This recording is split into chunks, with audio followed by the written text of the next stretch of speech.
Blair. Thank you so much for the raid, bud. Welcome, raiders. I was just gonna sit here and like stare at the wall for a minute before I got started, but you know what? You're here now, so. But you know what? I guess I won't do that. Hi, everybody. Welcome. Hold up. Let me get some natural light going on in here. Hi, everyone. Oh, what's happening? Wrong mic. Mic change.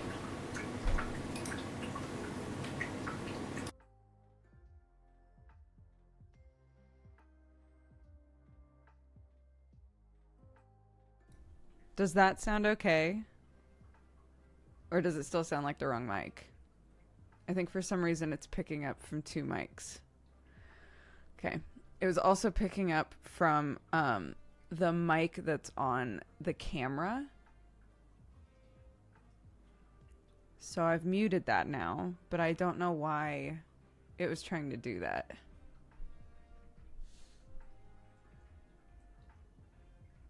I like hearing the water falling. That's my cat's fountain. That's my cat's little water fountain because they are queens in this house.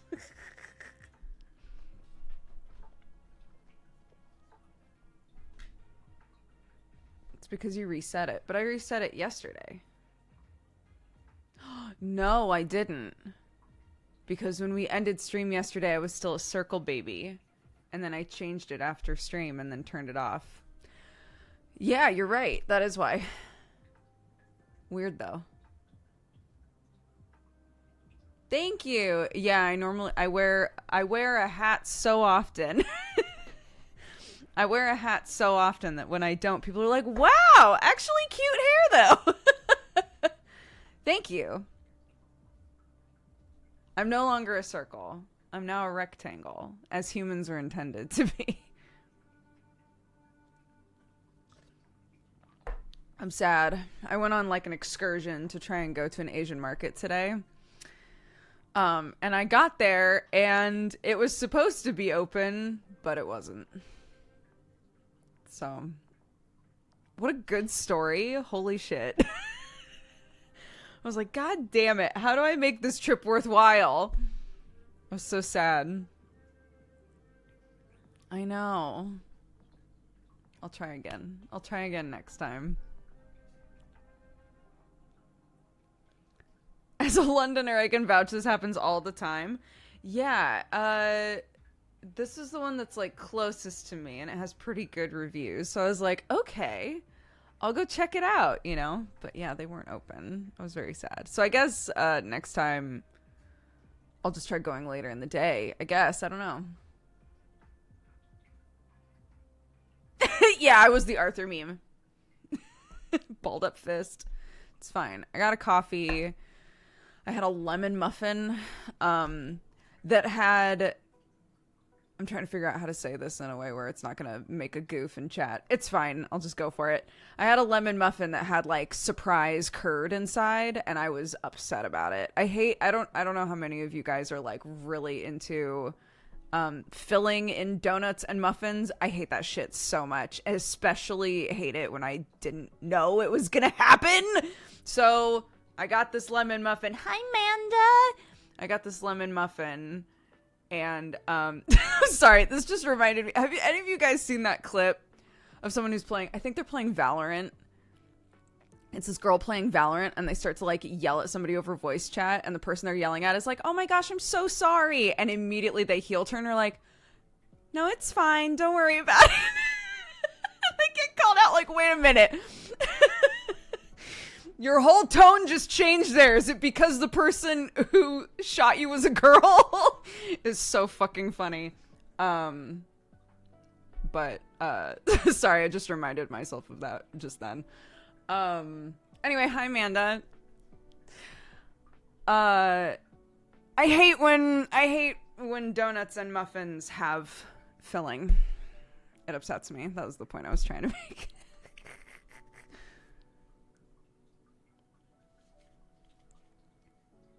I need to see this clip. It's really funny. I've stumbled onto it, I want to say 3 different times, and I always watch the whole thing because it makes me laugh every time.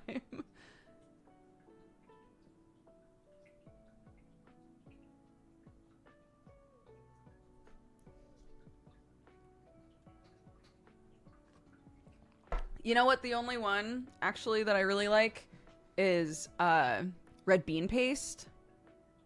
Things with red bean paste in them. Holy shit, it's so delicious. But like jam filled donuts, jelly filled donuts, yuck. This lemon muffin with like lemon curd in it. No. No. And Clark also hates that. So Sam has a field day if we wind up with something that has a filling in it, because he just gets to eat all of it.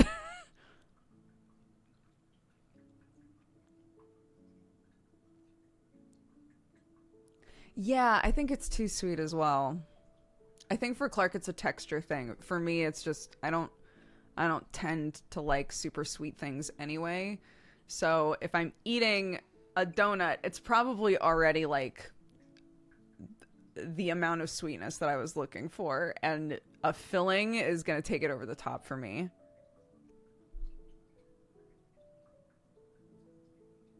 I guess, if that makes sense. Yeah, peak sweetness. I hate custard. I really hate custard, yeah. Which upsets Sam every time he remembers that. Because his family is really into custard. So if we go over to his house and they're like, we've got pudding for everybody. You know, my mother-in-law is pretty good about offering lots of options for people for like things, like a sweet thing to have after dinner. But custard is always an option, and I'm always offered custard. And I'm like, eventually I will say no to this enough that everyone in this family knows that I hate custard.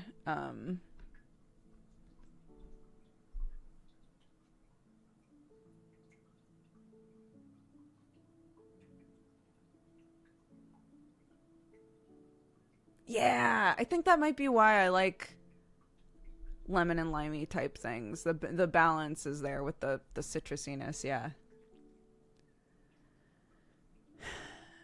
Yeah, Sam and Clark are both sweet fiends.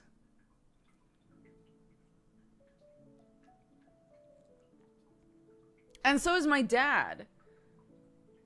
I'm just not. And my mom isn't, so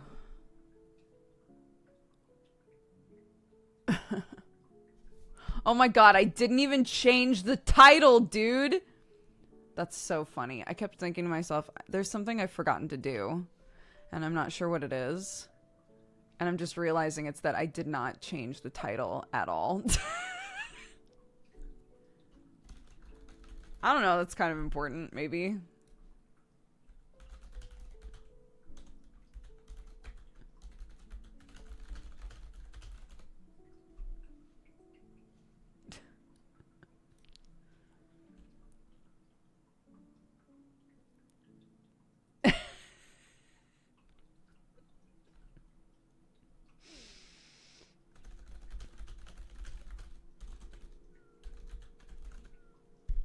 Forgot to change the title, my bad. Thought you just woke up exhausted. Actually, I had the best sleep I've had in a really long time. Clark slept all the way through the night, didn't get up once. She said that she woke up at one point and just went back to sleep. I was like, I'm so proud of you. So I got a solid... Shout out to my fellow parents. I got a solid 5 hours of sleep last night, which is unheard of, to sleep 5 hours straight through. Oh my god. I was so excited. So I woke up invigorated. I had energy for days, and so did Clark. We had a great morning. Yeah, it was good.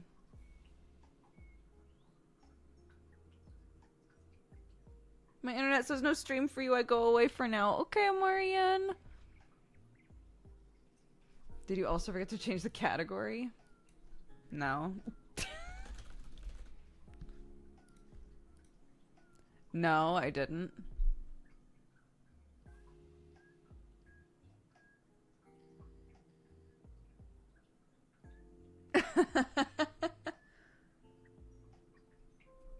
Have I ever done an IRL stream? By that, do you mean like walking around while I'm streaming? Like going somewhere and streaming? No, I have a lot of like nervousy feelings about doing that. I don't really have an interest in ever doing that.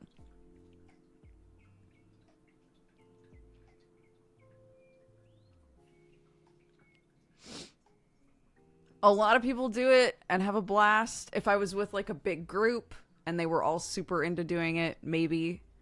I would never do an IRL stream by myself. No way!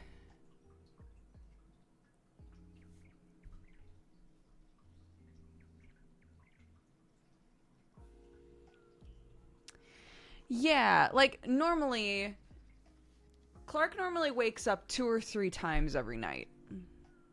Um, and sometimes it's wake up and go right back to sleep. Sometimes it's like, I'm awake, awake, you know? And with a 4-year-old, if it's awake, it is your problem, right? Like, they're not gonna just keep all that shit to themselves. They're awake. So, yeah, most nights, even if I technically sleep plenty, I am woken up a lot, you know?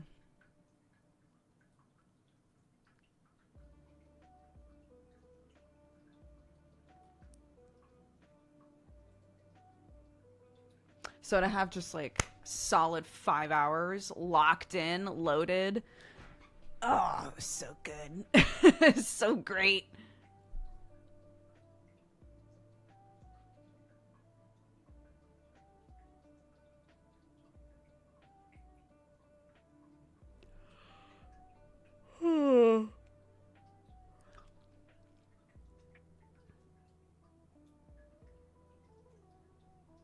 Oh, the one that I filmed at my parents' farm. I did do a stream from my parents' farm once, yeah.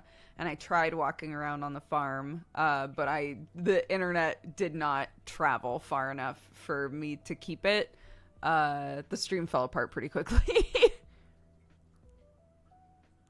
It was still fun though. Um,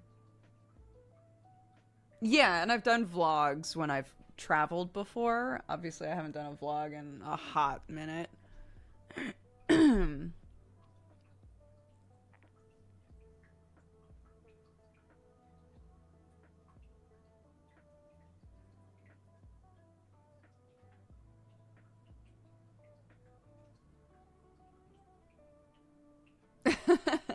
Yeah. Typically, Clark wakes up around 6. She woke up at 6:45 today. It's like, damn. That was some good sleep, dude.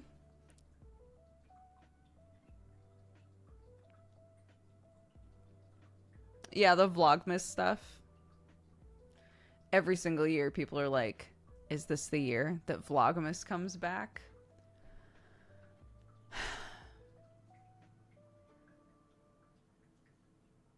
I don't know how to do Vlogmas in a way where it's still vlogs, right? But it's not um it's not showcasing my family too much. The whole point of Vlogmas, I feel like, is um from my perspective, the interesting fun thing about Vlogmas is to show like how different types of family and different types of people um enjoy and celebrate the winter season, right? Um, since I don't want to use Clark in content very much, if at all, because I don't think that's fair to her, it makes it really difficult to approach it from that perspective, you know?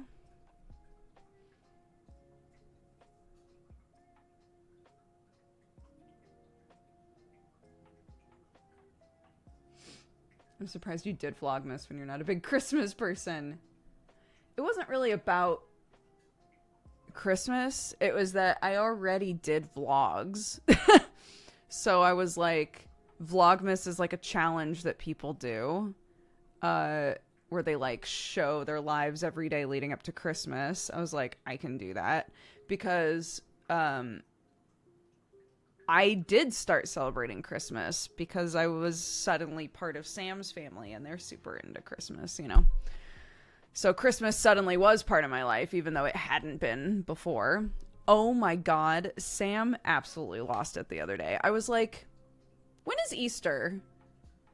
And he goes, what? And I said, is Easter this month? Is Easter in March? And he just stared at me. He was like, you don't know when Easter is? I was like, no. He was like, how did you go to a Christian school and you don't know? I get that your parents didn't celebrate anything. How were you sent to a Christian school and you don't know when Easter is? And I was like, well, because I didn't care, Sam.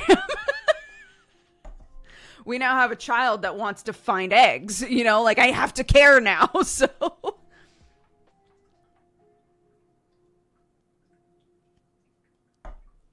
to me, Easter feels like it should be a March thing, but apparently it's not.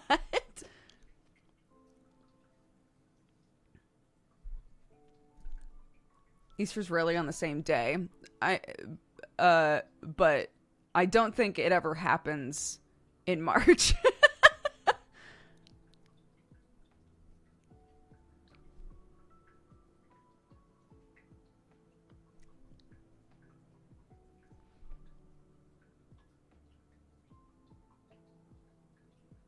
It can happen late March, but it's usually in April. Interesting.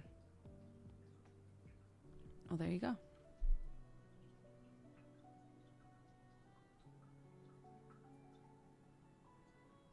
I can tell you when Christmas and New Year are, but that's it. Yeah. I wrote down on our calendar when all of the new moons are. And when the like solstice happens and stuff. Important things.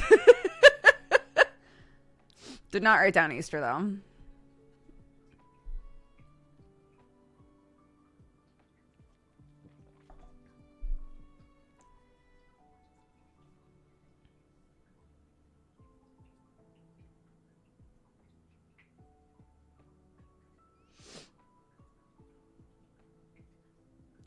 After about age 13, when you stop searching for eggs, it becomes irrelevant.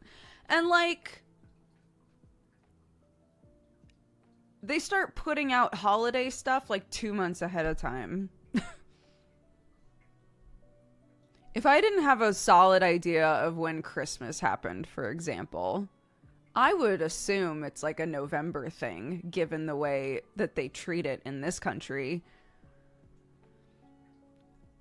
Like, why so early?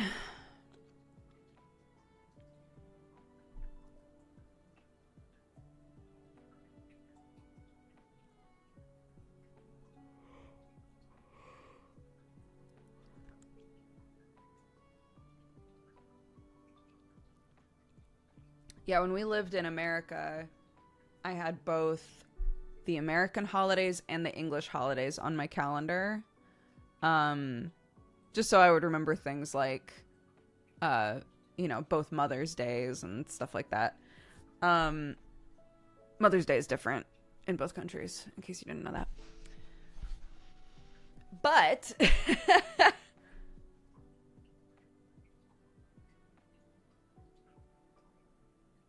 it just means that I would get alerts constantly that were like, it's a bank holiday today, and I'd be like, great, that means nothing to me. It means it helps me now. But at the end of the day, do you celebrate it twice? Yes, not for me, but we do celebrate it twice because we have an American.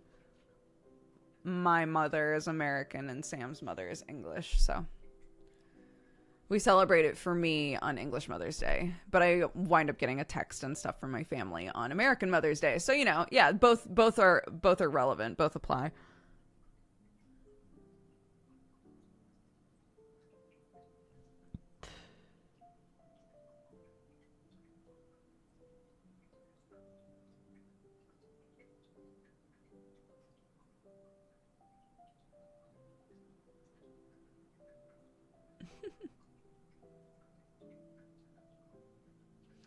Oh, yeah. If ever any holiday where it's like I don't understand why this holiday is the way that it is, but it also applies to Jesus, it probably is because there was a pagan holiday that got co-opted and had like some Jesus paint put on top of it, you know.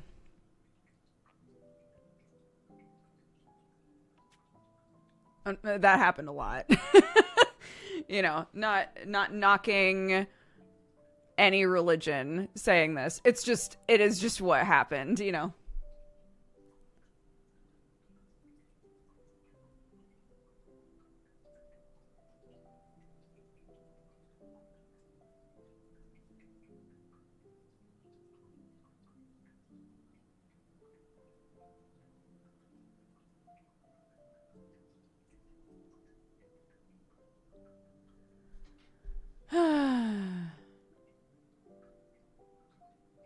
You need to visit two grandmas in one day. Not anymore. They each get their own now.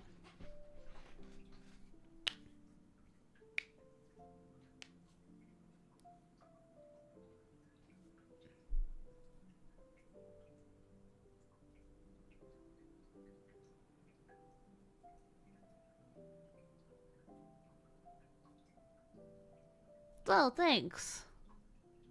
Appreciate it.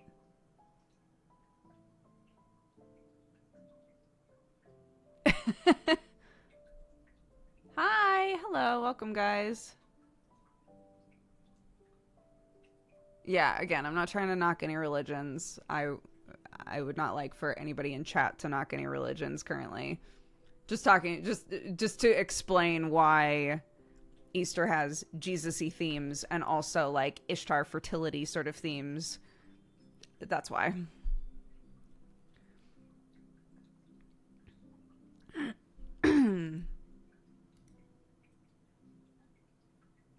Has the move started? We have yet to move anything over. I plan to, when I go to pick up Clarky later, bring a few things over. But this Saturday, I think, is going to wind up being a big move day. Even though Sam is still out of town, my mother-in-law has nothing to do on Saturday. So she messaged me like, should we get some shit done? And I was like, yes. Yes, let's do it, you know? So, yeah, Saturday, I think, is going to be a big move stuff day. Or even just like a organized stuff here day. Whatever winds up needing to happen. And then,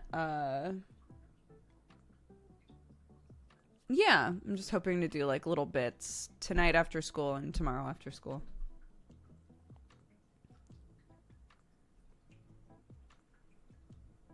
Whereas Sam, he is snowboarding. Clark is furious about it. We've been having a great time. We had a lovely night. We had a really good morning. So we're doing fine here. But every now and then she'll be like, I'm mad that Daddy's gone. I'm like, okay.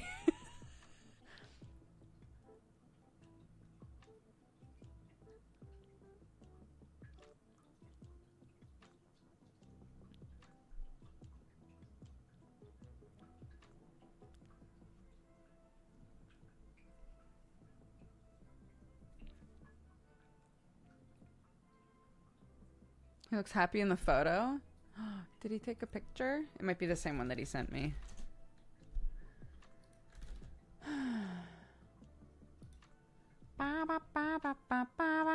Aww.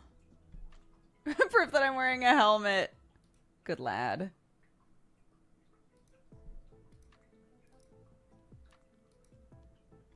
Wow, that looks beautiful. Oh, my darling. Yeah. Nice Fossabot with the clutch.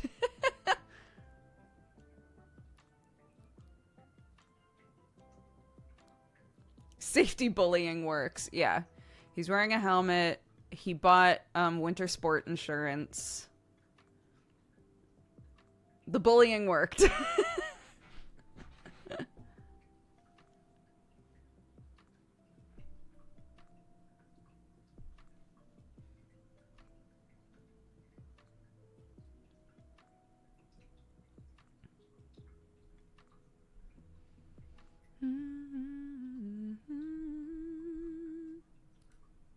Yeah, you can get vacation insurance, like one-time vacation insurance, and a lot of times one of the questions they'll ask is like, "Are you going to be engaging in any winter sports?" And you can be like, "Why, yes, I am," and they'll be like, "Great, just curious."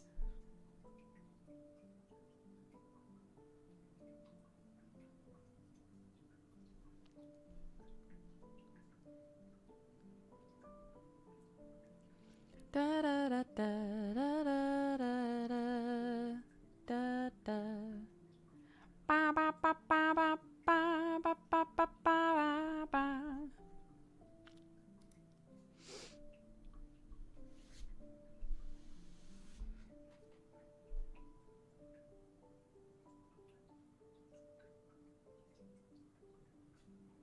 Safety's pretty poggers. It is.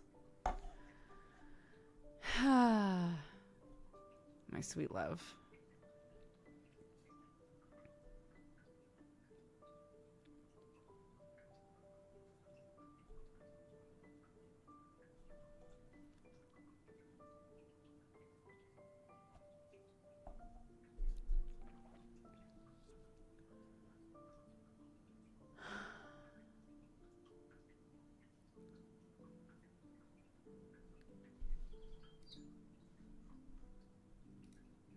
Oh, he just sent me a picture. He's so cute. It's a different picture, chat, because I'm special. Cute, cute, cute. Anywho, I'm all yours. You have my attention. I'm sorry. Yeah. Share it, though? No! It's mine. It was for me. Exakel, happy 5 years! Happy anniversary. Thank you very much for the support. I appreciate it.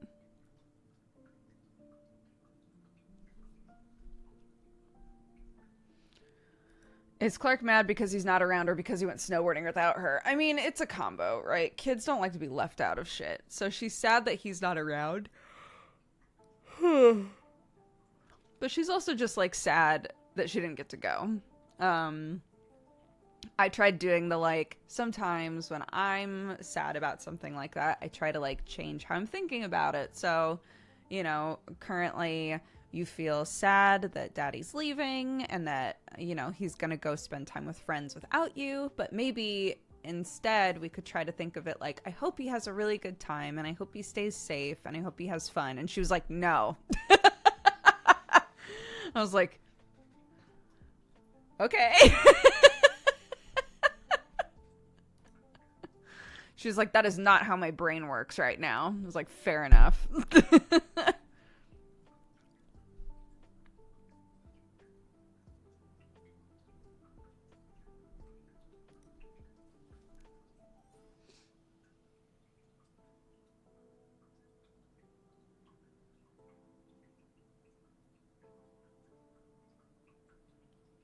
Yeah.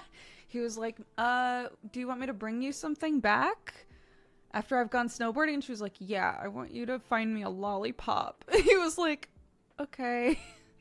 It's like, I bet he could find something more fun than a lollipop. And she was like, I want a lollipop. I was like, okay.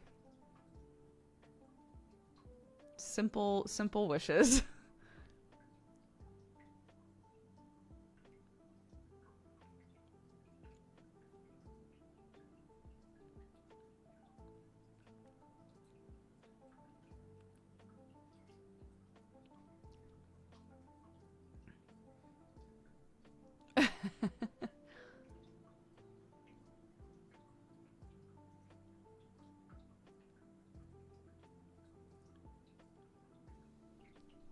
Yeah, this morning she hugged me and she was like, I'm mad at daddy, so right now I love you more. And I was like, you don't gotta say that part out loud. You don't have to say that part out loud. I understand that you're you're upset with your dad for leaving.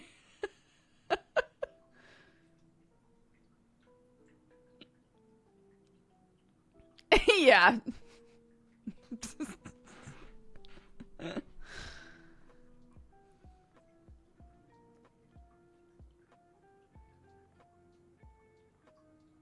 You're my favorite parent in this house right now. Yeah, that's how I'm choosing to take it.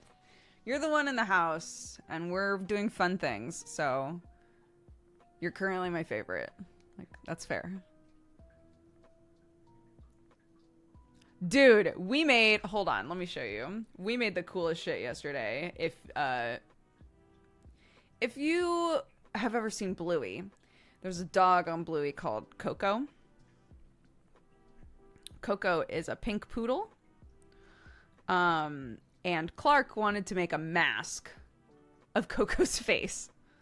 And I was like, all right. So we did. And it actually turned out sick.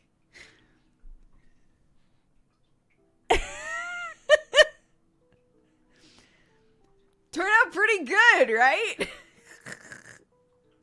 We made the face, the ears, and the top of the head separately so that they would like have dimension. And also so that like the top part of the head, we could slip the strap, the elastic, underneath that part and you wouldn't be able to see it. It worked really well. But she didn't want there to be holes in it for her to see through because that would ruin it. So she can't see when she's wearing it.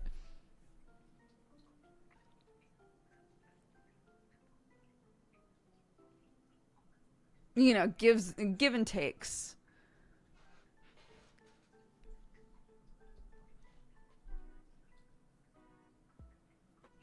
Yeah. And then for bedtime, she was like, I want to play a game where I'm Coco and you're Bluey. And I was like, okay.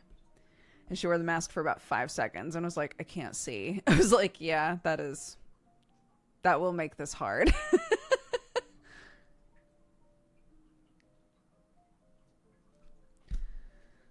That will make this difficult.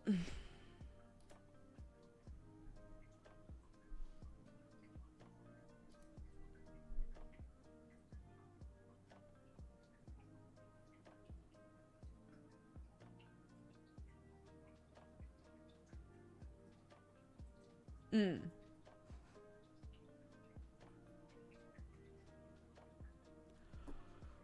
The ears don't move. I really wish that I had. You know those little metal like punch things? God, they look like a tack, but the top part is 2 bits of metal that you can fold down. And sometimes you would use those for like projects where you wanted something to still move, but you wanted the things to be attached, right? I really wish that we had a couple of those because I would have attached the ears with those because then the ears could like wiggle around. That would have been very cute, but we don't have any, so. Split pins? Is that what they are?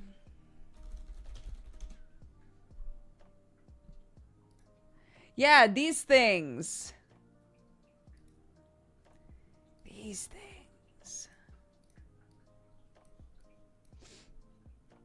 These shits. This. We used to use those in class all the time for shit.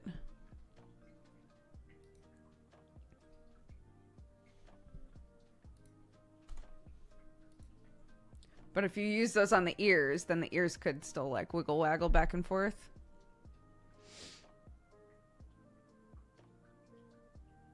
We call them butterfly pins here. Interesting.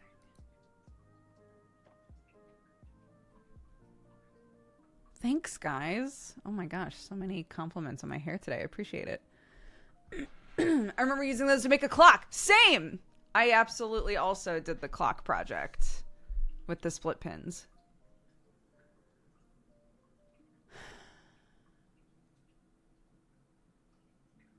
Yeah. I follow a lot of like parent content, you know? I don't need to explain why. And somebody used those to make like little people to show like where the joints are on like a body, basically. I was like, that's very cute.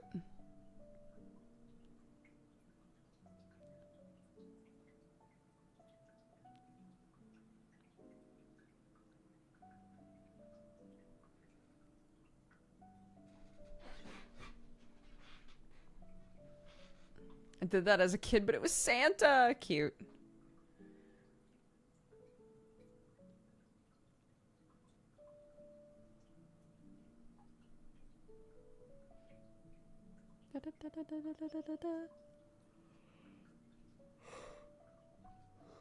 Oh my gosh. I'm yawning so much, considering that I'm actively drinking coffee right now. I need to make something stronger.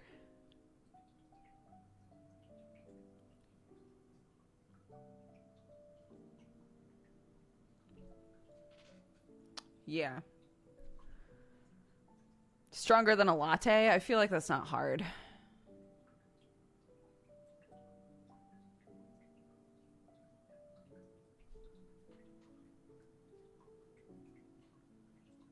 Sleepy but faster. Exactly. I want to be... Yeah. I want up here to be zoomin' and everything else to be loosey-goosey. Normally it's the opposite. Normally when you have coffee, it's the opposite. Your body is zooming and your brain is like, just let me die. Please, just let me go to sleep. I'm begging you. And your body's like, no! I want the opposite.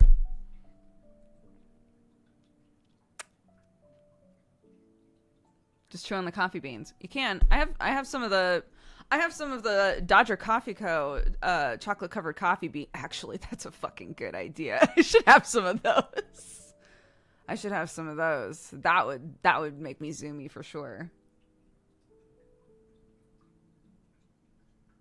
By the way, if you've never checked out my store, I'm the owner of a coffee company. You should check it out. We got good roast. We got good teas. We got chocolate covered coffee beans.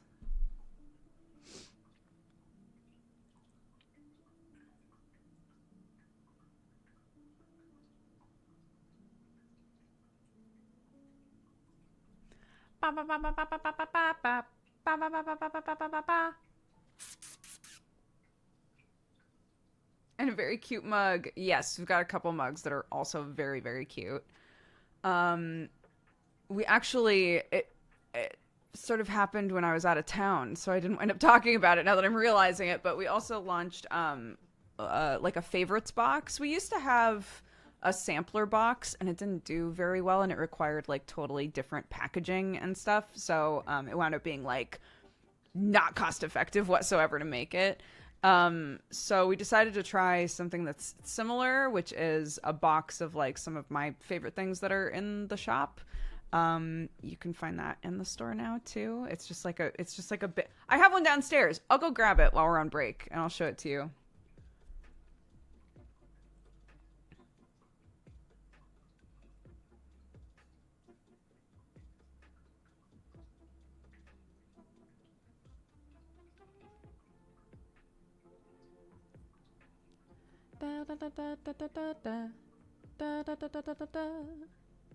Yeah.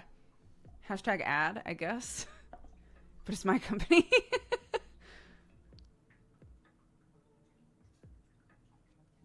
How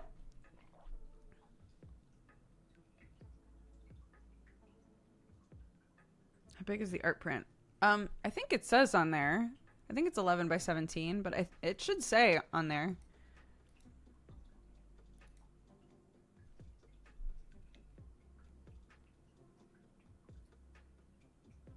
It only says 8 by 10. Oh, then it's 8 by 10.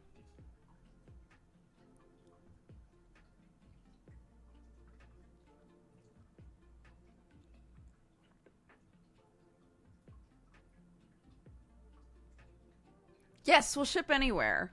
What I will say is put everything into your cart and then double check the pricing for shipping, because shipping is vastly different depending on where it needs to go to. It's shipped from Nebraska, United States. So depending on your proximity to Nebraska, shipping will be more or less expensive.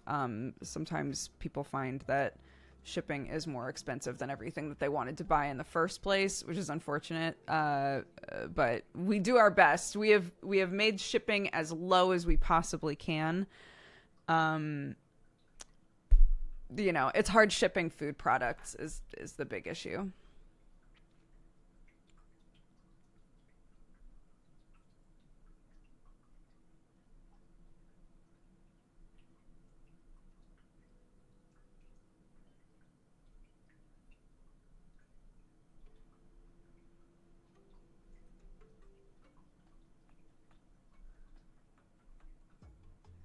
Yeah. It used to be worse. It used to be way, way worse.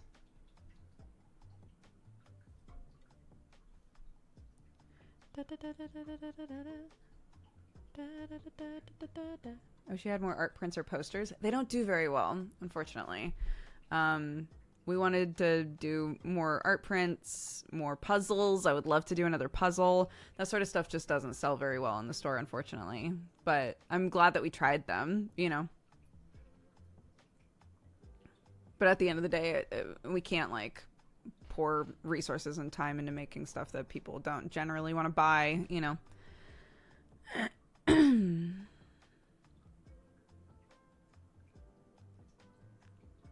The best tea in the shop, my favorite teas are the watermelon oolong and the coconut ginger green. Those are my faves.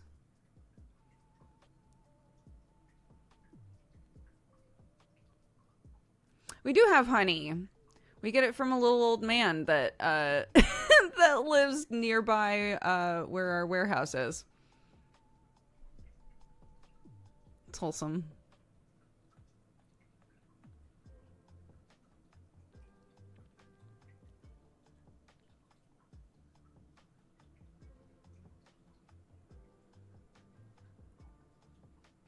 Yeah, we tried to call it bee vomit when we first put it in the shop. And then somebody was like, wait, my company is literally called bee vomit. You can't do that. And we were like, really? Okay.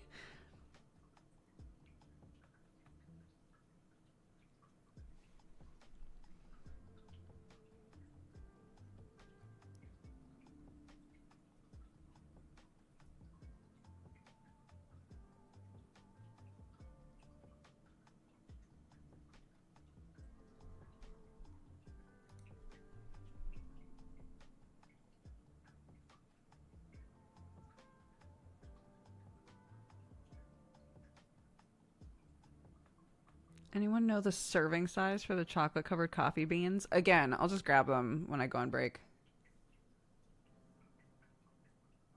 I can just go grab all that stuff now since we're talking. I'll just go now since everybody's asking questions about the size of things. I'll be right back.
Hello.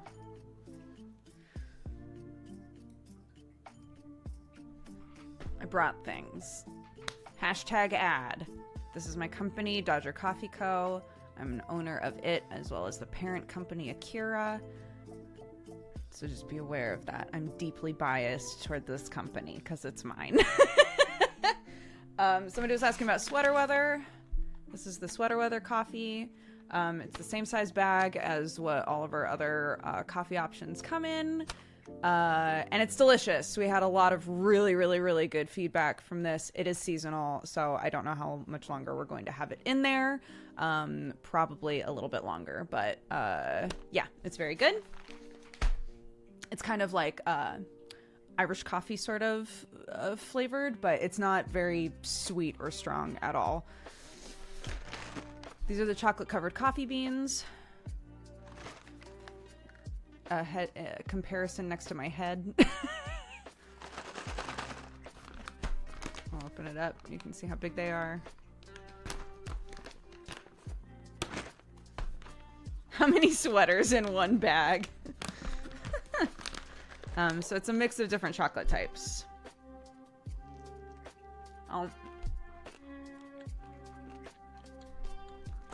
I really love chocolate-covered coffee beans. The place that we used to get coffee from that was next to where I grew up, they always put chocolate-covered coffee beans on top of every latte. So I very much associate them with being a kid. I love them.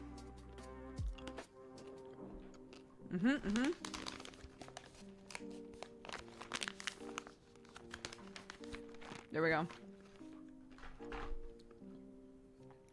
And this is the favorites box. This is something that we just added. So it's a bunch of the stuff in there that I really like. So inside, you get a mug, all wrapped up. I can open this for you.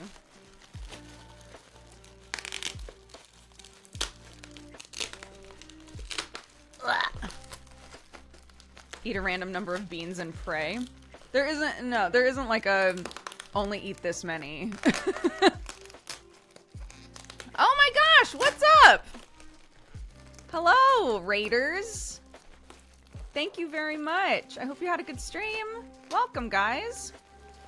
Full disclosure, I'm showing off stuff from my coffee company right now. So I will give those of you who just showed up. I'm Dodger. What's up? We were just chitty chatting, and people were asking about stuff that's in my coffee store. So I'm showing it off now. So here's the disclaimer: I'm an owner of this company and the parent company. I'm deeply biased towards these things. Okay, cool. We just added a favorites box. It's like a box with a bunch of stuff just included in it. So I'm showing off things that are in the box. You get a mug. This is the first mug that we ever added to the store, and it's a classic. It's just a thick-ass diner mug. It's good shit. This is my favorite tea. It's coconut ginger. It's a green tea base. It's delicious. All of our teas are loose leaf. The packaging is compostable, aside from the sticker. You'd have to rip the sticker off, but everything else is just paper, really. You get a bag of beans. And a candle. We have candles in the store as well. The sage and cinnamon is my favorite candle out of the ones that we have. It smells amazing. And you get mocha mix. So that's everything that comes in the favorites box. If you got the email blast about that. That's what it is. So it's got a decent number of things inside.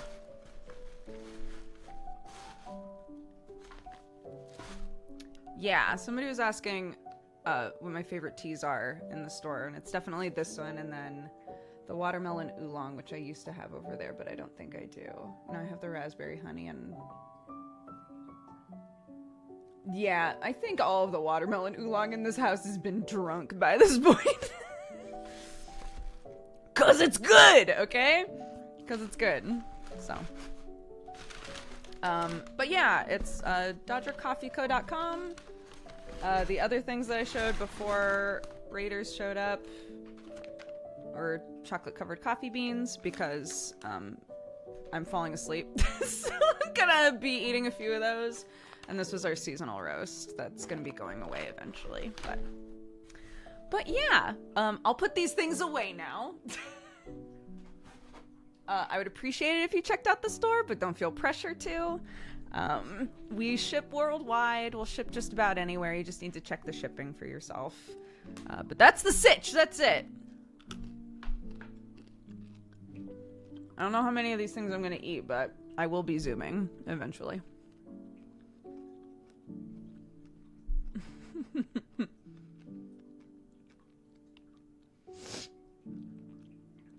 What were you guys doing with Burke?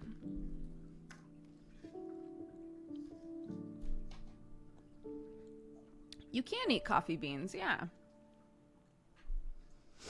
Once they're roasted, the beans that are inside of chocolate covered coffee beans are roasted already.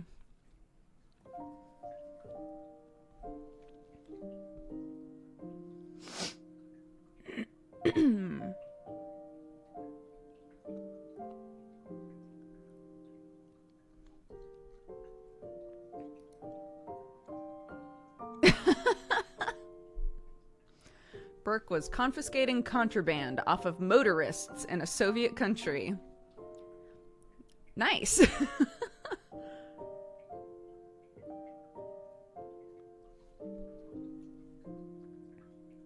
Yeah, we used to offer cold brew, like already brewed up, bottled up.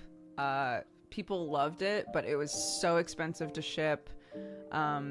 The death knell for it was COVID, essentially, because shipping things became so difficult. We just weren't able to like produce and ship it properly or safely anymore. So yeah, we've been looking into alternatives, but you can make it at home. There are lots of systems that you can get to make it at home. Cold brew is really nice because it's less acidic. So sometimes if people have trouble with just normal coffee and it makes their tummies hurt, sometimes cold brew won't. It will have a higher caffeine content. It'll make you feel like you're rattling, but your tummy might not hurt. So, you know, gives and takes.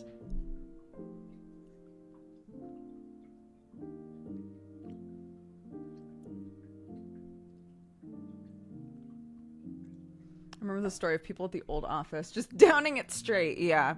Our cold brew was a concentrate. So the intention was like, you put a bunch of ice in a glass and then add it and it dilutes with the ice, or you know, put it in a glass with some creamer, or you were supposed to water it down. Something. But these feral boys that were in the office with me would just drink it straight.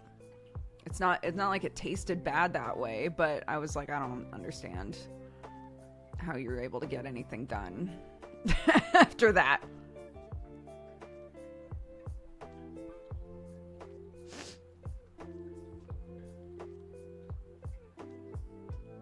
If I'm not going to finish my pot of coffee, I put it in the fridge and then it's cold brew. That's a good option. I should start doing this again, but I used to, if we had coffee, if I make coffee, we probably drink it all, if it's Sam and I. But if we have some left over, in the past, I would put it into an ice cube tray and just freeze it. And do that whole thing.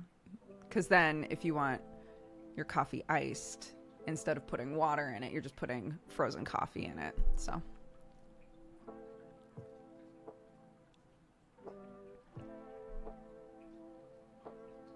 Chug it, live like never before. No.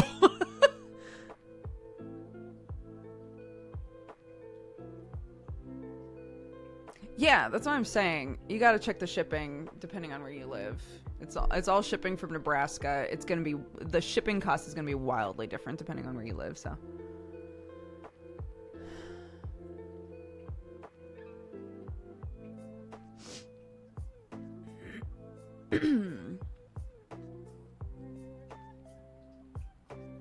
Coffee ice cubes.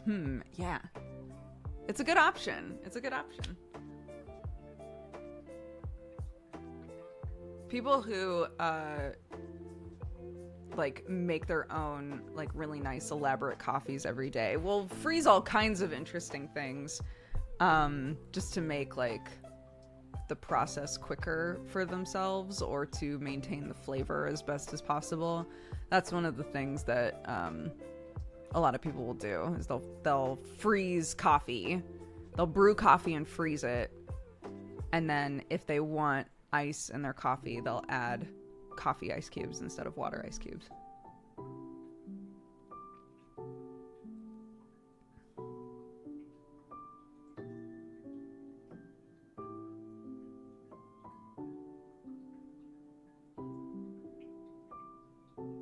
Nice. My espresso machine finally bit the dust, but you know, it was like $12. It was not very expensive. So yeah, my singing teacher has a little espresso machine that she loves. So I don't know. I might get that. Sam's perspective is you own a coffee company. You should just invest in getting like a really nice piece of equipment so that you can make nice coffee for yourself and then have the nice coffee on stream and then do this whole shebang where it's like, did you know I own a coffee company, etc., right? Which I think is fair. They are just so unbelievably expensive. Like a nice espresso machine is so expensive. It is buck wild how much you can potentially spend on an espresso machine.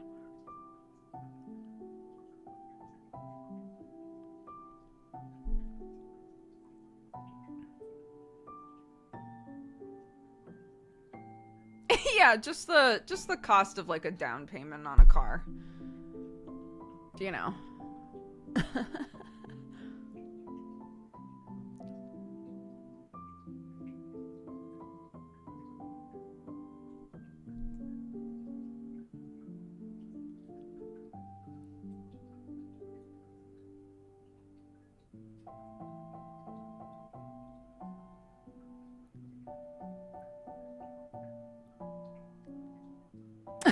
Probably cheaper to pay for acting classes and pretend the coffee you're drinking is nice.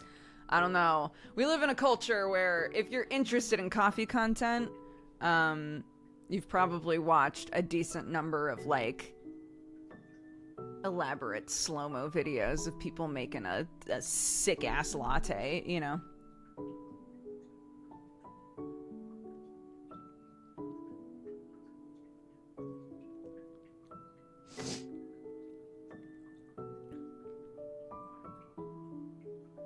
I'm feeling called out right now. I'm calling myself out.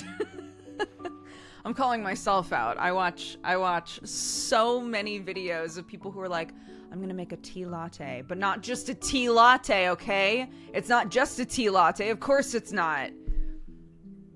I'm also gonna put, I don't know, this shit in there that makes it so that the milk is purple now.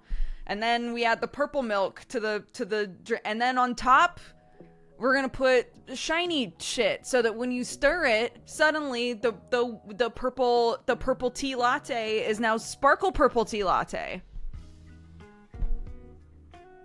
Are you entertained? And I'm like, I am!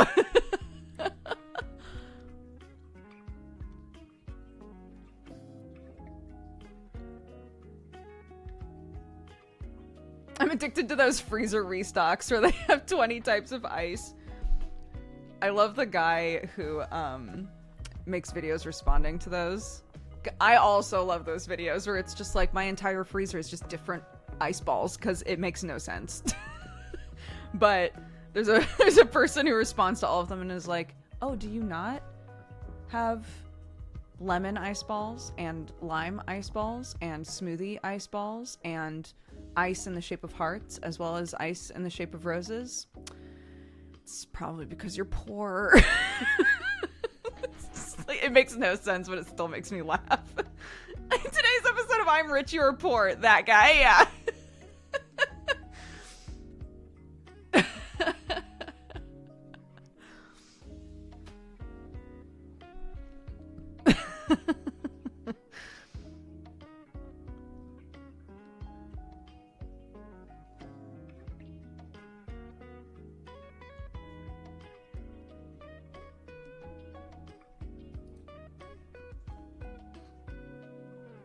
Yeah, he's always like wrapped up in like a Snuggie or something. It's good.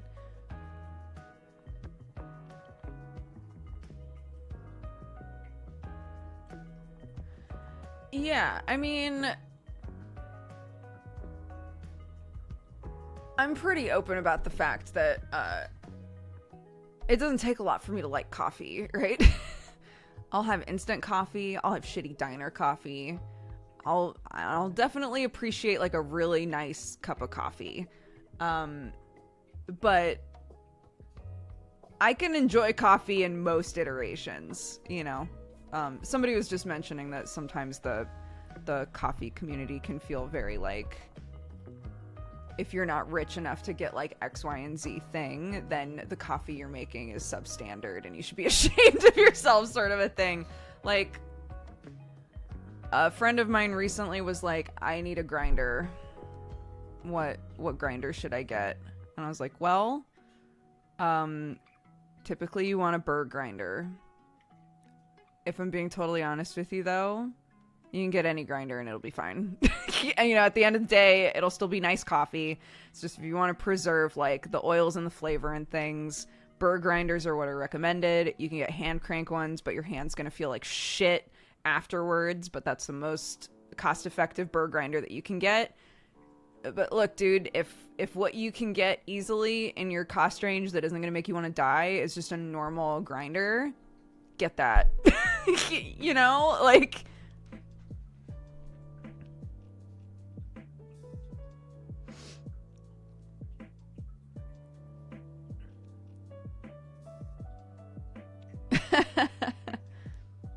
hi Tolosi.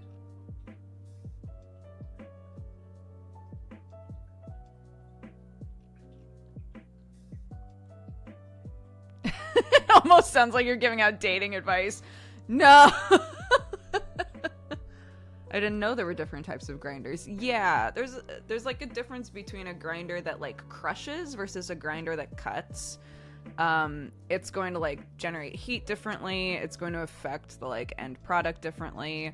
And like, you know, some people feel very precious about like, I use this grinder for this specific thing because if I put something else into it, it'll just taste like the thing that I put in it before, you know, sort of a thing. Like I can never clean it enough.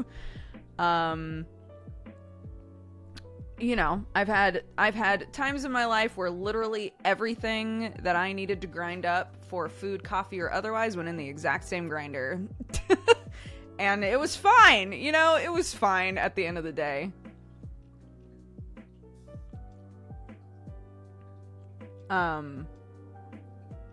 But yeah, you know, if you want, I don't know, I guess this also applies to Grindr the app, but if you want like strong hands for whatever reason that I'm not going to ask you specifics on, a hand grinder might be good, you know, but it sucks. Hand grinding sucks. It's so difficult. So, you know, you can make that call for yourself.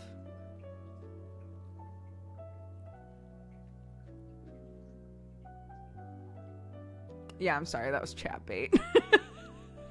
No one's getting timed out though, so you guys, well done.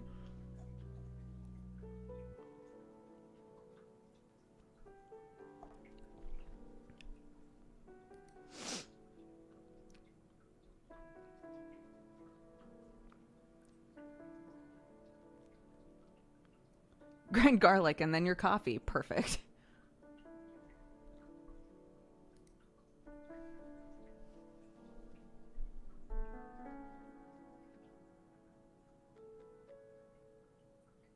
Chat's so well behaved. Our chat has learned that if I say something suggestive and they catch the ball and say something in response, they will get timed out. They'll all just get destroyed.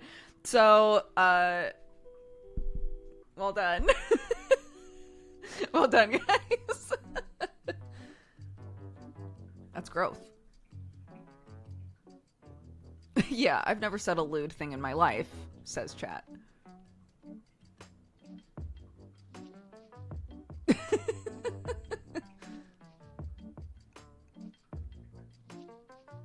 Also, we've had 2 sets of raiders, and they also are not getting timed out. Honestly, I'm very impressed. So.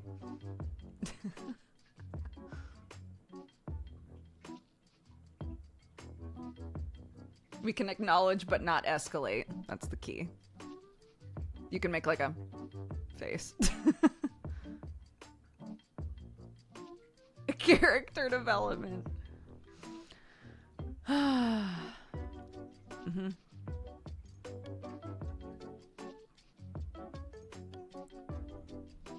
I got some very cute pictures of Sam and his friends. I'm not going to show them to you. I'm going to let him share whatever pictures he feels comfortable sharing, but they're very cute. They look like they're having a lot of fun. And he said, I'm halfway through day 1. My feet are in agony. But he posted a couple of pictures on Twitter.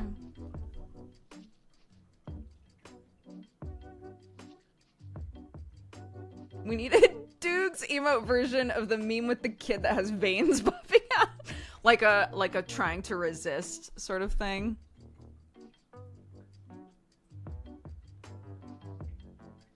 I'm glad he went too. He was really back and forth on it for a while, and I was like, please just go hang out with friends. Please just go hang out with your high school friends and go snowboarding. You know, he and I talk a lot about like trying to pursue and be actively involved in hobbies and things that we enjoy or that we used to enjoy, right? I've been trying to do a lot of that. It's why I started taking singing lessons. Snowboarding is one of those things that he has always loved. And he never gets to go. So I'm like, even if you know, you were going with people where you were like, yeah, we get along fine. Like, it's an opportunity to go snowboarding. Just go, you know.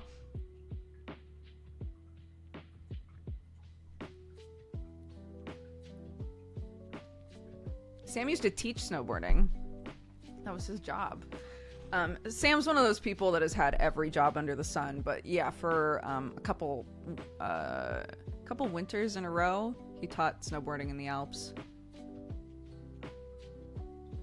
I also love snowboarding, yeah.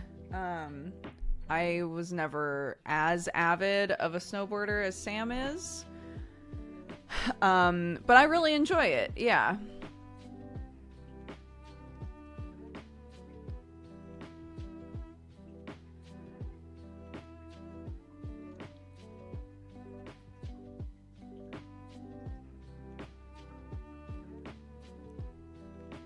Like, does he know everyone he's gone with? There's, I think, 2 people. It's a pretty big group. There's, like, 2 people that I think he doesn't know. But it's very cute because it got set up by one of his best friends from high school.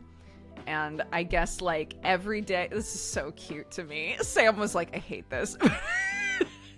Every day leading up to the trip, the friend that set it up would post a picture of one of the people going with, like, a blurb about them.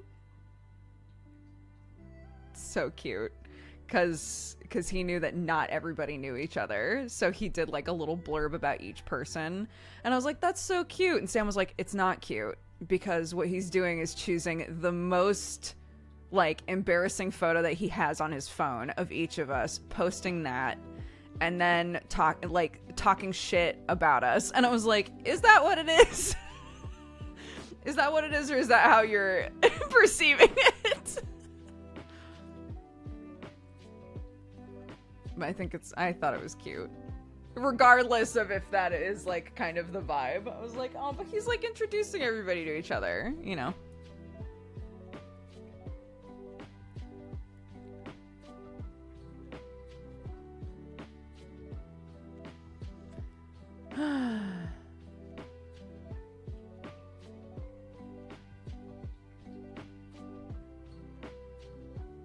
Yeah. Yeah, if I needed to introduce Sam to a bunch of people with a picture and a blurb, I don't know what picture I would choose, but the blurb would definitely include once jumped into a pool with a hornet's nest.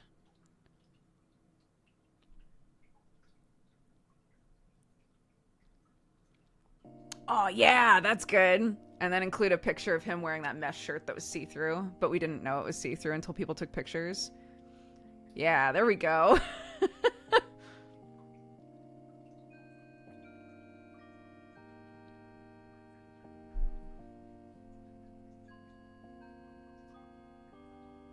That was so long ago. Holy shit.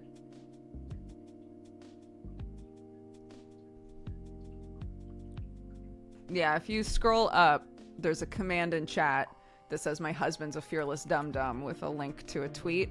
That is a video that I took of Sam grabbing a hornet's nest in our old backyard and jumping into the pool with it.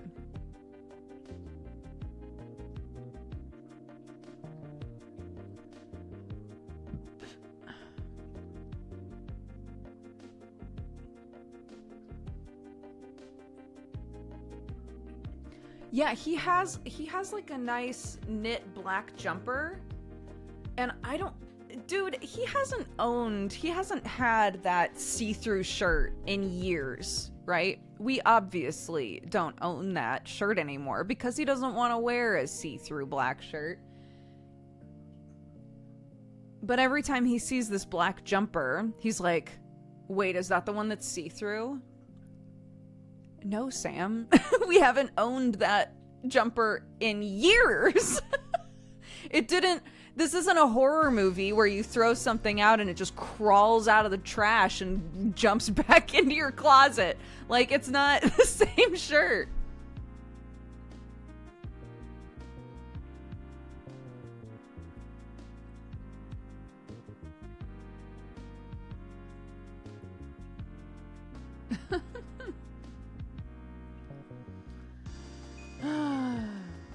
How do you know it could be? Well, it's doing a terrible job because I haven't found it. So, our kid's about to turn 5. That the last time I saw that sweater or that shirt or whatever was at least a couple of years before we had our kid. So,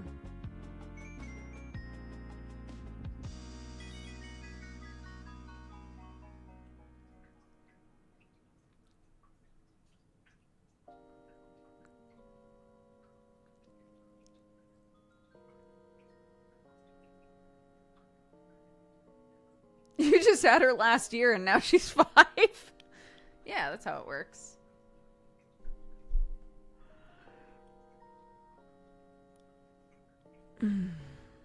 Yeah. He showed the mesh shirt on stream on one of his intro Reddit segments a few months back. He even wore it to prove it to chat. We don't own that shirt anymore. So I don't know what he wore.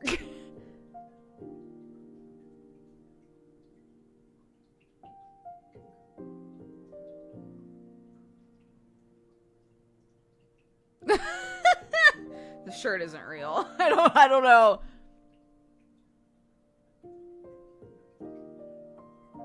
I'm not saying that you're lying. I'm saying that that shirt doesn't exist in this house. So I don't know what he wore that was see-through, but it's a different shirt.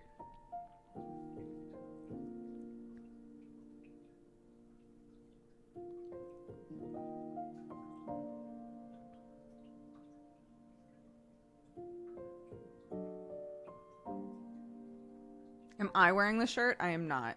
This is a shirt that my mom bought for Sam. I know. This is a shirt that my mom bought for Sam while we were in the desert. And he put it on and was like, yeah, it's fine, and took it off and has not worn it once since then, so I'm wearing it. Stop biting your lips. Thank you. I will. Look, though, you can't even tell that my cat took a swipe at me.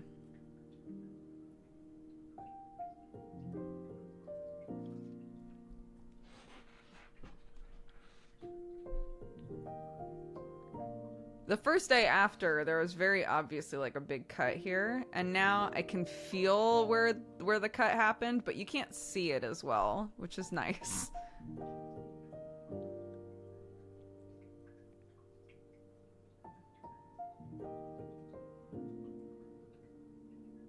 No, he was being a... He was being a lot, this cat.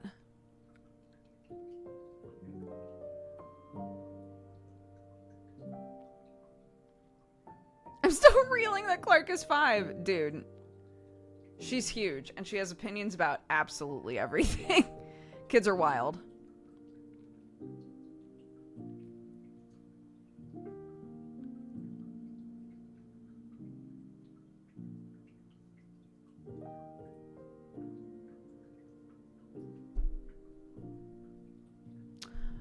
Yeah, it's all from the Video Game Study Lounge playlist. This is from Poke and Piano is the name of the album. It's all like Pokemon music, but with a piano. It's what's on the tin. Hello, guys. I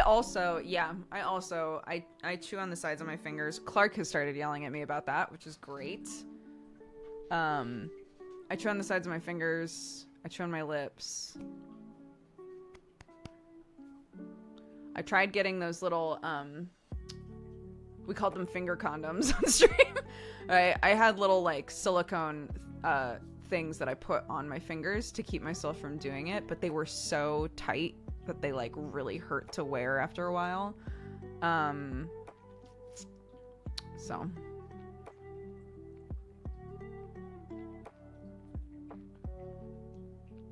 My finger crocs, yeah. No, not what chefs use for cuts. I wonder where they even are. I would show one to you. But yeah, they look like little finger crocs.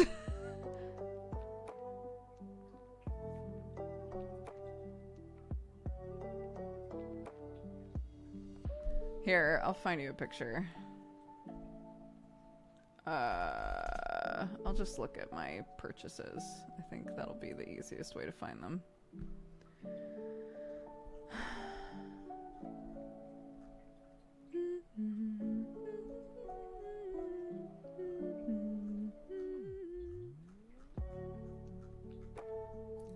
When did I buy them? Was it last year? It must have been.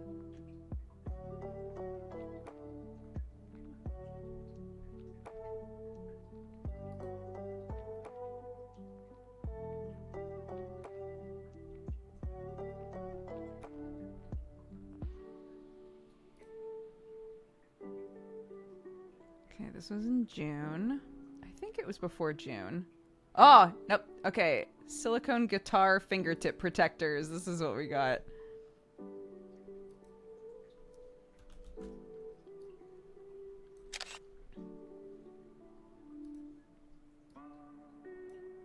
All right. This is it. This is what I got.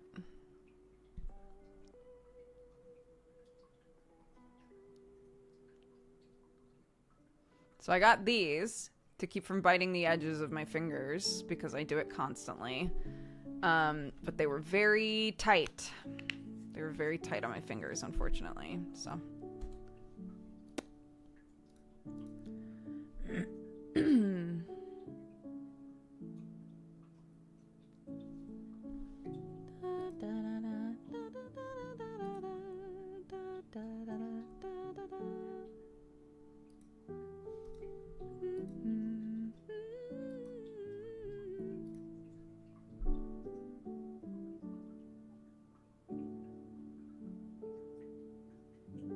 Finger crocs or frocks, if you will. Exactly that.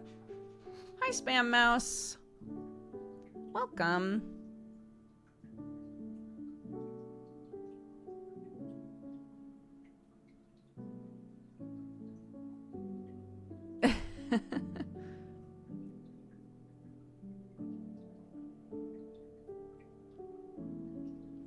Yeah, I'm not as concerned about chewing my nails.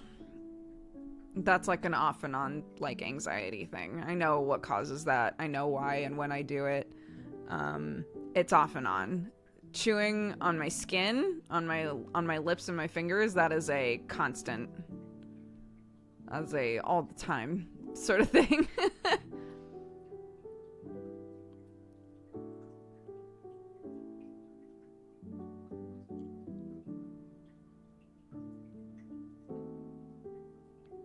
Put something that tastes terrible on your fingers. Yeah, you know, it's wild. It takes about 5 seconds. If you go to bite on the side of your finger, it does not take long for that to just go away. and then it's like not helpful at all. It was pointed out to me by my mod that I did not tweet.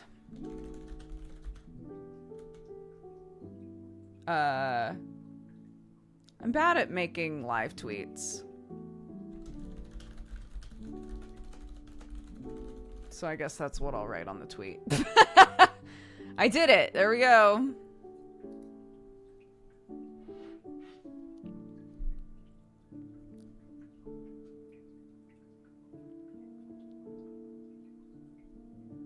I can't keep up with the new Twitch features.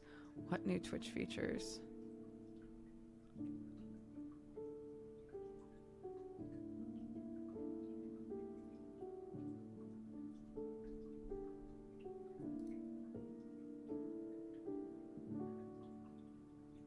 The reacts that I still do not know how to find or see or engage with at all.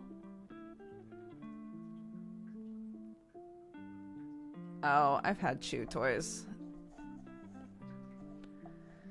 It doesn't help very much. And I hate gum, so I appreciate the suggestions.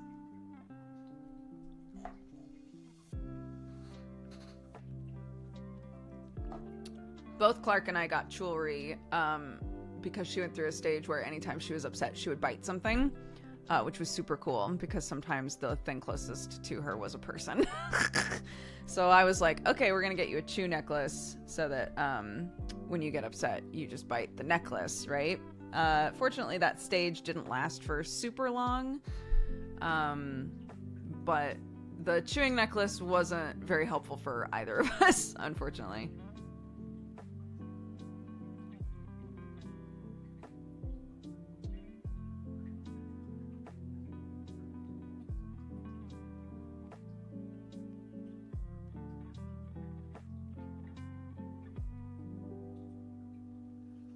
Hello. Oh my gosh, a bunch of people are swinging by today. What's up? Congrats on the family. Thank you very much.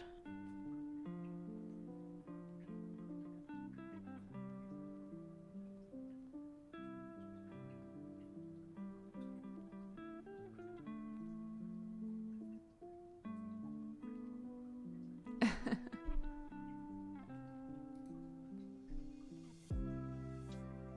think someone said you were front page. Am I? I wasn't told I was going to be front page. If I am, sick.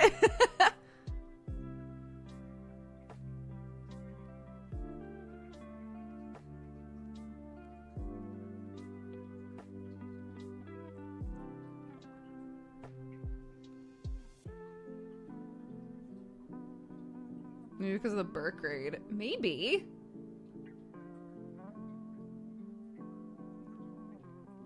Sometimes it's hard because with Twitch, sometimes like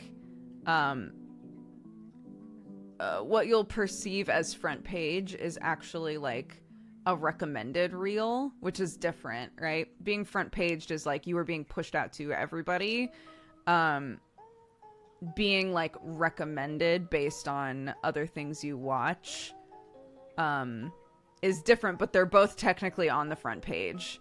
So it's hard to tell sometimes if somebody comes in and is like, wow, you were on the front page. It's hard for me to tell if I'm actually like front paged or if I'm being pushed to people because they already watch me or watch like similar channels or, you know.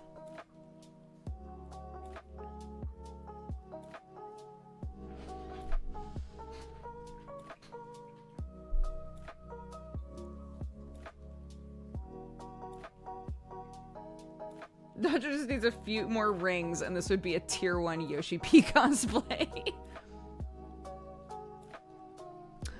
So weird. Speaking of rings, I was thinking this morning how strange it is to, like, not be wearing any rings. Our rings are currently getting fixed, our wedding bands.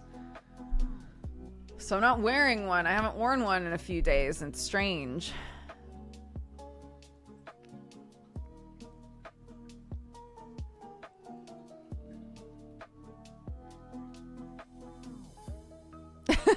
I like that the last time that I did something with my hair, everybody said I looked like I was cosplaying as Jesse's Final Fantasy XIV character. So there's just a theme.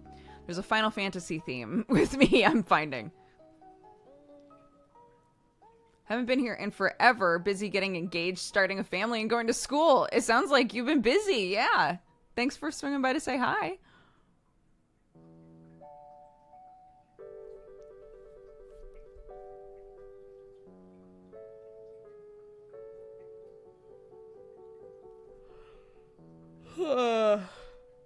Oh my goodness.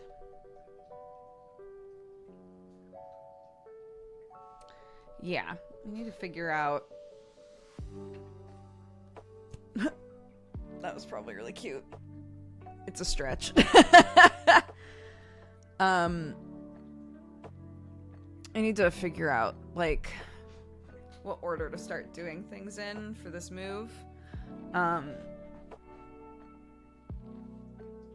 Because there's still a lot to do. Part of me's like, okay, Saturday, it would be nice to, like, get all of the art supplies out of this house. That would make a huge dent. But another big part of me is like, but should the art supplies not go to the house until there's somewhere for them to go? But there's going to be lots of things going to that house that don't have anywhere to go yet, you know? So, I don't know. The only thing that could go over there and have somewhere to go immediately is, like, kitchen stuff. Because the cabinets and everything are part of the kitchen. So...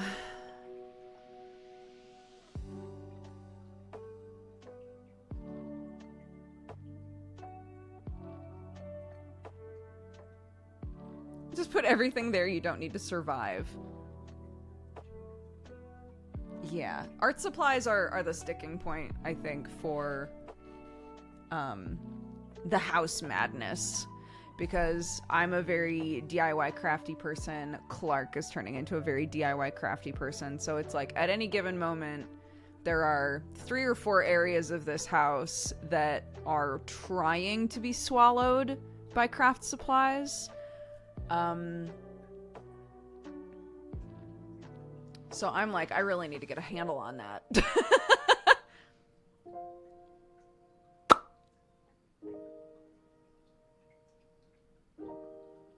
No, I've driven by a few different storage unit places.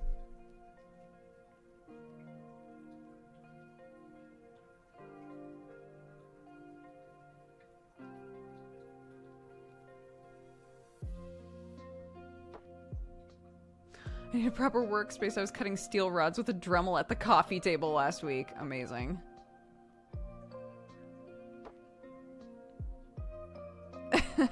Yeah, I've legitimately been trying to do that. Like, don't buy anything. Just don't buy paint. Don't buy just anything. Use up what we've got, you know, nothing new, sort of a thing.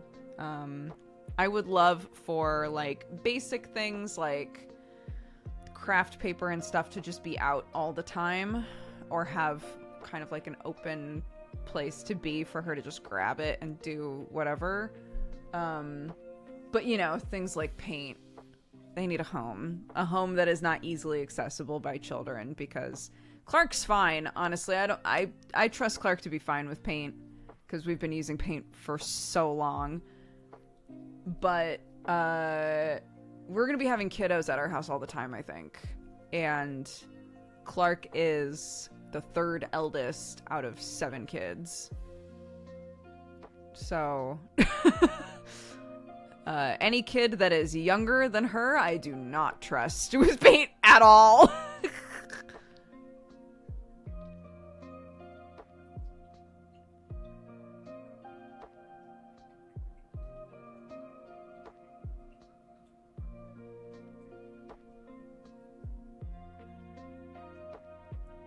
Not trusting children is wise. Yeah, I think so too. Not trusting children with paint? Yeah. I can trust my own child with paint. Much like I've trusted my own child with scissors for a long time, you know? It's not like I let her use scissors without an adult around to watch her with them. But she's used scissors for a long time, so I know she's safe with them. If another kid that is her age came into my house, would I let them just use scissors? No. No, I would not. Because I have a very clear understanding of what my own kid can and cannot reliably do with the thing that could be a disaster, you know?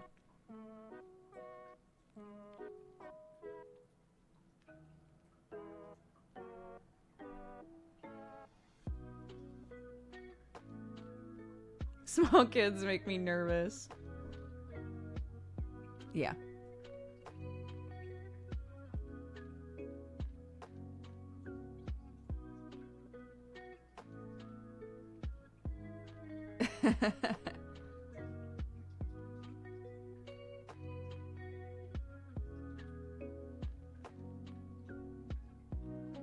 Yeah, somebody said something along the lines of like, you probably don't need to think this much about it. You can just do it and like figure it out later.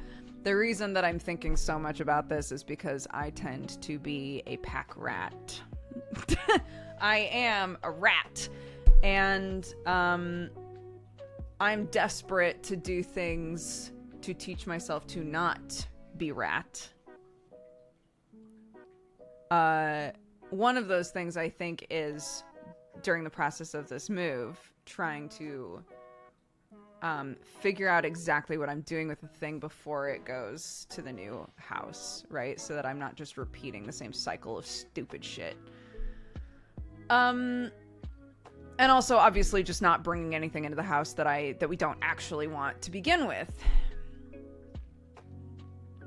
But yeah, I'm the pack rat of the highway, exactly. Oh my god, Clark is back on the highway rat, dude. We were off of the highway rat for so long, and now we are fully back into the highway rats. My kid has what are called Tonys. There is what's called a Tony box that you can get, and it's basically an audio amiibo box. So it's a box like this with a speaker in it, and you've got all of these little figures, and they've got a magnet on the bottom, and depending on what figure goes on the box, it'll play different music, stories, audio of some sort, right? And it's very cute, and Clark uses it for bedtime, and we take it downstairs and listen to it while we do arts and crafts sometimes. You know, it's we love it. It's great. It was a gift from my mom. It was a solid choice. One of them is called the Highway Rat, and my kid fucking loves it. She loves it, but she only wants to listen to it at bedtime. Here's the caveat, is she finds it, like, not scary, but she doesn't want to listen to it by herself.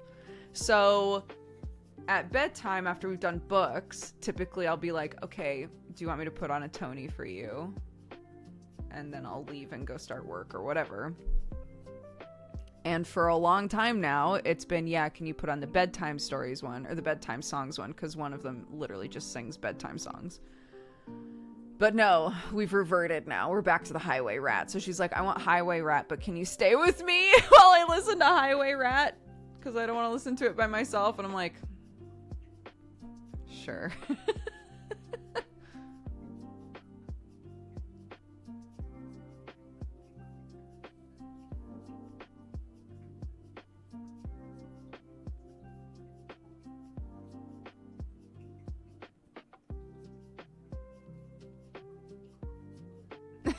Clever ploy to keep mommy in the room. Yeah. Is there something ominous about the Highway Rat? The Highway Rat was a batty. The Highway Rat was a fiend. He took what he wanted and ate what he took. His life was one long feast. The Highway Rat is about a rat that just sits on the side of the highway and waits for people to walk by, and then he demands to have all of their food. And most of the time, the food that they have is not something he wants, but he takes it anyway because he's a bitch. And then he eats all of their food in front of them and makes them leave. So, yeah, it's just... He's the highway rat, and he's a piece of shit, and he gets outsmarted by a goose or a duck.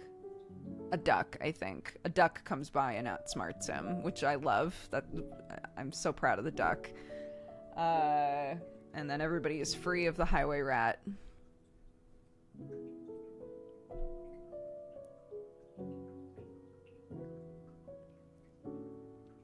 Peak rat behavior. Yeah.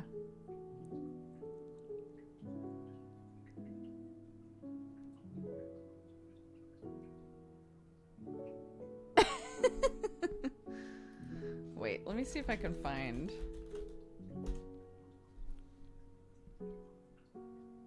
Oh my god, wait. I totally forgot about this. We found this out last time I talked about this, but there's like an actual film of the highway rat that has David Tennant in it as the rat.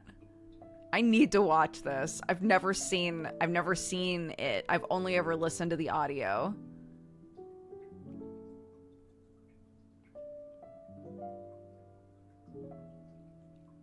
Wait, Rotten Tomatoes for the highway rat. Hold on. It's got a 44%. Let's go. Wait a second. Incredible.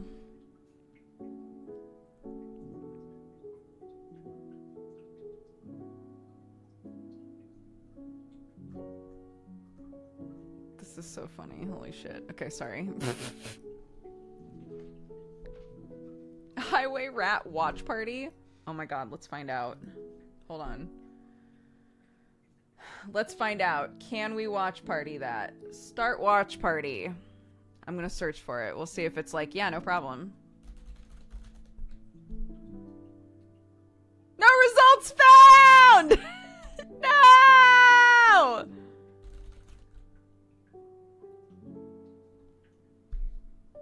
No. Rip.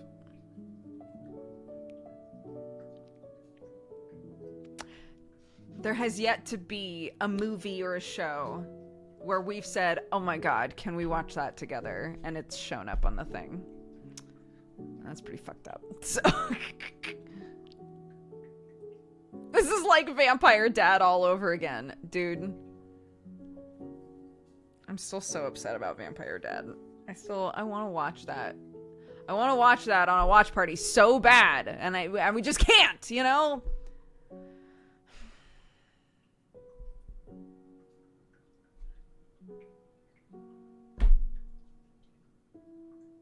What? What's the point? What's even the point anymore, dude?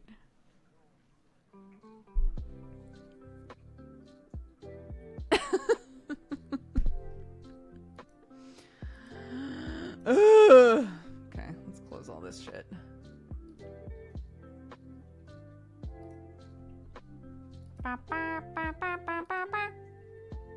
Fingers crossed for Renfield.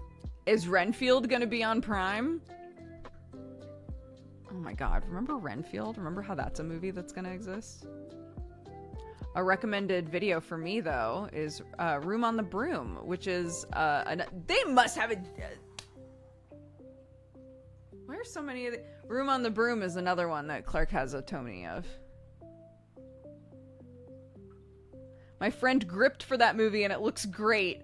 Does it? I would love for Renfield to be good. I don't know why. I said this before, and I will say it probably verbatim again. I don't know why every movie has to be John Wick now. I don't know why Renfield has to be a baddie, but like, that's fine. I will watch it.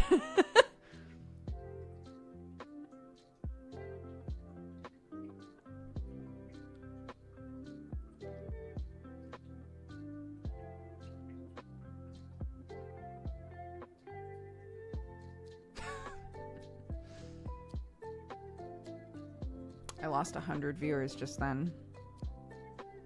People are like, I'm not sticking around for no Renfield hater. Absolutely not. What's next? Didn't like Cocaine Bear? I haven't seen it. I hear it's great though.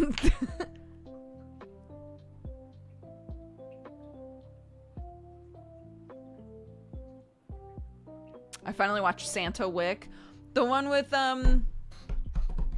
what was that called? It wasn't called Santa Wick, but I think I know exactly what movie you're talking about. The one with, what's his ass from Stranger Things? This is so... I'm losing it. I'm losing the details so quickly. David Harbour, yes.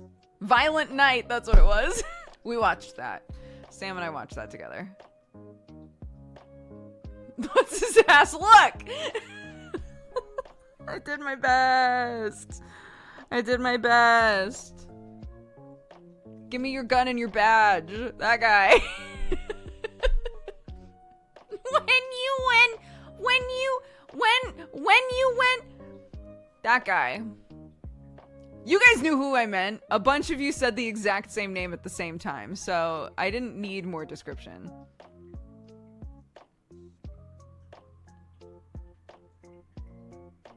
The Stranger Things daddy? No, that is not how I would describe it.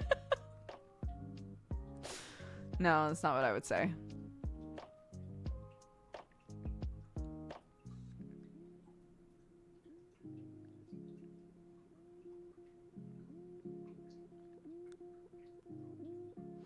Oh my god, Munverm, I thought that you were gonna, like, roast the shit out of me. The start of their comment said, I'm growing to loathe streaming. And I was like, uh-oh. Gonna go ahead and,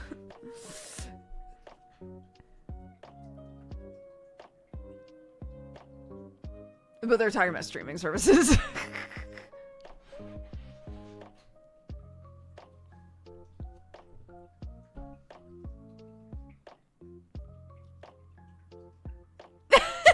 Faux pas at all.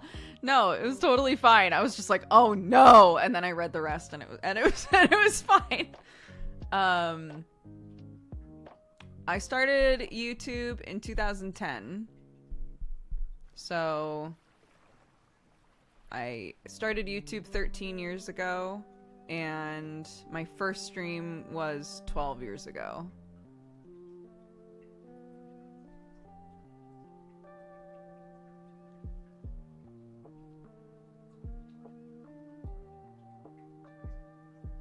And obviously now we only stream. So. But as I've said before, it's hilarious because I watch way more YouTube than I do streams. So I get it when people are like, I don't really watch streams. I miss seeing your shit, but I don't watch streams, so it's not I'm probably not gonna watch you anymore. I totally get it.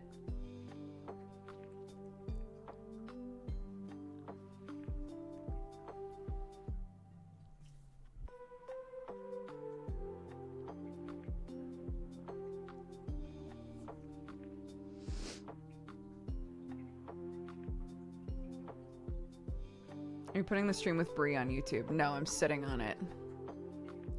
I'm sitting on it until next time I have to cancel a stream.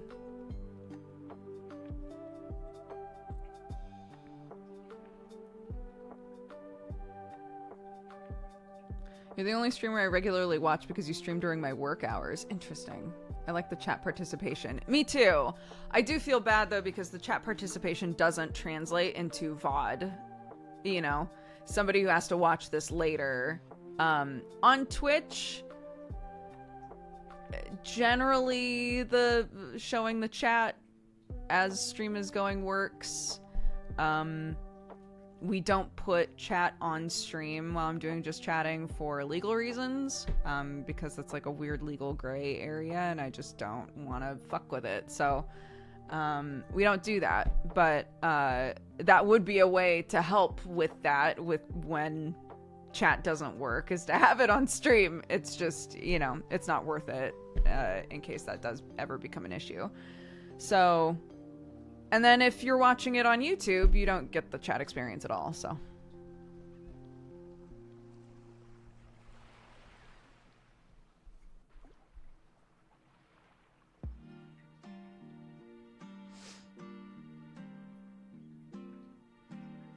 Yeah, A lot of people do it. A lot of people do it, but technically, I would only be like legally safe if I blurt out every single name in chat.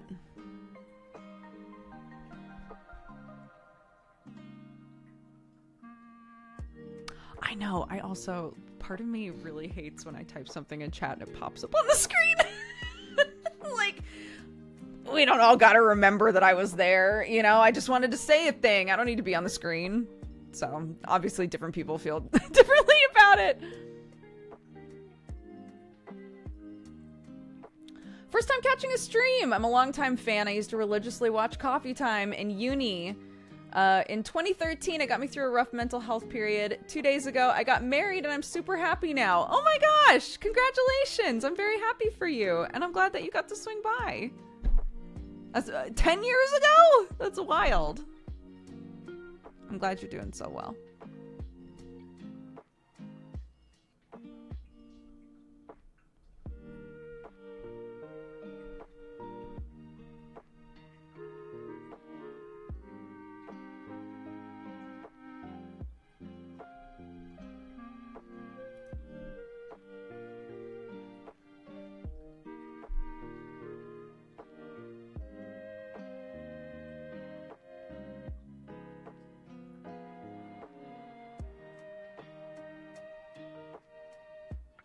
Do I do any anime content? I haven't done like a season rundown or anything like that in a while, in like years. I've been trying to watch more anime now. Sam and I try to keep up with a few, and then some things I'll just watch on my own, but...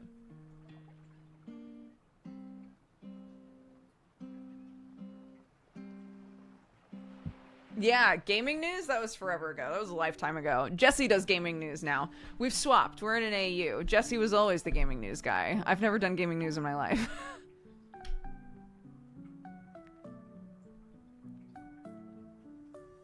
Oh god.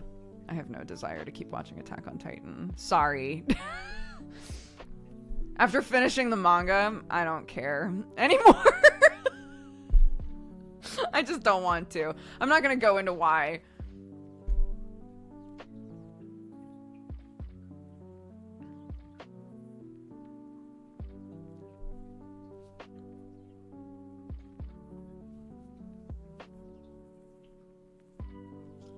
Still hoping for the Duke's anime minute on 5 Minute Gaming News. Yeah, we've talked. Actually, I'm gonna message him right now. He hasn't brought it up in a very long time. To be fair, like, I didn't do the thing, you know? But, hey, would you still...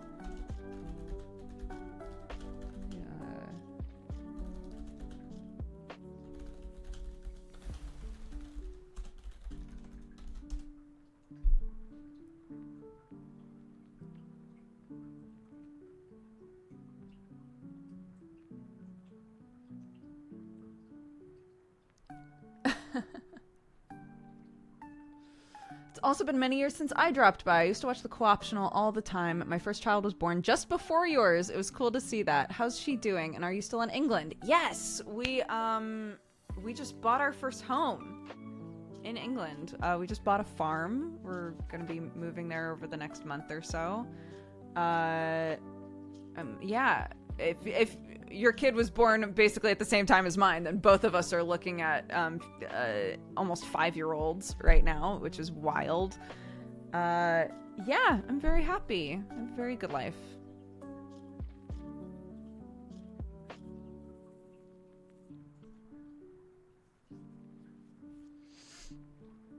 Time certainly does fly. Yeah, every time I'm like, yeah, Clark's almost 5, people are like, I am dust.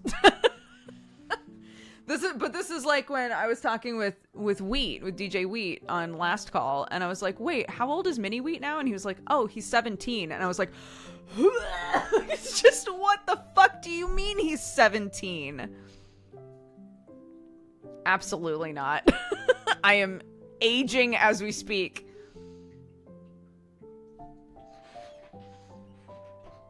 Yeah. It is wild.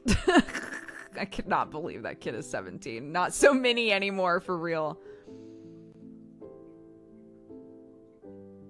Yeah, Jenna and John's kid is like an adult. It's super nuts.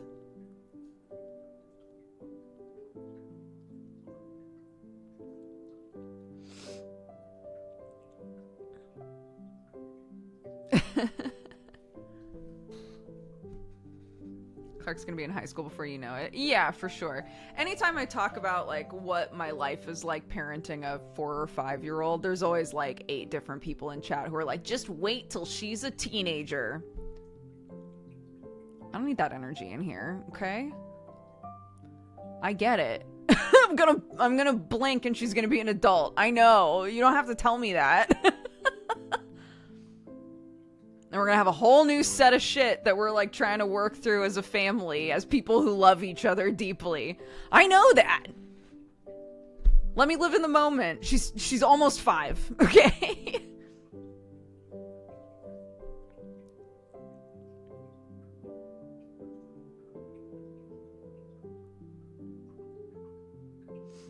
Teens are cool and opinionated, for sure. As I have said many times, every stage has new stuff that sucks and a bunch of stuff that's awesome.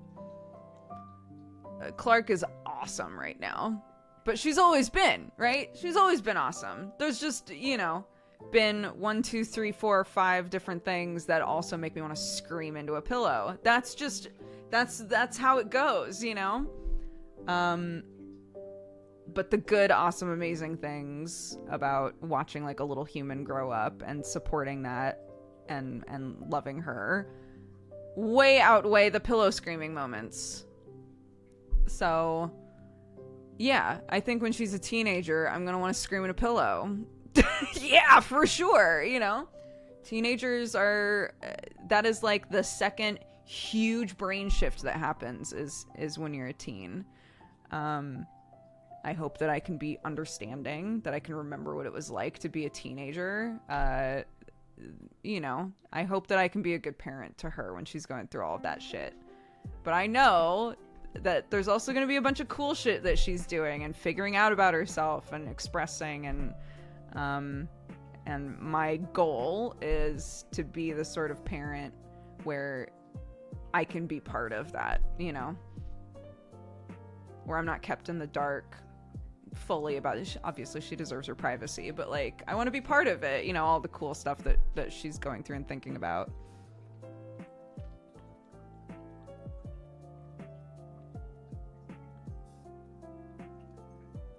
So luckily you can go to YouTube and watch your young self. Not my teenage self. I know I looked like a child. But I started doing YouTube when I was in my mid-20s.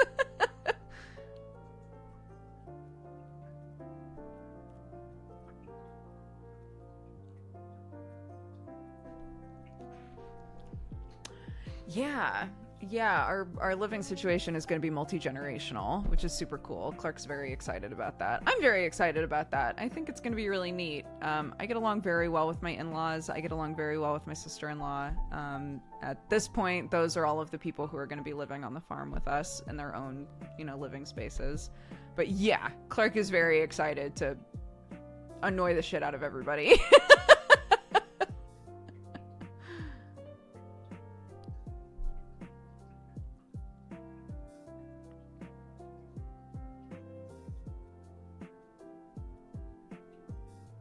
No way you were in your 20s when you released Guild Ho. Guild Ho? Yeah, dude. Yeah, that was like late 20s when I did Guild Ho. I'm turning 36 this year. So, I mean, I might be wrong about that, but I was definitely at least 25 when I did Guild Ho.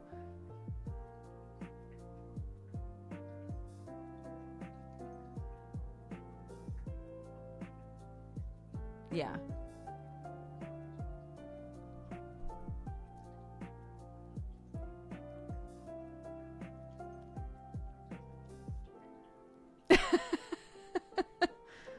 I'll let you do the math. Whatever video it is you're thinking about right now, I'll let you do the math on how old I was in those videos. But in all of them, I was at least 23. And up, because time is linear, so.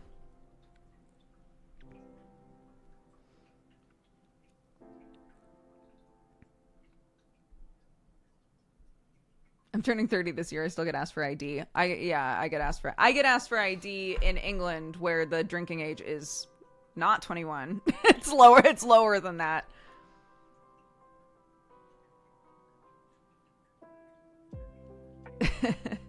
I joke, my mom looks very young as well, so I always joke that, like, my mom made some kind of a deal with some sort of entity, and now all of us are locked into warlock contracts, and we'll look young forever, but, like, one day, something's gonna peek through a portal and crawl into my room and be like, hi. But is it a joke?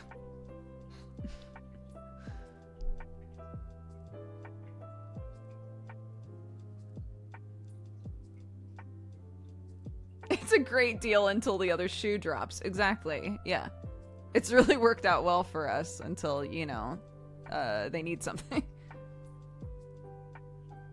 I remember watching in uni, and now I'm teaching in uni. Oh, congrats on all your successes. Thank you so much. You're a teacher. That's amazing.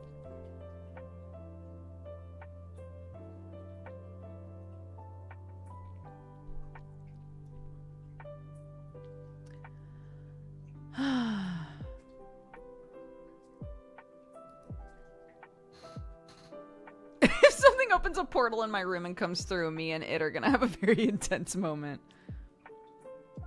It reminds me of, there's a comic that's like, any of you who have experienced sleep paralysis, sometimes people experience feeling like there's somebody in the room. That's where the sleep paralysis demon sort of thing comes from. Somebody made a comic about being frozen in sleep paralysis and seeing a demon, but the demon keeps being like, hey, do you want to be my friend? Hey, respond to me, please. And the person, like, writes them a note like, hey, I can't respond because I'm paralyzed while I'm sleeping, but sure, we can be friends. Feel free to play with all of my toys or whatever. It was very cute.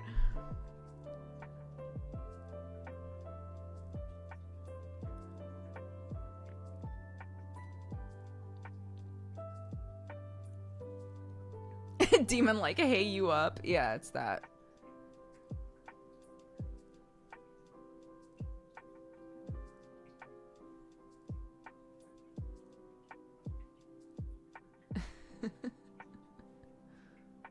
It's cold as fuck lately. If the sleep paralysis demon shows up, they better get in this bed and share some heat. Make yourself useful, dude. What are you just staring at me? Come on, man.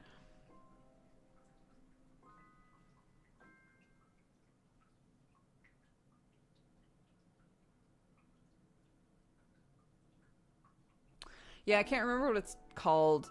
I don't have, like, proper sleep paralysis, really. But what does happen to me, it's called false awakening. That's what it is.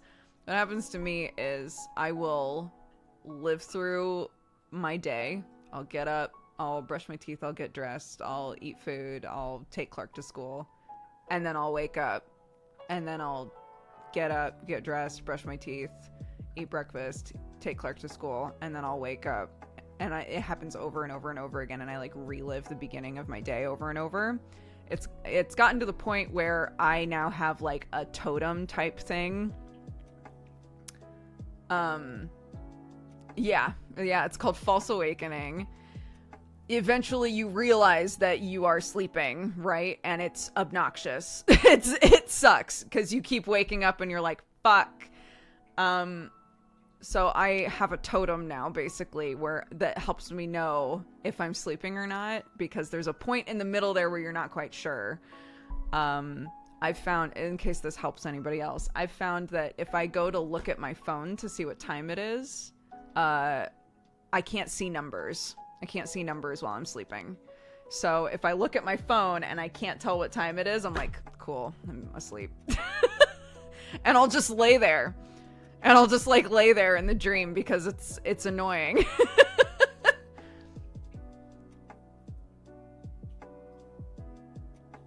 And eventually I'll wake up, like, for real.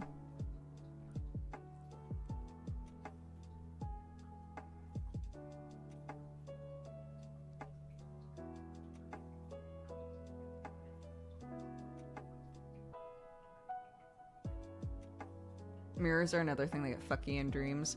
I don't look at mirrors a whole lot. So if I'm in the dream, like, doing things, I can't rely on, like, looking at the mirror. I can rely on looking at my phone, though. So if I'm, like, living through a thing and I look at my phone while I'm dreaming and all of the numbers are garbled, I can start to piece together, like, oh, fuck, I'm not actually awake, you know? So...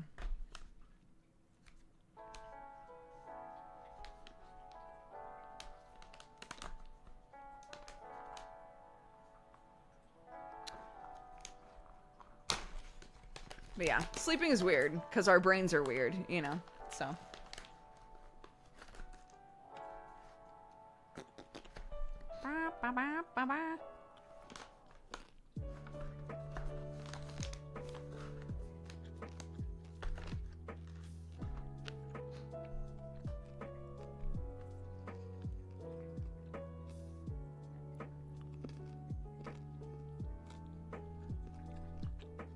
Hi, Nick! How are you, dude? We're talking about sleep paralysis.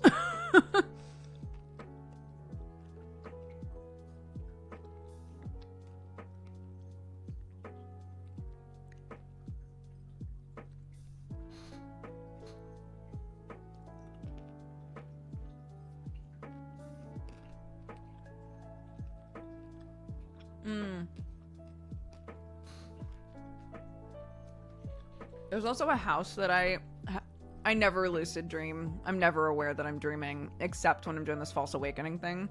But, like,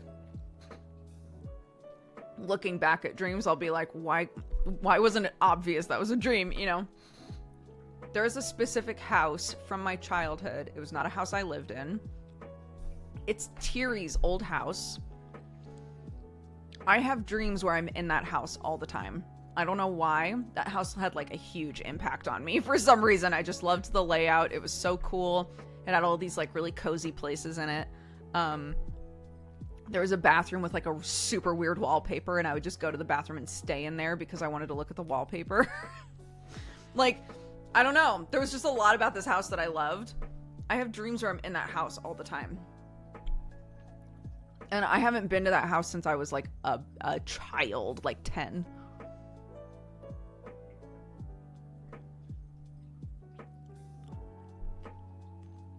Caleb's, yeah, thank you very much for subscribing. Welcome to the Cat Gang. Thank you very much. Sorry, I just had a chocolate-covered coffee bean.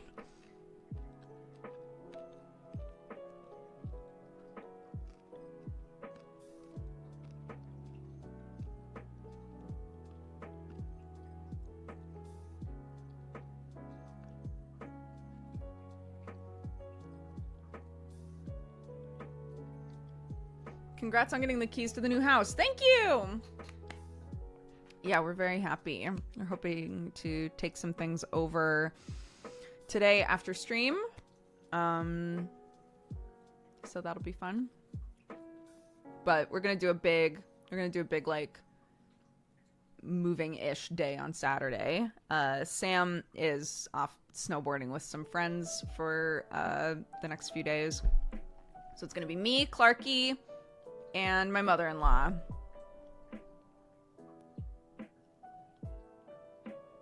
Did you do the coffee ad so you had an excuse to open a packet of chocolate beans? No.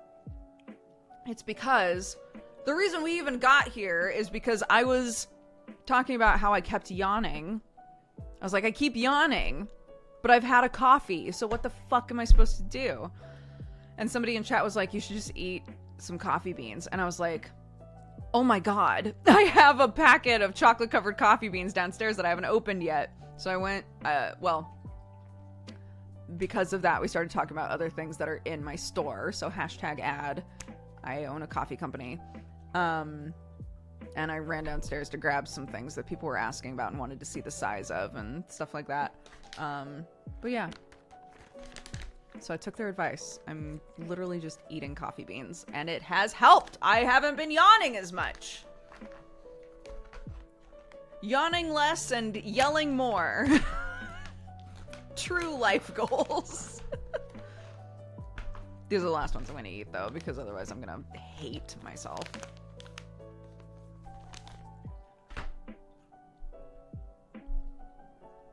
Time to become louder. Exactly.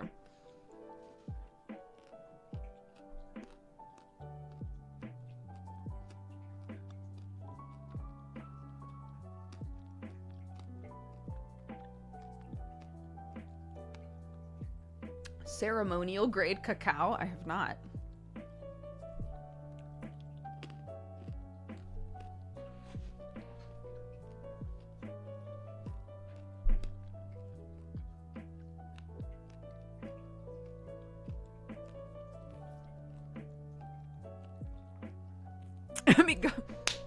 It's time to be louder, guys. I am sad that I don't have anything to drink, though. I'm probably gonna take a break in a minute here. An actual break, a proper break that isn't just me grabbing stuff.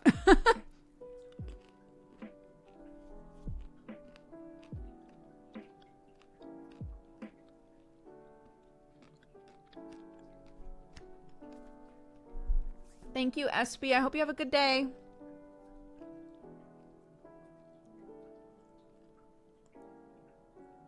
Oh my god, I want to do a replay of Detroit so bad.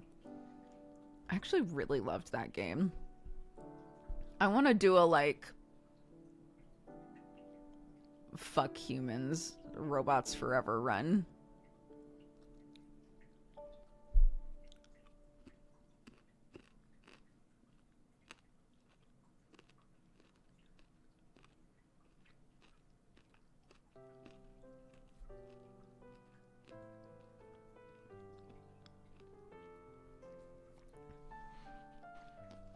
Yeah, I don't know what it was about that game. I actually really liked it.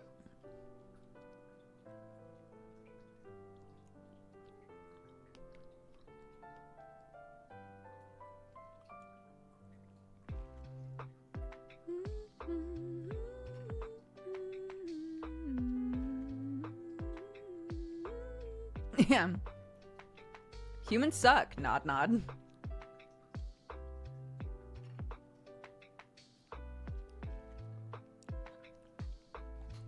For a hot minute there was a lot of really goofy fan art for Detroit, and I loved it.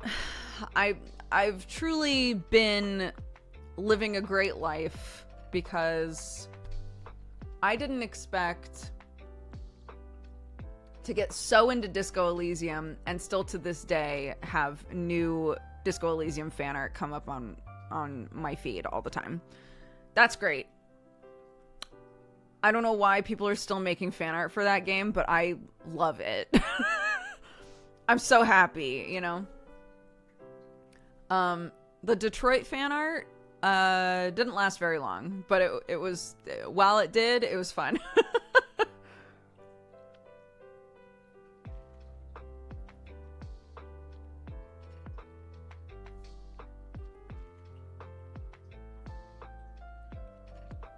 It is a great game. It's fantastic.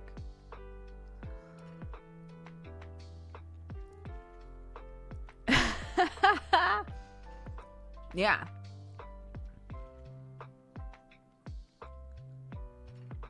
When you said Cano art, I was like, who's Cano? Who's Cano art?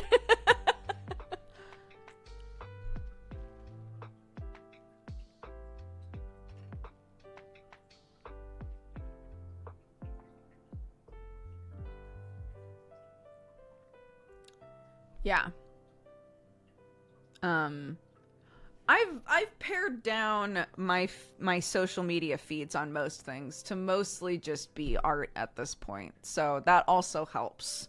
Is I'm either seeing people just drawing their cute OCs, or I'm seeing them do fan art. And, you know, I would say that the most inaccessible fan art that I see all the time for me is Genshin. But even then, I can appreciate the Genshin Impact character designs, you know?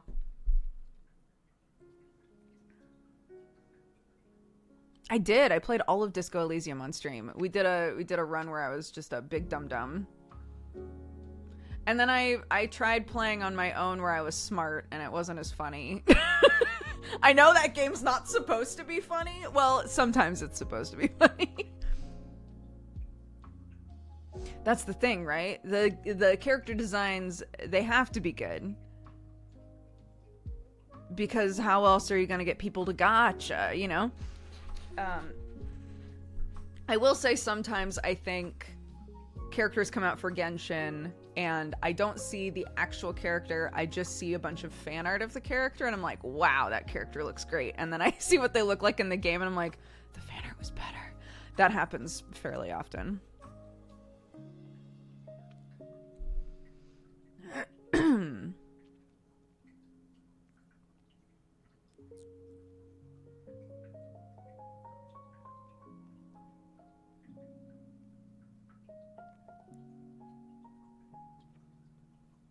There's a character in Genshin that's very Dodger bait. A short, angry boy. That is Dodger bait. A short, angry boy with a heart of gold. God damn it. I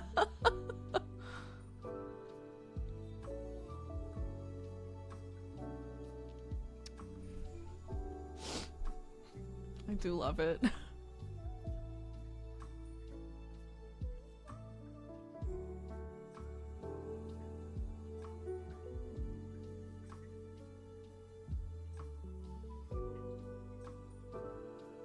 Do they have a best friend who's really tall and nice and sweet, but also very deadly?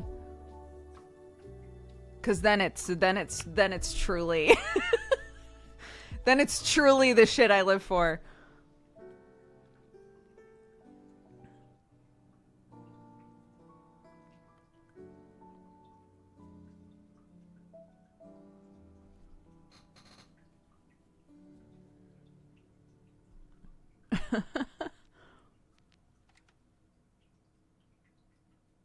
Did you do something different with your hair? I didn't put it in a hat.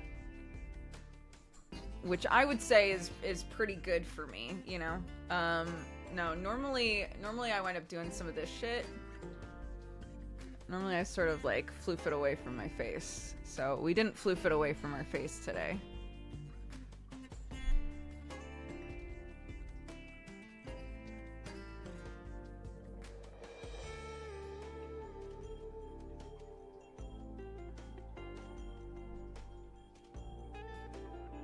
I suddenly want to watch FMA. One of the OG Angry Short Kings.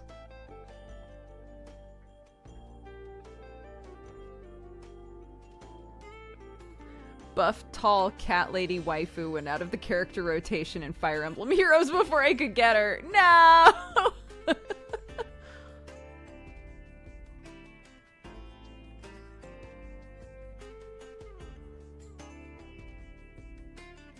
Yeah, did you find our trolls? Yeah, we're little trolls in Skellige.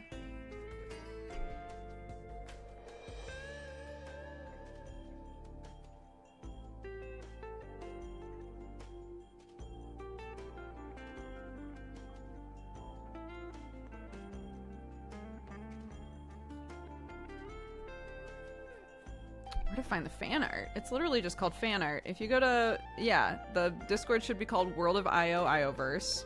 If you scroll down, there's a collapsible that's called the Art Corner, and inside there's a bunch of channels. There's fan art permissions, fan art tavern, fan art events, all that shit. So if you scroll down long enough, you should find either fan art or a collapsible called Art Corner.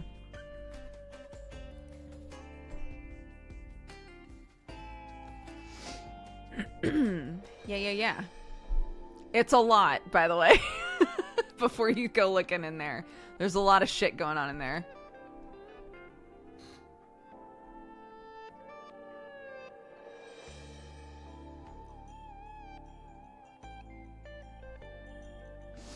What's with the sensual music? I don't know. I can't hear it. It's called Keep a Light On by Boppert. It's in the Video Game Study Lounge list.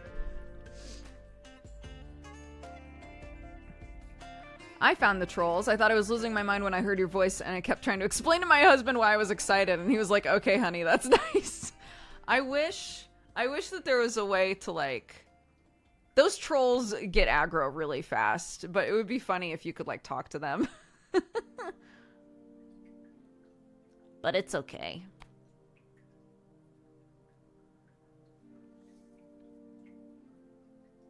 Are you just talking to yourself in a quiet room? Yeah, that's my whole life.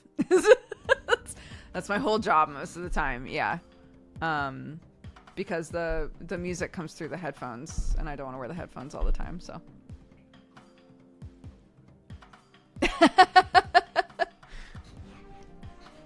Last time I didn't want to kill them. They gave me no choice. Yeah, they go for you, dude. They wanna chomp on them witcher bones.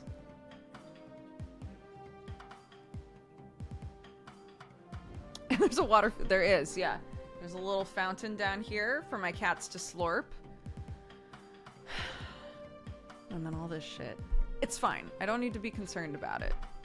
I don't need to worry about the shit that's going on in this house because we're moving. So, it's fine.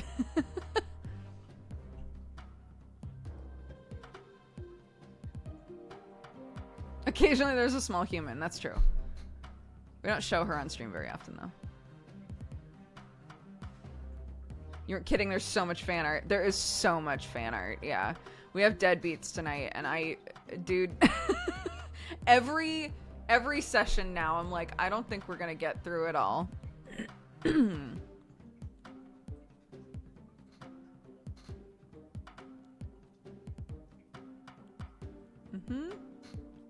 Yeah, we're moving into a farm. Very excited. I'm excited for that farm living, dude. Especially now that we know we can get good internet. Farm living.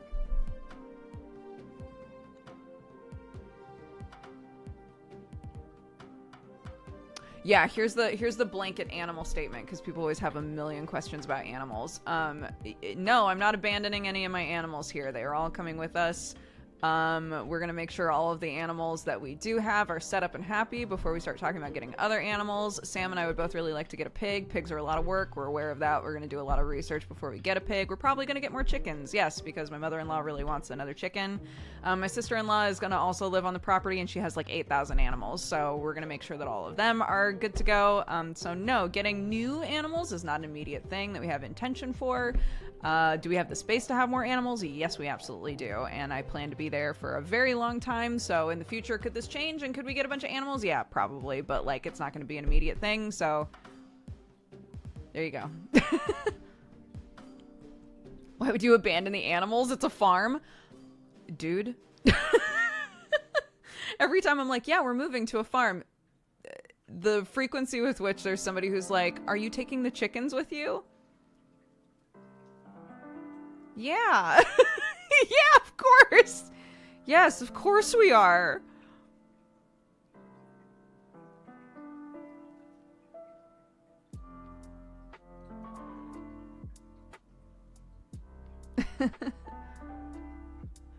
Also, because a bunch of people yesterday were asking about renovations to the new place, we currently do not have the money for renovations. That is not an immediate thing that we are planning on doing.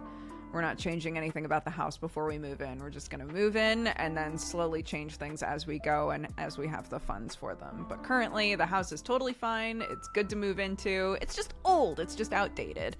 So I can deal with old and outdated. That's fine.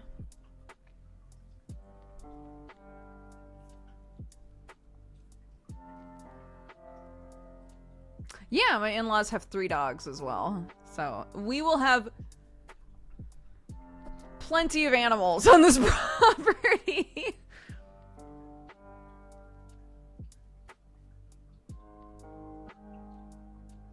Bye, Dojums. Have a good sleep.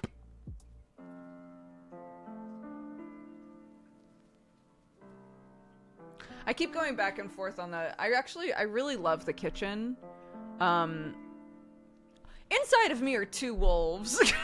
There's the wolf that's like, everything should be wood and brick. Everything should be just like, you know, like earthy colors. And then there's the other wolf in my head that's like, or I could paint everything in the kitchen teal. You know, like, or everything could be as bright as fuck and we could just see what that's like. I don't know why those two can't get along, but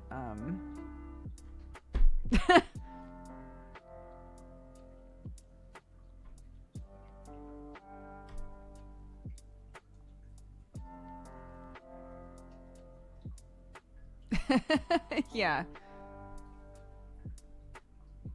My office is probably going to be very mushroom core, which I'm excited about.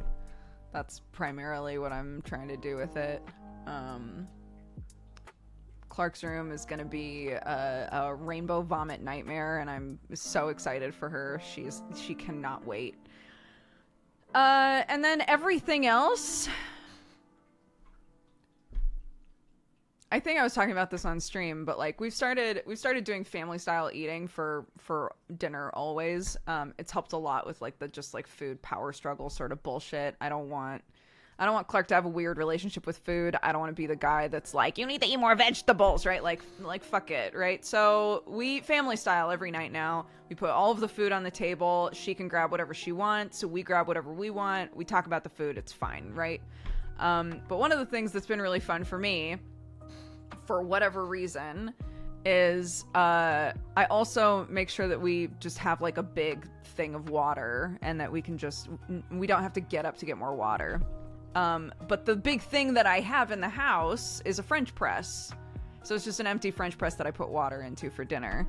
And Sam at one point, I swear this is coming to a point, Sam at one point was like, we should get like an actual water jug if we're gonna keep doing this, you know? We should get an actual like water jug for this. I was like, that's a great idea. So I found a water jug that's like old and beautiful and very affordable. And I was like, I'm gonna get this. This is very cute. I love this. I showed it to Sam.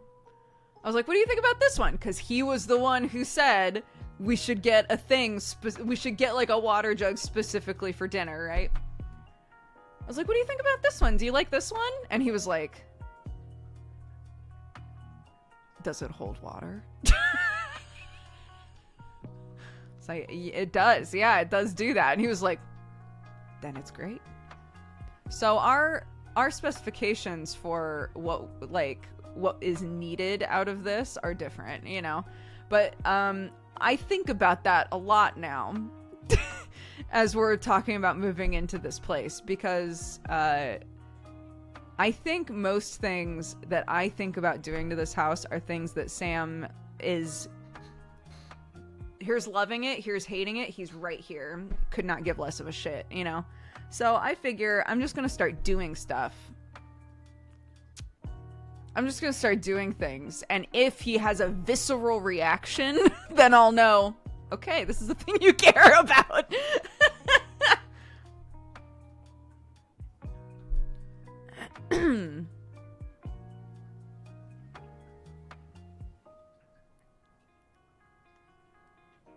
Sam is it functional? Yeah. I also, for the most part, is it functional? Does it have a purpose, right? Does it do the job? It does. But also, like, it's cute. It's like an old purple water jug, and it comes with 3 little purple cups, and there's 3 people in our family. How cute is that, Sam? And he's like, it certainly holds water. Great. I'm gonna do whatever the fuck I want. I'm gonna do whatever I want. until someone is like, stop.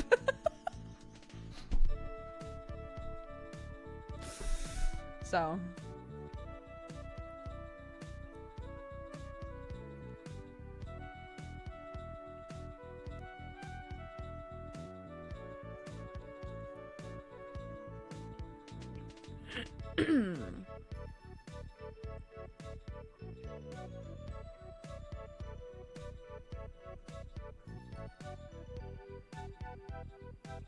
Yeah, I think, you know, I think depending on a lot of you guys are turning it into a like, yeah, because he's a dude and just all dudes are like that, which is not true. I think depending on the person, there is, you know, that depending on the vibe of the thing, like, yes, it does the job, but also, is the vibe such for this thing that I will want to consistently use it in my life? That adds value to it, you know? If I can say, yes, it will be a water jug, we've been consistently using water jugs, that's great. Or we need a water jug more. But also, is it like a thing that I will be using every day in my home where I'm like, I love using this, you know? Like, this is so pretty, I love it, you know? That adds to the value, I think.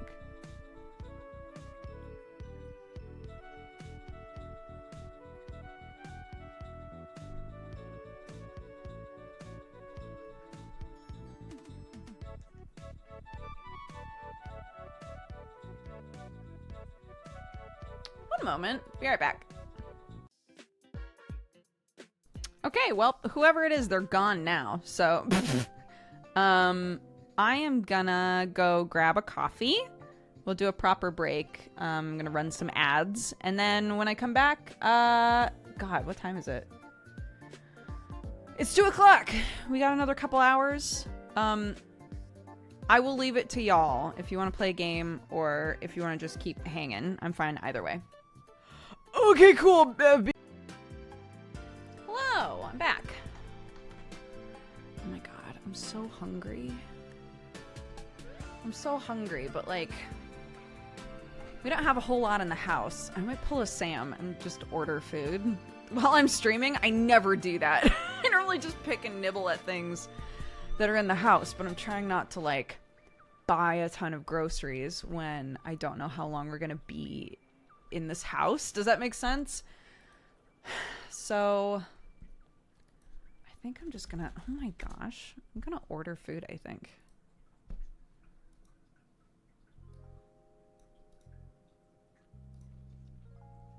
What do I want though?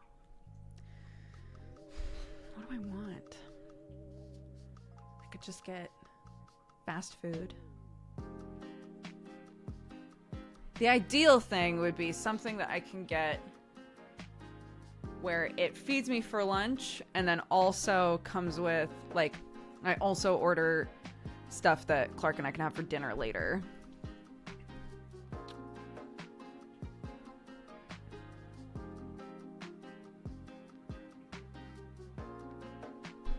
This is very exciting. I know, I never order food on stream. I feel like Sam has this down to a science. I'm gonna hem and haw over all of this. Like, what do I do? What are we gonna do here? Clark helped me make a pasta sauce yesterday that was really good, but she wanted to make it, but she didn't want to eat it. You know? So, she ate a bunch of just plain pasta with no sauce on it. Doesn't he stream at night mostly? Is he ordering food at that time? Yeah. Yeah, he is. It's wild.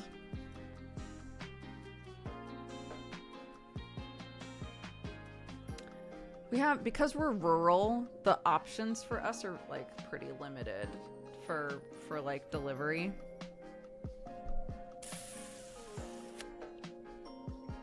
Maybe I won't worry about I've got stuff to make for dinner. I've got stuff to make for dinner. I'm just gonna get myself something quick and easy.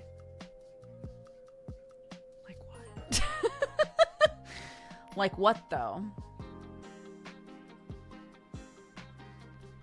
I don't know.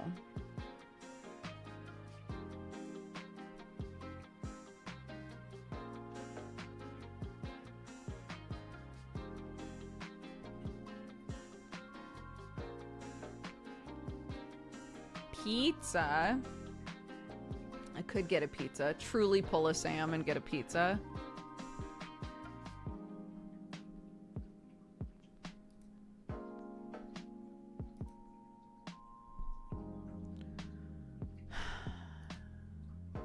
I will. I will do that. Oh my god. This is my favorite pizza. It's an artichoke, mushroom, and red onion pizza. Fuck, it's so good.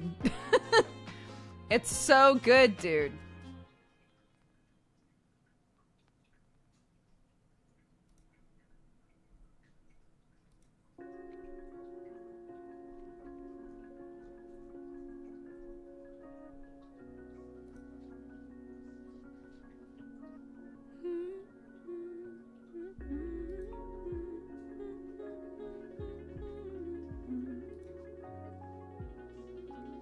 Okay.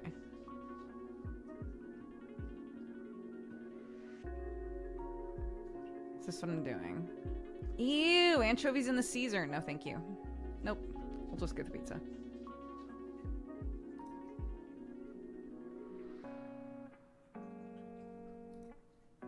Sure, I'll also get those. You son of a bitch.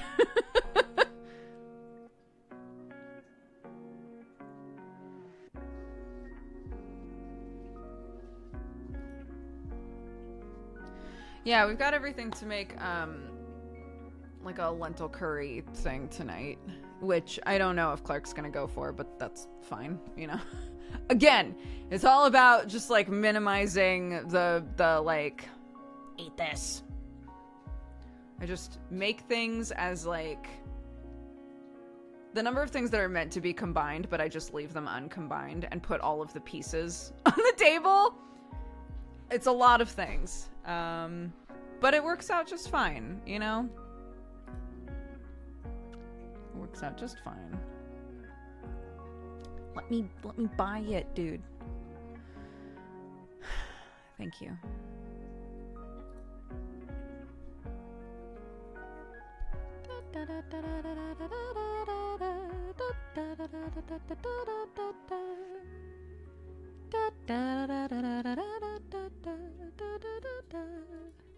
Okay.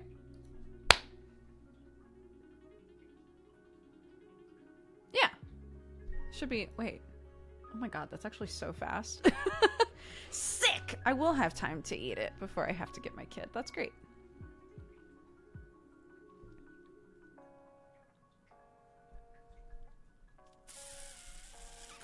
I saw, while I was making my coffee, that video came up on TikTok of, like a Turkish chicken stew.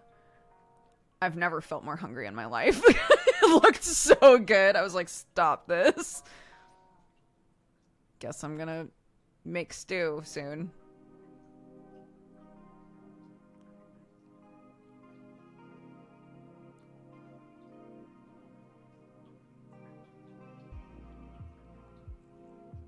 Yeah, I'm not gonna try to say it.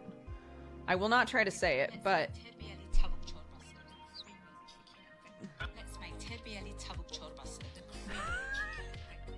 I'm not gonna try to say it, but that's it. It looks delicious.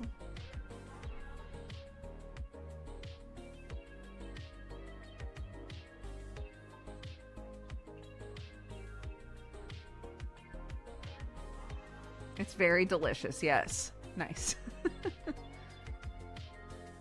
Yesterday, my daughter walked up to me and said, "Daddy, can you hold this, please?" I put up my hand and she dropped a giant wad of chewed up carrot in my hand. Clark does that. She'll try a thing, she'll chew it a little bit and be like, "I don't like this." And then she'll take it out of her mouth and then just hold it like this, like, who's gonna save me? Who's gonna save me from this half chewed up thing? Anyone?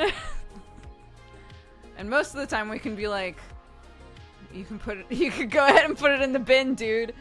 But sometimes if she's in the wrong mood being, I'm just so tired. I'm just so tired and everything feels like too much, which like somebody in chat's about to be like, mood. She'll be like, can somebody please just take it? Like, I don't want to put it in the bin. Can someone please save me from this? Anyone?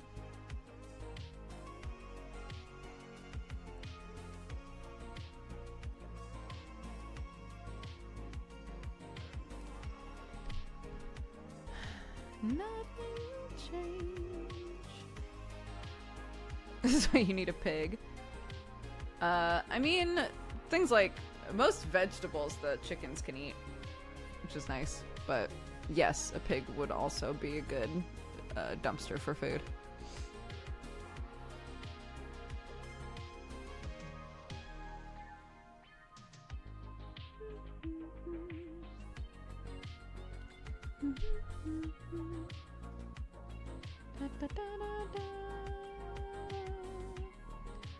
Oh my god, I've been playing around with my garlic. I dehydrated a bunch of like garlic chunks with the intention of dehydrating them to the point where I could powder them and then make my own garlic powder, right?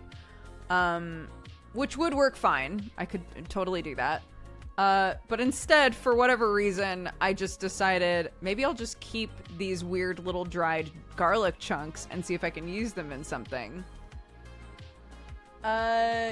So far, the best use I've found for them is in soup, because they rehydrate a little bit in the soup. So if I try to add them as like a crunchy garlic topping to something, it doesn't really work. It's not like crispy garlic chips or something. It doesn't quite work right. But if I'm making, say, ramen, and I want garlic in the ramen, I can put some of these little garlic chunks in the ramen and leave them for a couple of minutes and they'll rehydrate a little bit. So that's worked okay. But those sat with all my spices and stuff for a decent amount of time before I was like, I've got to figure out a way to use these, because this is, when you open it, it's like, garlic smell, you know?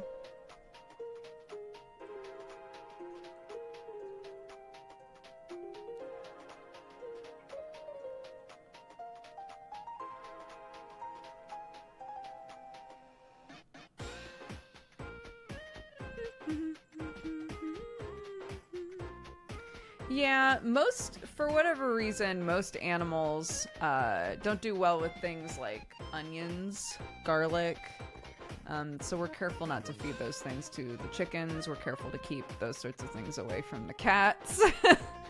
They're not good for a lot of animals to eat.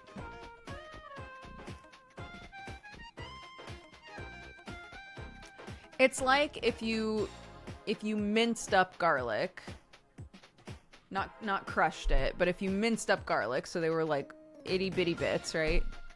And then dehydrated them, and they kind of turned into like weird little garlic rocks.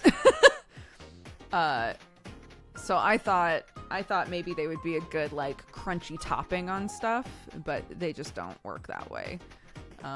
But they're fine in soups. They're fine in soups and stews and stuff, so.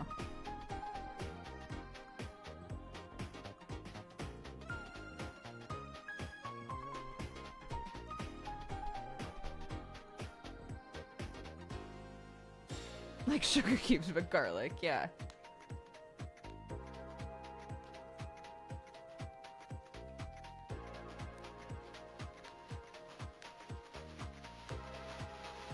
If you dry them out enough, they become hard, yeah.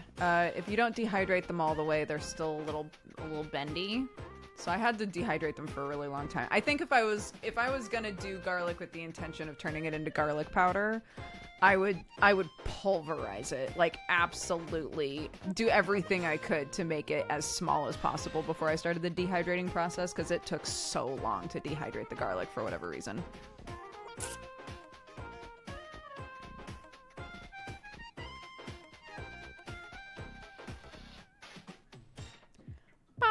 Ba ba ba ba ba ba ba ba ba ba.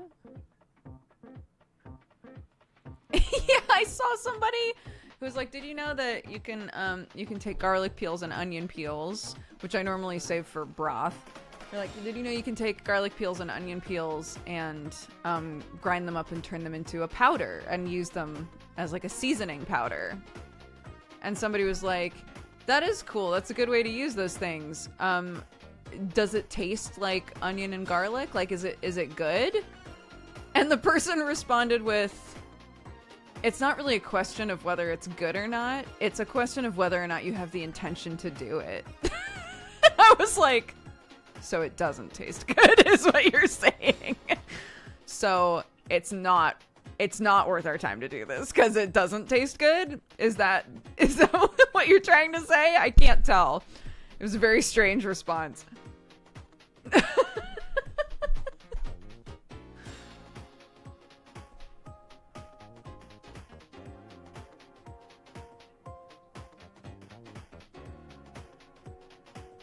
Oh my god. My sister is like addicted to onion salt. She loves it. She puts it on everything. And I was thinking to myself, like, it must be pretty easy to make your own onion salt, right? Like, surely it's just onion powder and salt. Is that not what it is?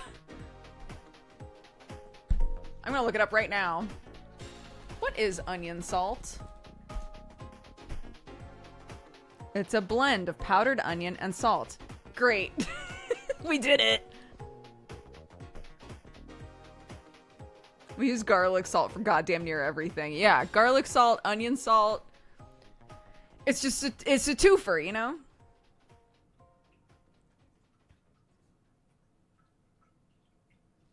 Oh my god, I got a little jar at Lidl. At Lidl, they had a jar. There's this weird section at our Lidl's right now that is just a lot of like Italian foods that is in the please someone buy this area. One of them was a little jar of chilies, right? And I knew it wasn't gonna be the same sort of flavor as like chili oil, right? Like chili crisp or anything like that, you know?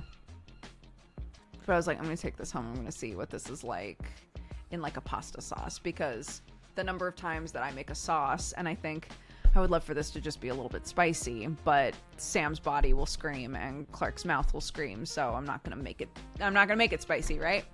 It's like, this could be the key to put just like a little bit of this weird Italian chili paste in just mine, right? Like, just put it on my plate and then add it to whatever's going on.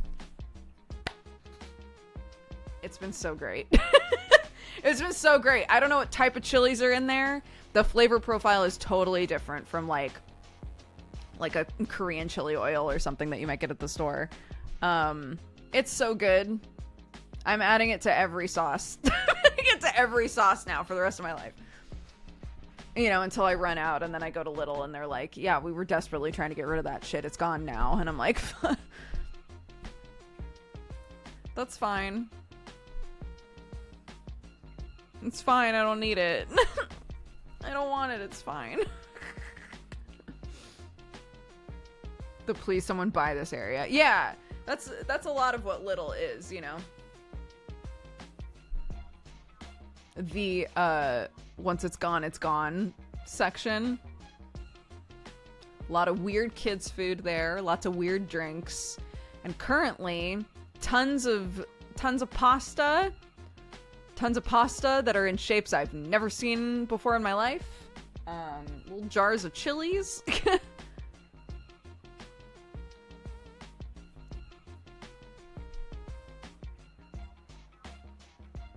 Buy 20 bottles. I wonder how much they have there. Yeah, I should just get a few of them, right? Finding weird shit you can't do without an Aldi and Lidl. Yeah. The only issue is that the turnover rate is so high. Like, I was talking about the taco spice that I found at Lidl that I can't find anywhere currently. That stuff was there for like a month and I was so excited, and I bought like 8 packets because I said to myself, this is little. And that shit's gonna vanish. And it did. And it did. What were you planning on getting at the Asian market? I want chili crisp. I'm still trying to find a place where we can get good ramen. I don't know. I would just love to see what they have. So.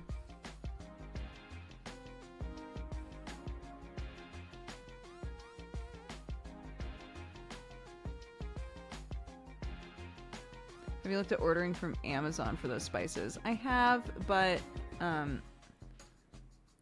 I would like to order from Amazon as little as possible in my life. I keep trying to find things either out in the wild or direct from a seller as much as I possibly can. But sometimes Amazon is just like the easiest place to find a thing, and it's very annoying.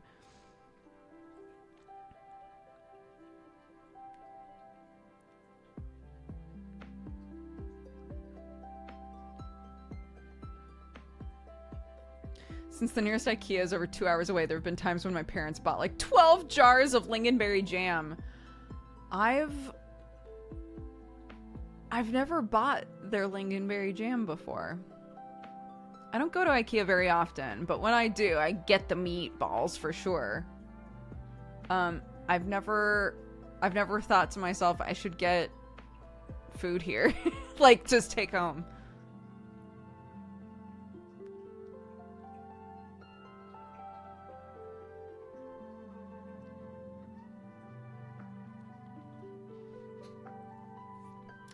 French week is coming up at Lidl with the cheese and ham croissant. Oh, believe me.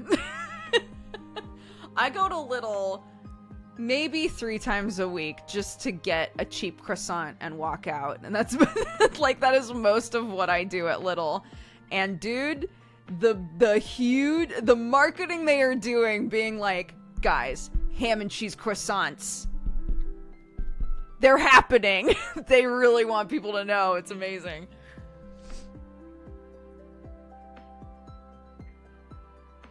Yeah, their bakery is very good at Lidl.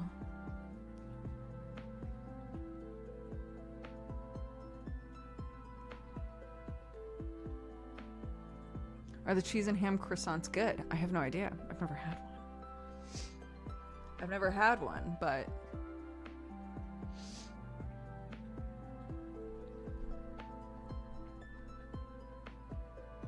Oh yeah, gochujang's delicious. Is it gochugaru? Is that the name of just the dry spice mix? I keep thinking I should get that too.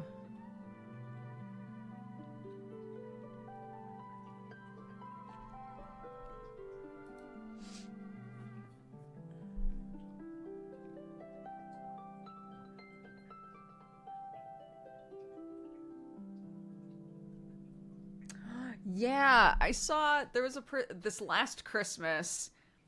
Around the Christmas season, so much of my feed winds up being, you know, people like, here's a really easy gift to get for so-and-so, or here's a list of different gifts for kids, or here's an easy thing to make. And somebody was like, bro, every Christmas, I just make a huge fucking batch of chili oil, and I give everyone chili oil, and they all love it. And I was like, that's so smart. Because it's one and done, right? You just make a huge batch of chili oil, and then you're done. That's so smart.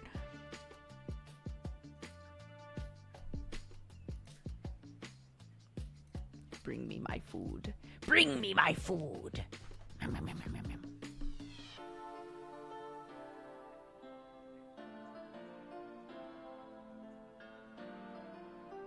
I watched because the show is coming soon, I watched the Has Been Hotel pilot for the first time. I don't know how I've never watched it. I had never seen Hell of a Boss. I watched a bunch of Hell of a Boss, which I think is not as good as the Has Been Hotel pilot, personally. I said that to Summer, and Summer was like, that's so funny because Has Been Hotel happened before Hell of a Boss, so it's funny that you think the writing was better in Has Been Hotel. But I'm so curious what that show is going to be like now.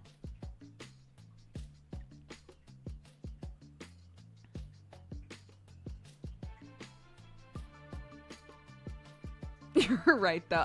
I just feel like, look, Hell of a Boss is fine. I feel like it relies a lot. If you've never seen it, it's a very adult cartoon. I feel like it relies a lot on swearing and sex jokes. I'm fine with swearing and sex jokes, but if it feels like the writing kind of relies on it in order to, like, get by, it's not as interesting to me. So it's fine. Has-Been Hotel seems legitimately, writing-wise, very interesting to me.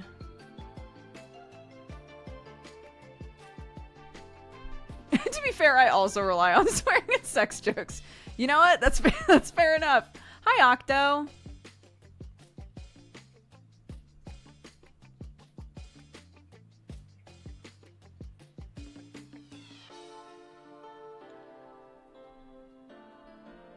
Like, it has so many, Hell of a Boss, it has, like, these moments where it's very sincere. And I feel like on some level, the hope is, like, those sincere moments will hit harder if everything else is just, like, a body mess. But, and, like, I like those moments a lot, you know? I just wish the rest of it, had a bit more of a gradient in tone.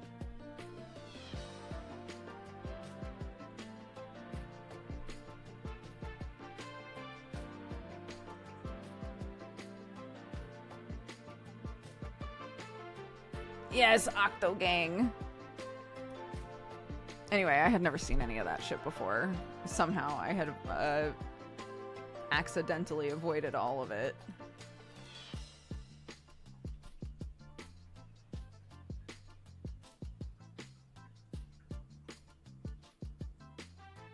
Oh my gosh, they announced Crew 3 for Last Call.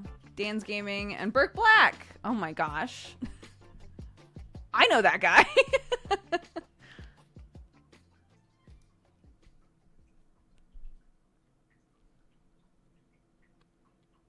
Burke rated us earlier. So that's the joke. I am having a good week. Yeah, we're starting the moving process, which is so wild. But overall, yeah.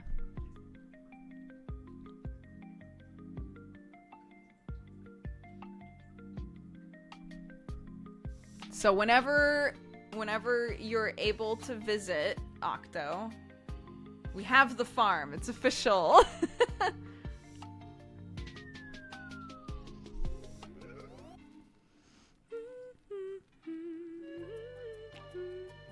Can I sleep in the barn if you'd like to? It will be very cold.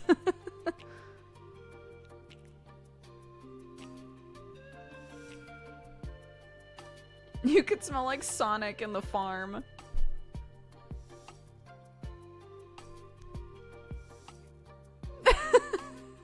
I'll smell like Sonic, hopefully.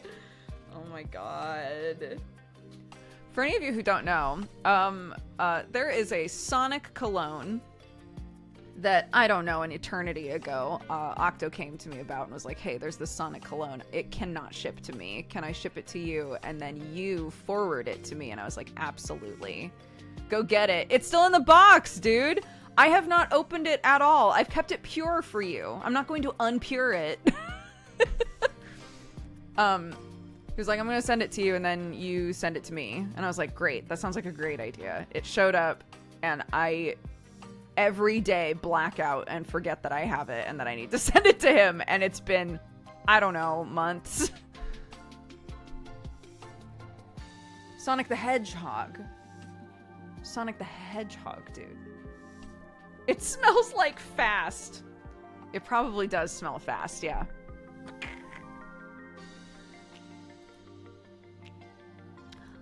Yeah, so, I'm very sorry.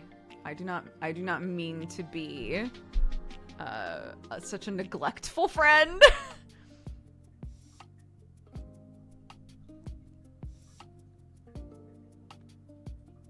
It'll be expired soon. Does cologne expire?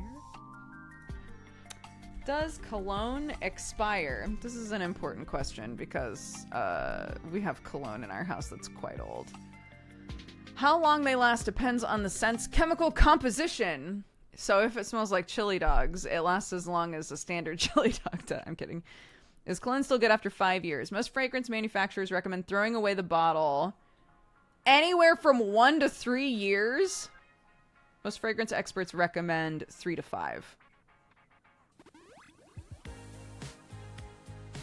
I've never thought about perfume or cologne going bad before.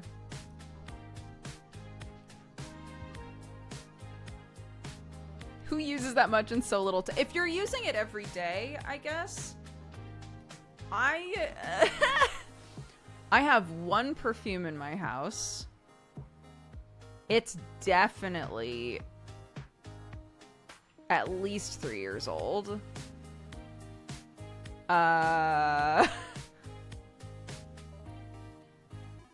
And I've used it, I want to say, like,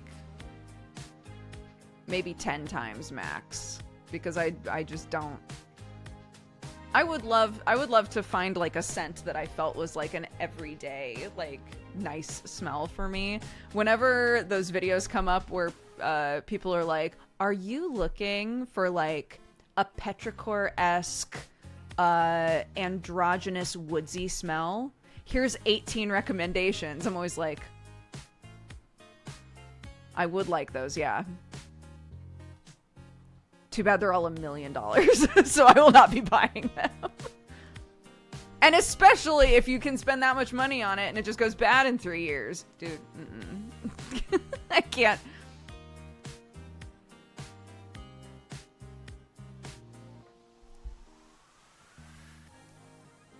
I have a bottle of Timmy Hilfiger.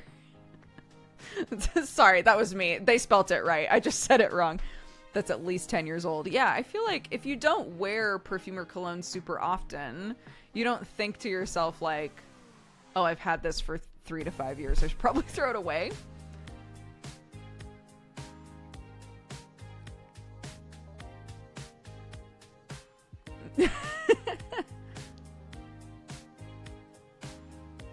Yeah, Timmy Hilfiger.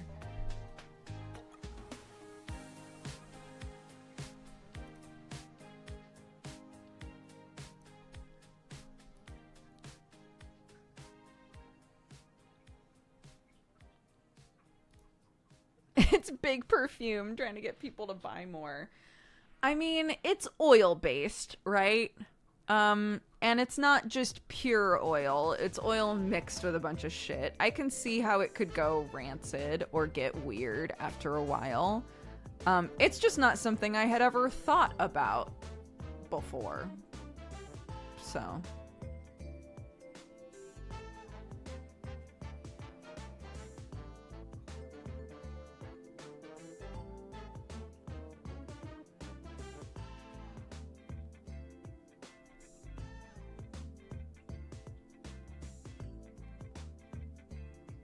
But you would smell it? Like, smell it getting weird? Sonic perfume goes particularly fast. No! Sonic perfume goes bad almost immediately. That's how fast it is!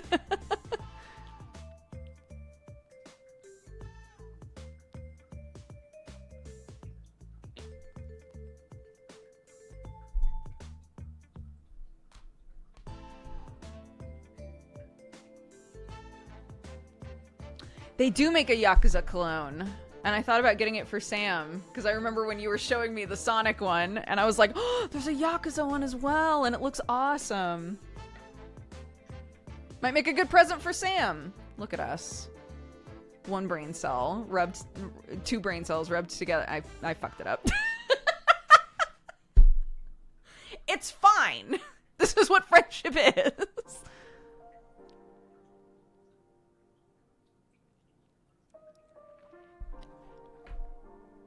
You just take one single brain cell and you squeeze it so hard that it splits into 2, and those are friends.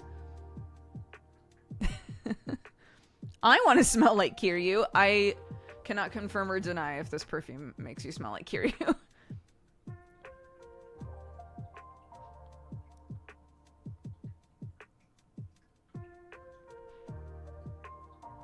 I got a bottle of unisex cologne when I first came out as trans. I never had anywhere to use it because I'm also autistic and sensitive to scent. I was not, I never used smelly stuff growing up because my dad is super sensitive to smells. So I feel that not as being the sensitive person, but like I've spent a lot of time with people who are very sensitive to smells. And then I also worked on that farm that I've told you guys about where I couldn't even wash my hair with shampoo that had chemicals in it because the lady would smell it. It was a lot. She was very, like, the most sensitive to smells that I've ever met in my entire life, and I felt really bad for her. But yeah, it wasn't until I was like quite a bit older, like out of college, that I started being like, perfumes and colognes are fun, right?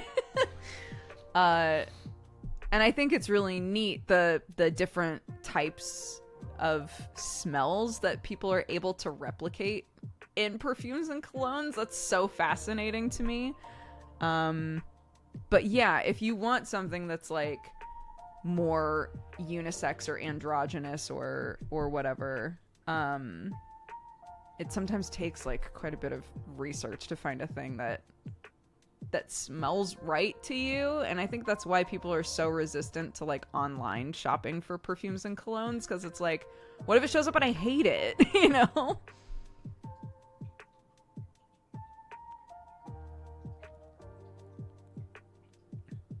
If you work on a farm with a sensitive nose and all the animal smells, hell no. For her, natural smells, animals, dirt, like whatever, that's all fine. It was chemical smells that were really hard for her. So things in like standard perfumes, things in standard shampoos and conditioners, soaps. When I dyed my hair, she was like, I'm so sorry, you can't, I need you to go home, because she could still smell like product in my hair from when I got it dyed. Yeah, it's chemicals specifically for her that were difficult.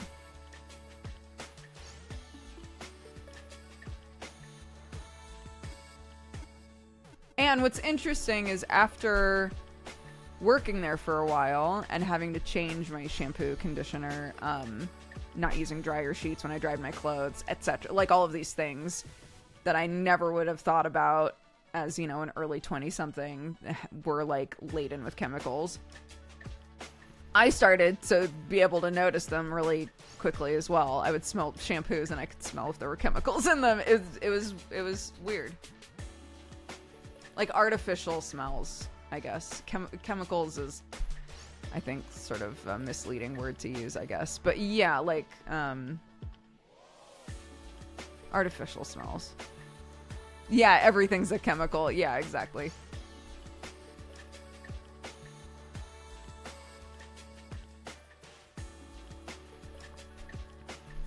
The difference between like what a grape tastes like and what grape flavor is, like did you create that smell, or did you use a thing that just naturally smells like that?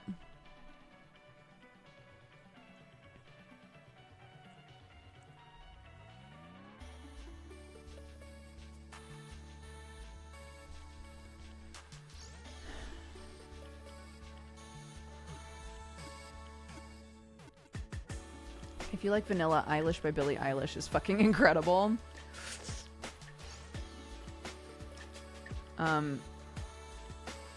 The sorts of smells that I like are the sorts of things that I've been using as examples are like woodsy smells, smoky smells, things like that. I love vanilla as a flavor. Vanilla ice cream is my favorite ice cream, which is so sad.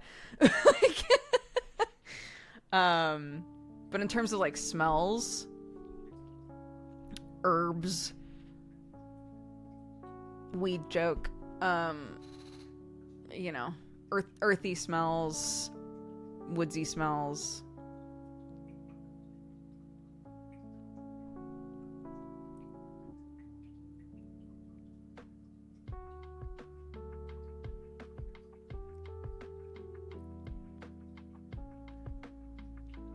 Oh, yeah. I've never used fabric softener. And from what I understand, fabric softener actually, like, is kind of, depending on what you're washing, can be, like, pretty detrimental to your clothing. Sometimes it smells really nice, but, yeah, my family never used it growing up. I've never bothered to use it.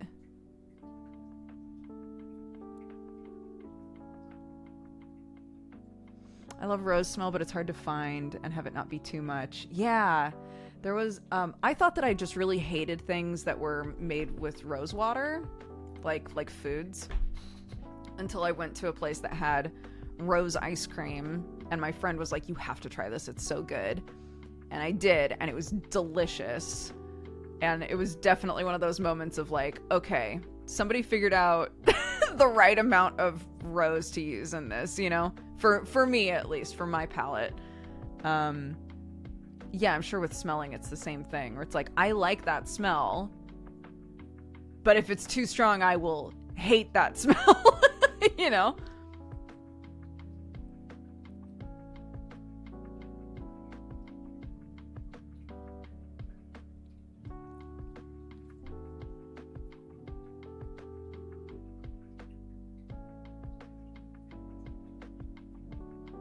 Hi, Besso!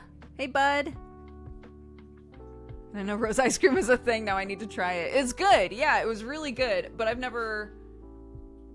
don't like consistently see rose ice cream, you know. It was like a Middle Eastern ice cream place that a friend took me to, and they had rose ice cream, and they were like, it's amazing. You have to have it. But I don't just like see rose ice cream like out in the wild, really. So I'm not sure how difficult it'll be.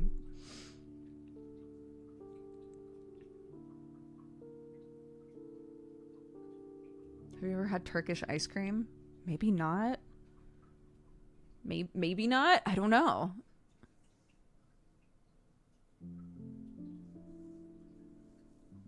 I don't like rose flavoring, but it is in a lot of things here.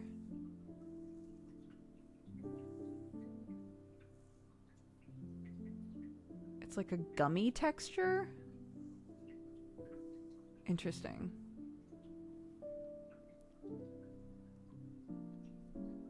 No, I have no idea.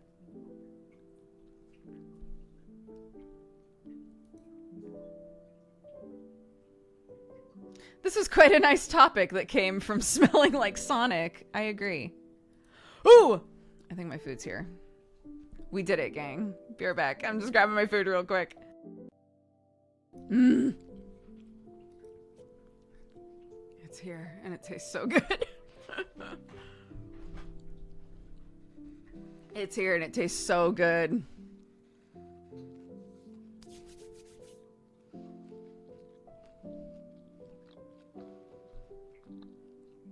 That's a lot of pizza. Hell yeah, it is.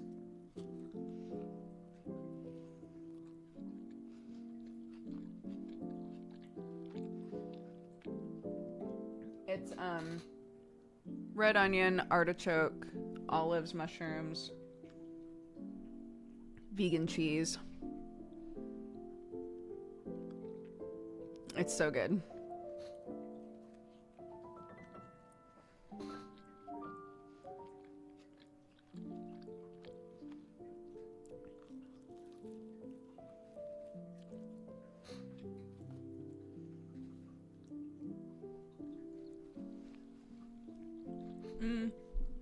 Let me check for you.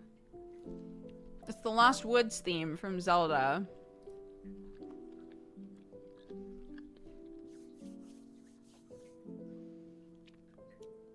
I've never tasted an artichoke. Oh my god, I grew up on artichokes, so I love them. Oh my god.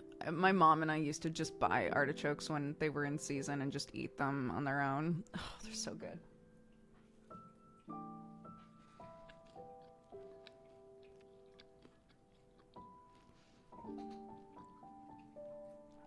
I only recently found out that stuffing artichokes is a thing. I've never seen that before. We would just boil them and then just eat them. But I saw a video recently where somebody was like, if you've ever had stuffed artichokes, here's like an easy way to make that. And I was like, stuffed artichokes? Never heard of that in my life. But apparently that's like, that's like a very classic way to eat them.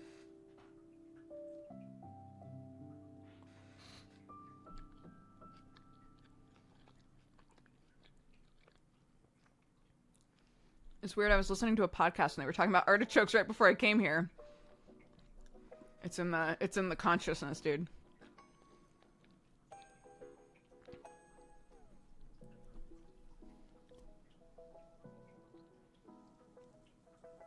We boil the artichokes and dip the leaves in butter. Mm-hmm. We dip them in, my mom makes like an Italian salad dressing sort of situation. So we would dip the leaves in the dressing, in the like balsamic vinegar and oil and stuff. Oh my god, it's so good.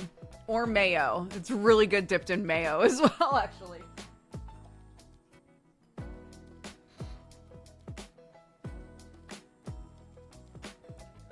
Sherlock's trying to figure out what the fuck's going on. He's like, normally I stand here to get up there.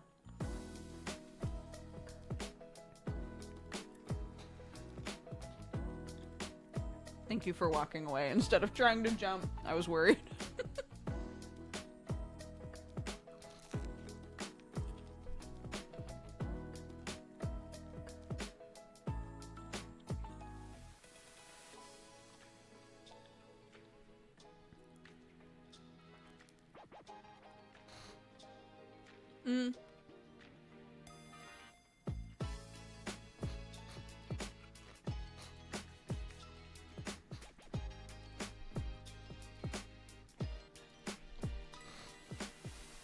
With artichokes, you chop off the top of all the leaves. So, just do a big cut on the top, and then chop the tops off of all of the surrounding leaves. And then while you're eating it, yeah, most of the leaf you can't eat. It's basically like, as you peel leaves off, they have tiny bits of the artichoke heart attached to them. So you dip the like frontmost tip into whatever dip you want to do and kind of like scrape it with your teeth, and you scrape the artichoke heart off of the leaf. Does that make sense? This is one of those situations where I feel like people would probably benefit from like watching a person do it, but it's also like weird to be like, I'm gonna show you how to scrape artichoke heart off of leaves.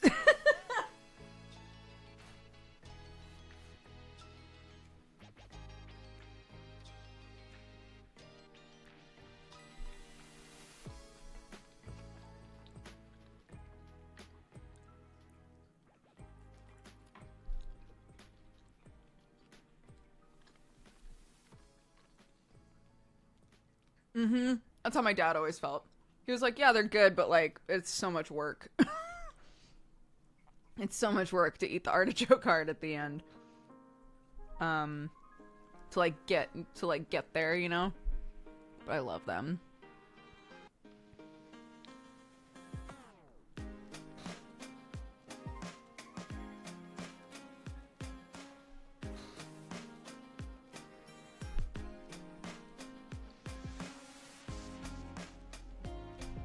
Why not just buy artichoke hearts? Sure, you can do that.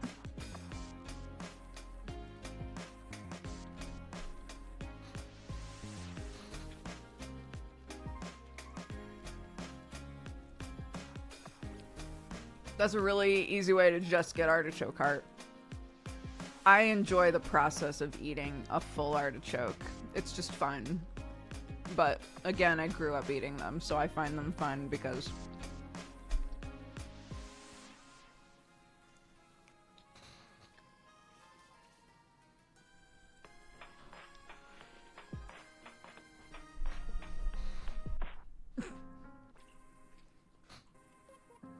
hi, Zoomer. You better not come for my pizza, or we're gonna be fighting. Was that Sonic?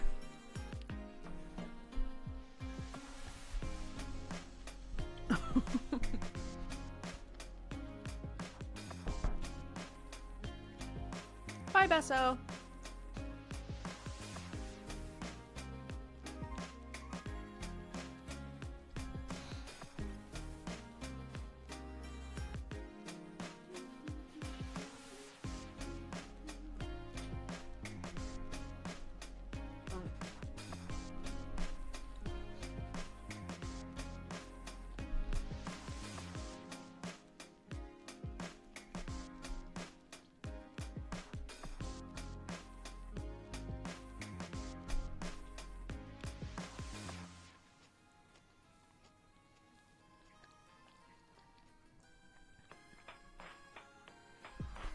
Yeah, situations like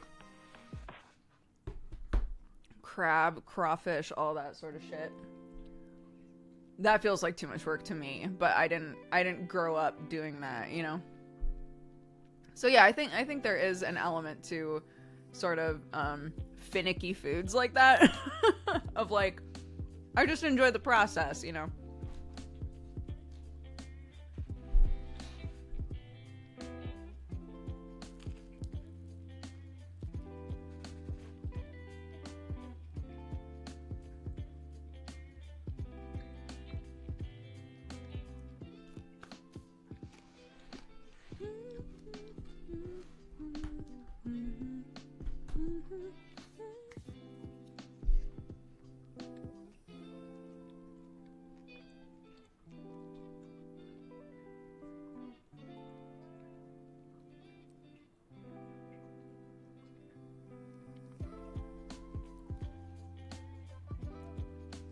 I can't eat pre-made meatballs. My dad always made them himself.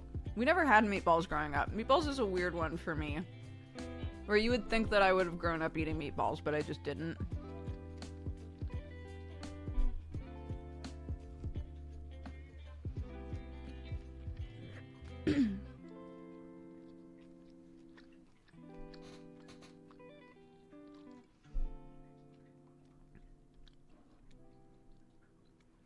Yeah.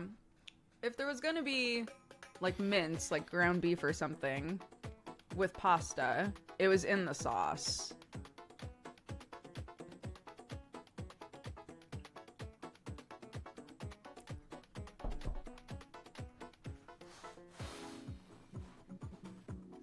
Oh my god. What the fuck?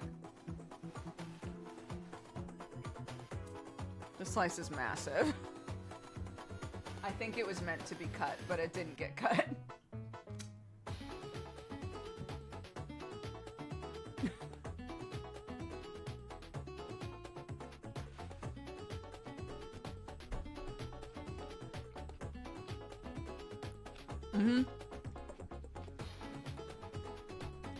The perfect folding slice.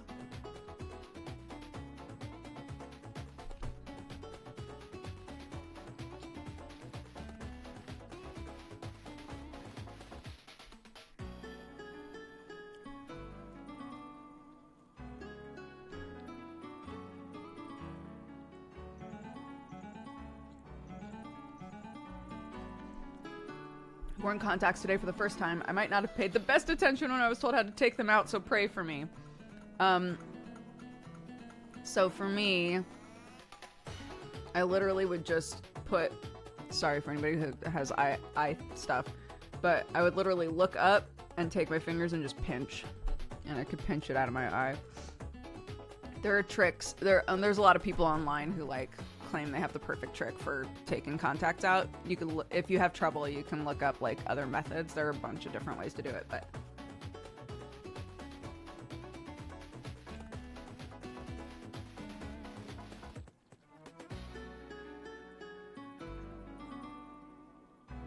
nope, I don't wear contacts.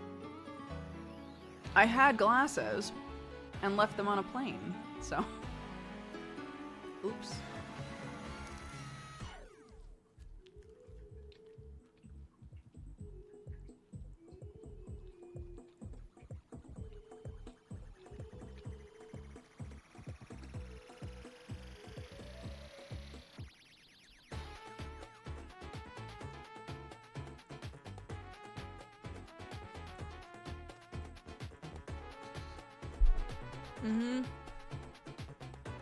I really liked the glasses with the chain. I want to do that again for sure, but I'm just gonna get my eyes rechecked since I have astigmatism and they change, they like shift. So I'll get them checked again. I'll get some new glasses. I'll buy a new chain again.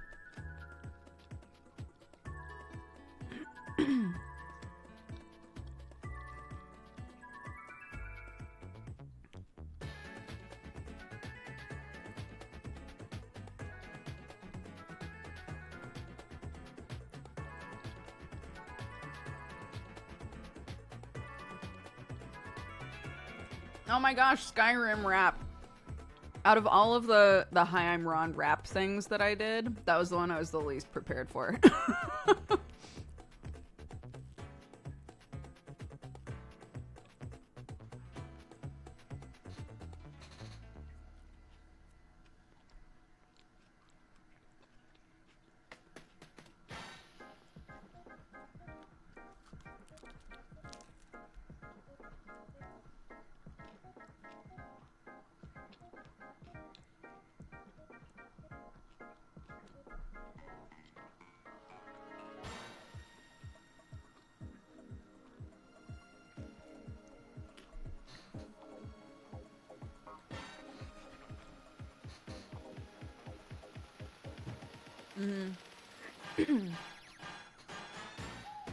When I listened to Dungeons and Daddies and they did the whole bit with Hi, I'm Ron, I was like, oh my god, I know that guy. There's an old YouTuber named Hi, I'm Ron.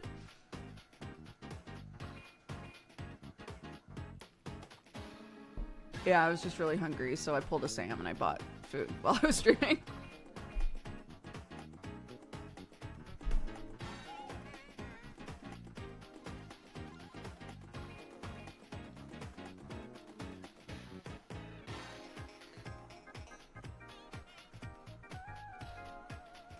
What's it like being an American expat in the UK? It's fine. Something that I complain about a lot is that I have trouble communicating with people here, not like accent to accent. I can hear, I do find tracking the accents now, but like the cadence and rhythm of conversations is weird for me. I was explaining the other day, I'm starting to like pinpoint what it is that's weird for me. And the like communicating culture that I grew up with was I tell a story and then you tell a story that is adjacent to that story, and then I tell a story that's adjacent to that story, and there's not as much like question asking. Does that make sense? So like I think in some cultures, like talking wise, it's really normal to like ask like hyper specific questions of each other. And that's what I'm running into a lot here, is people will be like, oh my gosh, you're trying to buy that farm, how's that going? And I'll be like, oh, it's been like a whole thing. You know, we had a really hard time getting a mortgage. And then there'll be a beat, and then they'll be like, cool, so how's Clark been doing in school, right? And I would expect that after saying that, they would be like, oh yeah, well, you know, when I tried to get my house, or yeah, I've been thinking about getting a house as well, but I'm really worried about doing the whole mortgage thing. You know, I would expect them to follow up with like their own story, I guess, their own anecdote that is on topic. But instead, a lot of the time, they follow up with a new question. And it's made me hyper aware of the fact that I don't ask a whole lot of questions, because I've never had to ask a whole lot of questions. I would normally absorb information about the other person based on like the volley back and forth in the convo, you know? So I'm trying to get better at asking questions.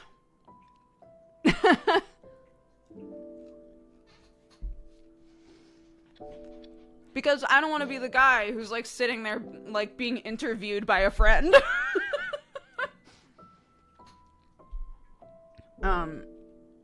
But it has caused some like weird conversation anxiety in me, where like if I ask a question, I think to myself, okay, I need to make sure I have another question to ask, you know, just in case. And I've tried to figure out like what, if there's like a cultural reason that is. People in England generally, from my experience, are more reserved than Americans are. And I don't know if there's like sort of an element of it feeling rude to offer up a bunch of information about yourself unless you've been explicitly asked. Does that make sense? I'm not saying that this is like exactly how it's perceived. I'm saying that that maybe the culture around talking has sort of like developed around that sort of vibe of like I'm not going to monopolize the conversation with a thing about me unless I'm asked a thing about me. Which then means if I ask a question and the other person gives an anecdote and I follow up with an anecdote, am I again being rude by making the question about me instead of them? Right? There's a lot of overthinking that is happening in my conversations with people here lately. But it's fine. It's just different ways to talk, right? It's just different ways to communicate with people. And I just need to learn how to communicate with people better here.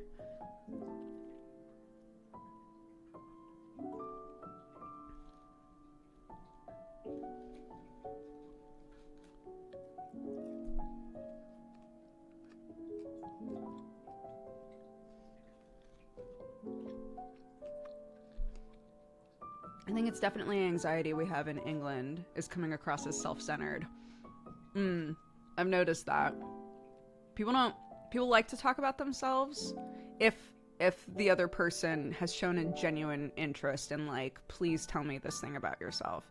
So I'm trying to, when talking with people, if I think a thing, I try to just either say it or try to ask a question about a thing. Does that make sense? So, like, when I met with this person about our wedding bands, I met a person who is going to fix up Sam and my wedding bands because they are beat to shit.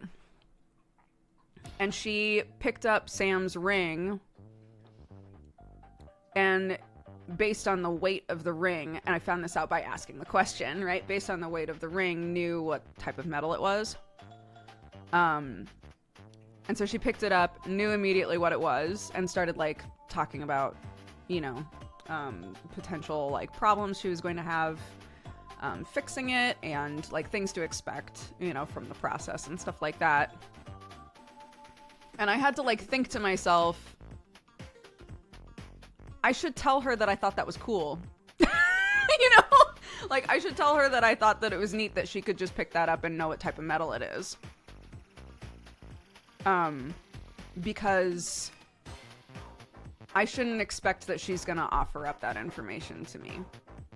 I need to expect that people, I need to stop expecting that people will tell extra anecdotes about themselves or, like, over explain things. Because a lot of people just don't do that here.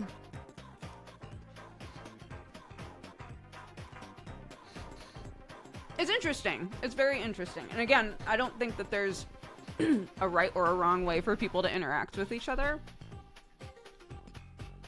But I do think it helps me to try and identify, like, what is my communication pitfall? You know, why does it feel like I'm the one who's constantly dropping the ball in a convo? And I think it's just questions. I need to be better at asking questions.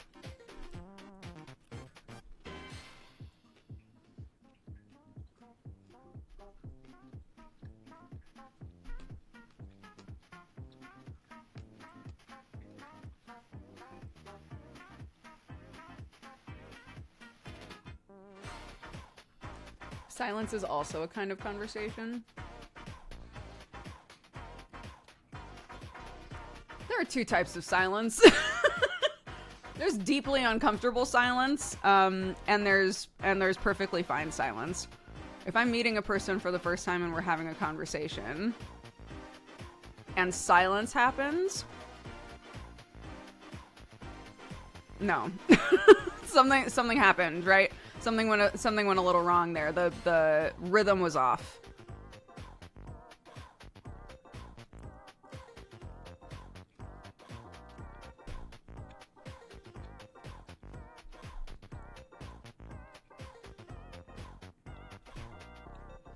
Most Brits want answers, not the rambling nonsense that surrounds it. I don't think that's true either. Again, I get asked a lot of questions here. People want me to ramble, as long as I'm prompted with a question. But then I think it's expected that I then ask a question. Right? Even if I think there is a natural follow-up for them to then talk about their life, I think it is seen as, again, I think for whatever reason, it's seen as rude to follow up something that, like an answer I gave, with their own answer along the same lines, or with something that's different but adjacent. So what I'm trying to do more is answer a question that's been asked of me. And if there's something that I was hoping to hear as a response, if someone asks me, like, how was it going to see your family? Did you have fun going back to America? And I'm, you know, waxing poetic about the fun that we had. I should then probably follow up with a question like, what have you guys been up to? What did you get up to while we were out of town, you know? That sort of a thing. I would not expect to do that in America, at least in the area of America where I grew up. I would expect the other person to just offer that up and be like, well, while you were gone, here's what I did, you know? And I wouldn't see that as them monopolizing the convo or co-opting the situation. That would just be normal to me. But I think depending on how you grew up interacting with people, that could be seen as, like, rude, I guess. It's interesting. It's very interesting. Because I like to talk with people. And I don't like this feeling that I keep getting. I'm 3 years in, right? I don't like this feeling that I keep getting that I'm not communicating very well with people, you know? So.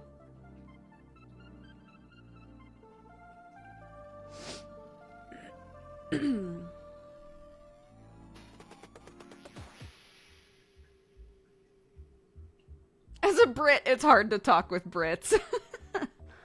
Did you ever ask Sam if he experienced that in the US? No, but I do know that the way that he perceived how people viewed him in America implies to me that he had some of the same problems. He would think often that people did not like spending time with him. And I would be like, that's not true. They like you just fine, right?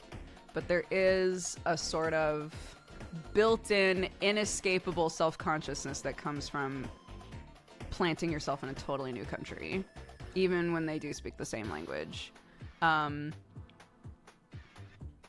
so anything that sort of like doubles down or compounds on that feeling is hard. So me coming over to a new country, even with knowing Sam's family really well and having a couple of friends out here, me coming to a new country, it is really, really blatant to me when I'm struggling with something that is interpersonal. Because it exacerbates the feeling of like, this is not my home. This is not where I'm from. You know? And so I just have a desire to help with that feeling, I guess. Does that make sense?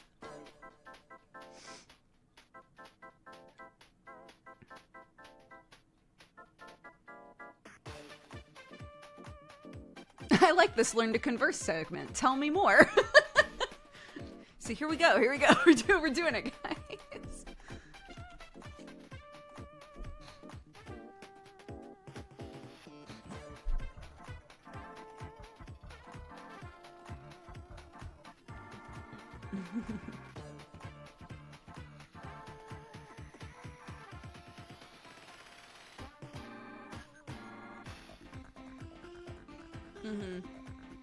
And I think people are talking about the anxiety of like trying to come up with new questions. But something that I was told when I was doing interviews, which was a very short period of my life, but I still did it. When I was doing interviews, I was consistently told the best interviewers are people that just learn how to listen. They just listen. And a question will naturally come up. because you are being an active listener, you know. It is a hard thing to do. It's really hard to get out of your own way and just listen to somebody and not worry about what your next question is going to be. Because if you are actively engaged with what the person is talking about, you will probably naturally have questions that come up. So this is something that I'm trying to do now. This is like a weird interviewer piece of info that I was given years ago that I'm now trying to use when I just talk to people. It's like, stop worrying about what you're going to ask next. Don't worry about it, right? If you realize that you're wondering something about the other person, try to format that into a question. And, you know, if you don't have any questions, then that's fine.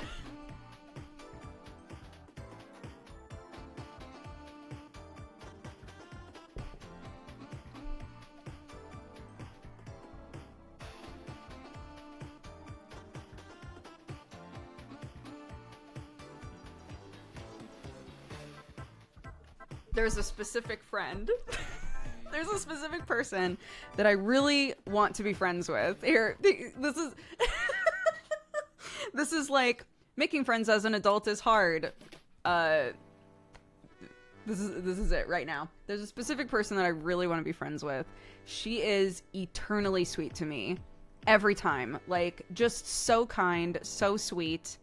Asks a ton of questions. Has a great memory about what's going on with me, Sam, and Clark. Asks a bunch of questions about how we're doing.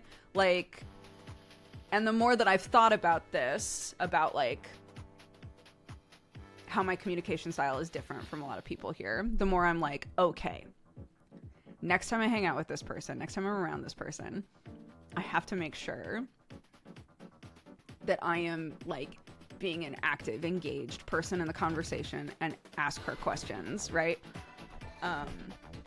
Because even though I have a great time, I feel so bad because she always asks so many like insightful questions about us and our family and what's going on with us. And I'm like, I know things about her as well. I know things that are going on with her. I know about her partner. I know about like their current home situation. I know a lot of stuff about them. I just don't ask questions about it because I expect her to offer them up, but she doesn't, right? So she's asked because her partner is also on this snowboarding trip. So she's asked if Clarky and I want to have a date at the park with her. So I'm like, okay. Time to be a good potential friend to this person.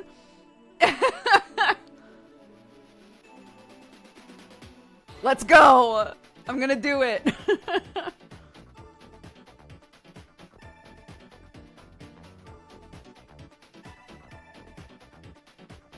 It sounds like you're doing good already. It's more like her partner and Sam have been best friends since they were kids. Like really, really, really good friends, right? So, she and I have interacted with each other a lot. But like, there's been one scenario where we have gotten together, just the two of us, and it was a scenario where I felt like I monopolized the entire conversation. So I'm like, this is my second chance. This is it. She loves Clark, thinks Clark is like adorable. So it's gonna be me, her, and Clark. We're gonna hang out.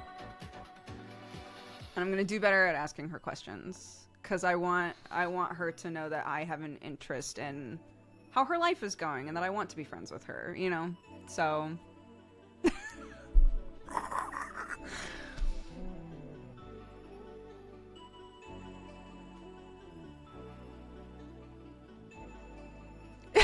Clarky's gonna carry this friend date if Dodger crumbles.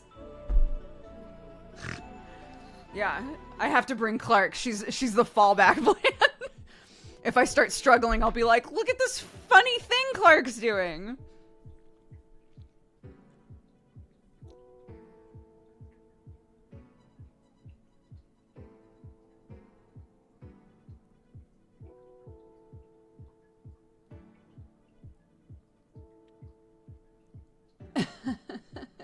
guys bring dogs on a date. But, like, why not, you know? Sometimes it's nice to have something else that you can reliably look at and not be a weirdo. If there's a kid that is one of yours in the vicinity, you can look at them and be like, they're just so fun and engaging. Look at them. Okay, and now I'm ready. I'm rallying. I'm back. I'm back in. I'm back on the conversation.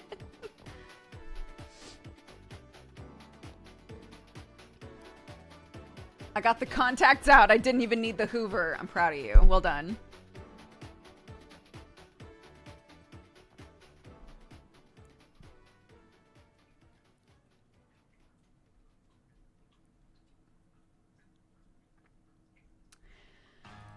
Yeah, I mean, I think as much as I love talking with people, I don't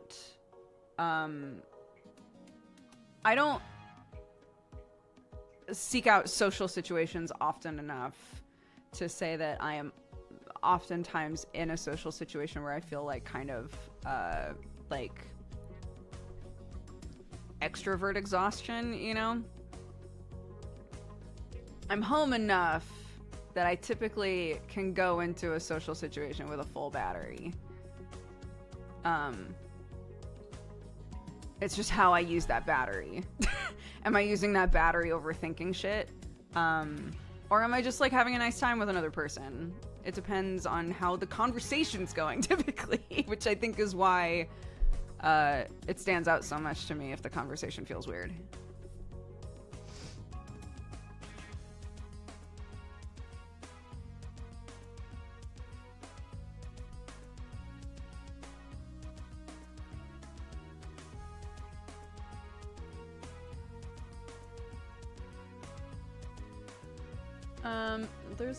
There have been a couple of different terms that I've heard for like a middle of the road.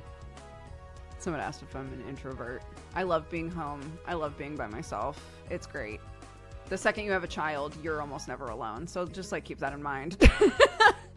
I love me time. It's great. But I also love interacting with people. I just have, you know, only a set amount of time that I can do it. I think there's a bad, sort of a misconception about introverts like hating people or like hating being around people, which most of the time isn't the case. It's just that being around people doesn't energize an introvert really, right? Like it exhausts them. So they can be having a great time, but they can only have a great time for so long before they're like, I want to be in bed. I don't want to do this anymore, right? I think Sam is like a full-on true introvert, right? He's gonna reach day 2 of this snowboarding trip and be like, I would kill a guy for a minute by myself. I'm sure he'll have a fantastic time, right? But like he does not enjoy social situations as much as I do. But I don't do a lot of social sort of stuff.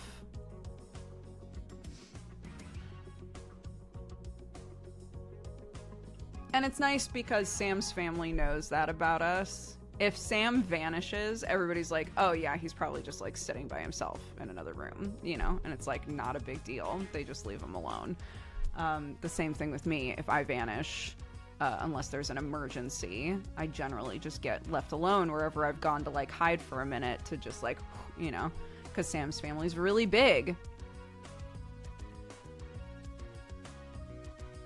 So that's another aspect, I guess, are the people that you're spending time with, do they understand that not everybody is gonna want to be like going hard for like a super long time?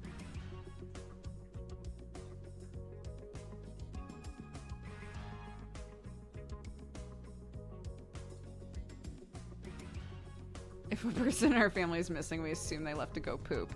If Sam's missing, everybody's like, he has found a comfy chair. He will sit there for about 15 to 20 minutes and then he'll appear again. Or Clark will kick down every door trying to find him and then drag him back. But typically that doesn't happen because she's distracted playing with cousins and stuff, so. Yeah, I need the disappearing time, exactly. My niece, every Thanksgiving, my room was the safe room for her.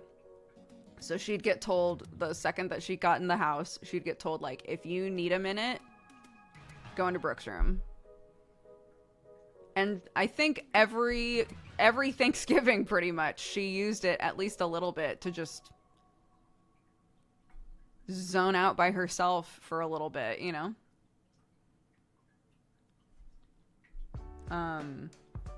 So I definitely want, especially if we're going to be having kids over a lot at our new place, which we will, I definitely want there to be a space in the house that's like, if you are just over it, you know, like if you don't want to be around anybody for a minute, go into this room. It's totally fine. No one's going to bother you, you know?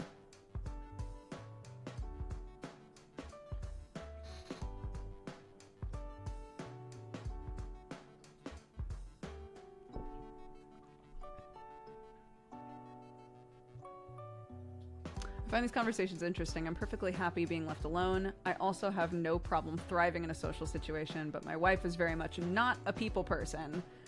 I am well aware of that side of some people. Yeah. Sam, like,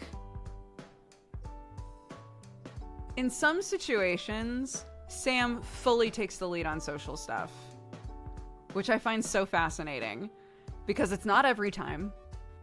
It has to be like just the right situation, you know? And he'll be the guy that's like talking to people we've never met before and like asking questions and like finding people to ask for things and like all of that sort of stuff.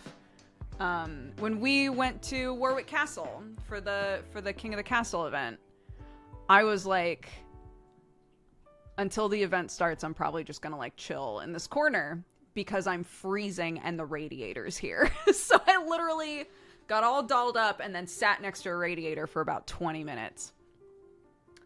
Sam was talking to everybody. Everybody that came in, he said hi to. I was like, it's rare. It's a rare Sam. It's a shiny Sam. It doesn't happen all the time. But when it does, he is like fully like confident social Sam.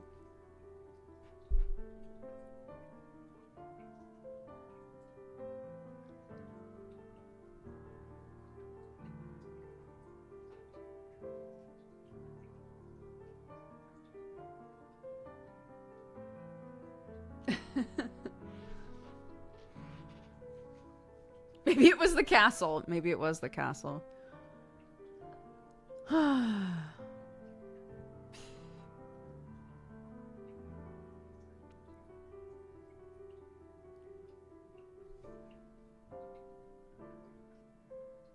He seems very extroverted when he talks to his friends on Discord. I do think that that's one of the things about like online friendships.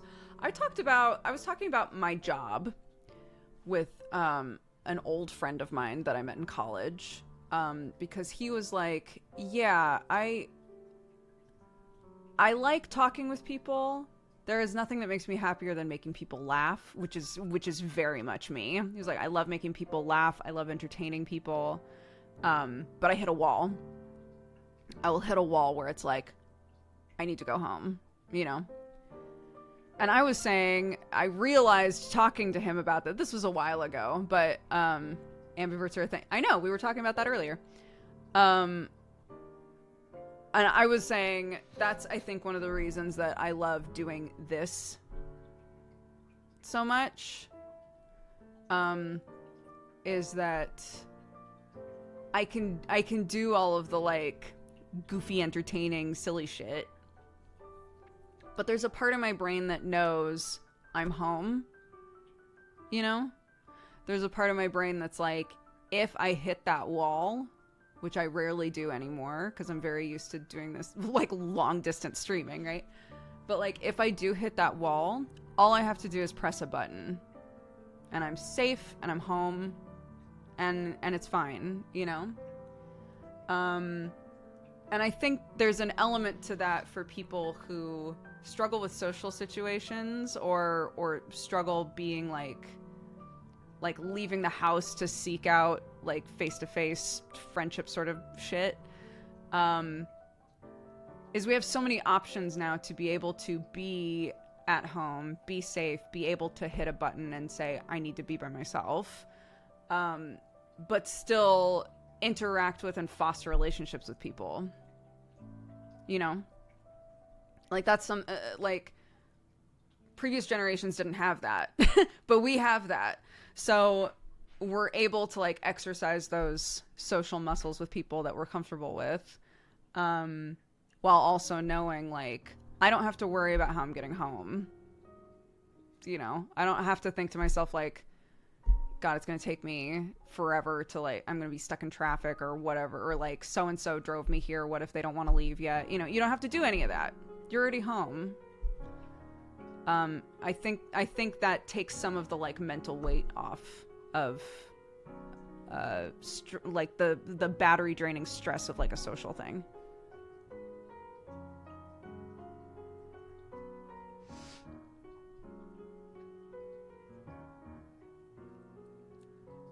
The instant commute.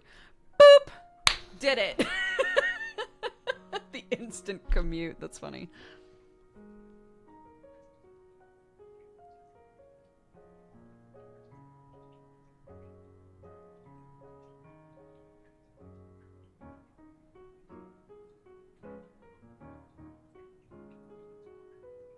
I should get a cowboy hat. You should. Cowboy hats are great.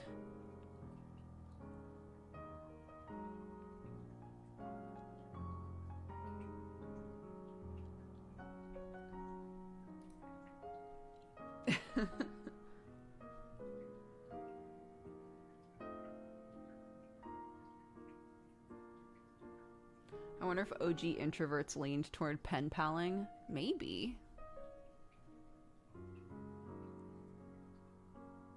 There's somebody I was watching who, like, their primary hobby is being a pen pal. And it's very cute. They have, like, a bunch of, like, tons of different types of stationery and, like, loads of, like, stickers and washi tape and cute, like, paper so that they can, like, decorate their letters and stuff. And they have, like, 20 plus pen pals, and they just make, like, beautiful, like, individual letters for everybody. It's very cute.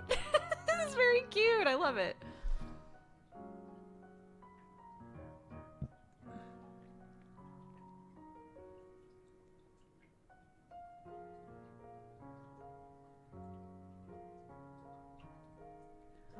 I like being alone, but I hate being totally alone in the house. I think that makes sense, yeah.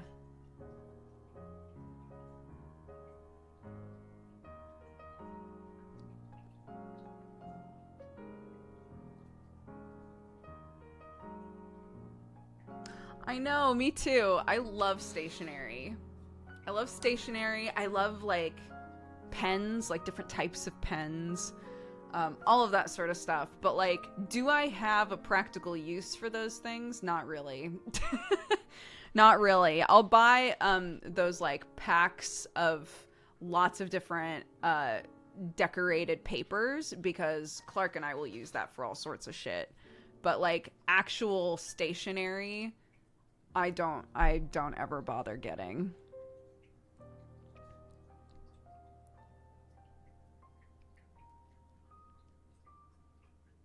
What does stationery mean? Stationery is a term for anything that you would use to make a handwritten letter, thank you note, invitation, any of that sort of stuff. So, nice paper, envelopes, you know,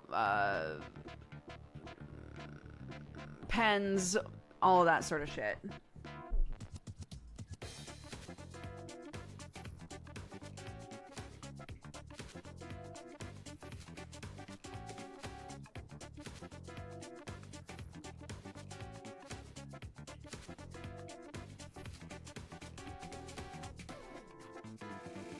I have a British relative with custom stationery and she sends me handwritten notes. It's very classy, cute.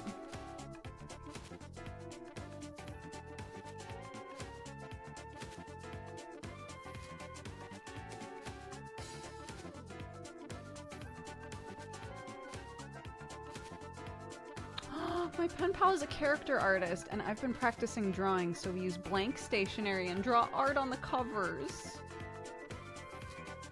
That's so cute. I love that.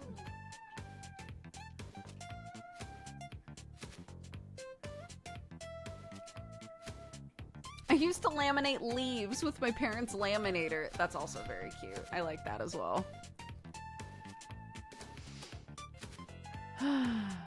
My grandma still writes me letters and she's 89. See, I love stuff like that. It's one of those things that I would love to get into, but I've never been like a journaler. I've never been like an avid writer. So it's something that is hard for me to imagine like just getting into now, you know? But I think that's so cute.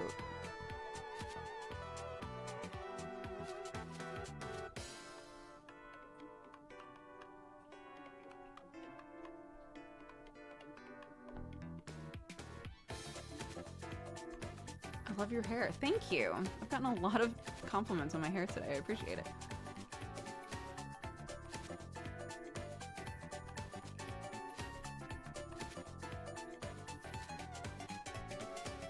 How is your handwriting after years of daily computer use? I'll write something for you. I have two different forms of my handwriting. I have all caps handwriting, and I have not all caps handwriting, I guess. Let's see. Let's get a pen.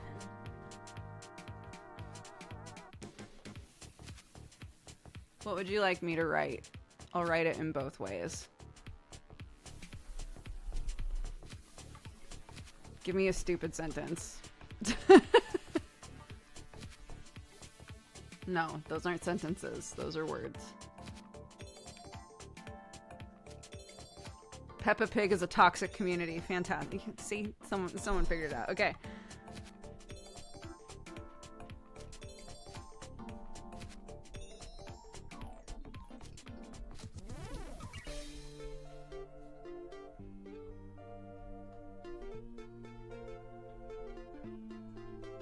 Okay. And then...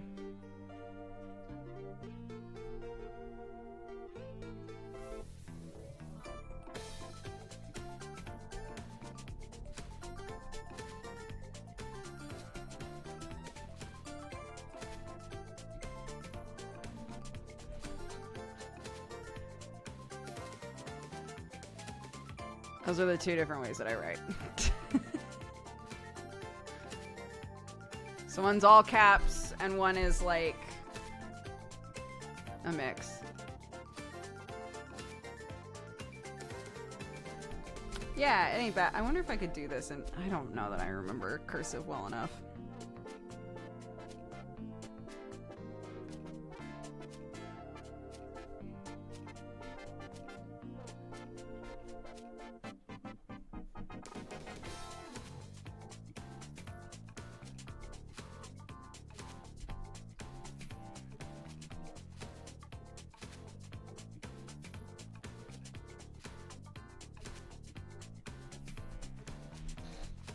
I don't know if that's right. The bottom one. Yuck. I don't like I've never liked the way that my handwriting looked in cursive. Of course I know there's another Peppa Pig game coming out. Chat will never let me forget that there's another Peppa Pig game coming out.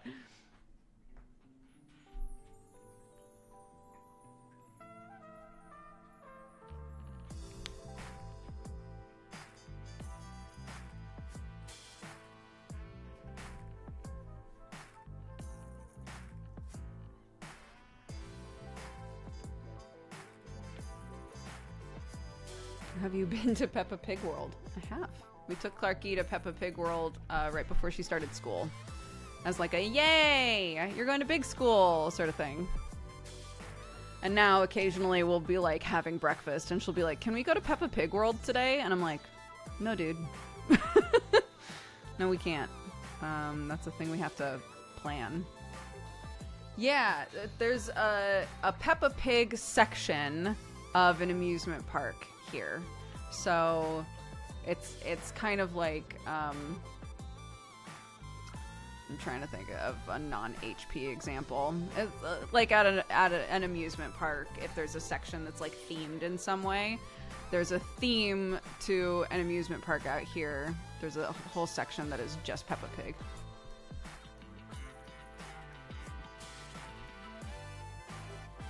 Which is better, Peppa Pig or Bluey? Bluey. I don't know a single person who would choose Peppa Pig over Bluey. Bluey is way better in every conceivable way.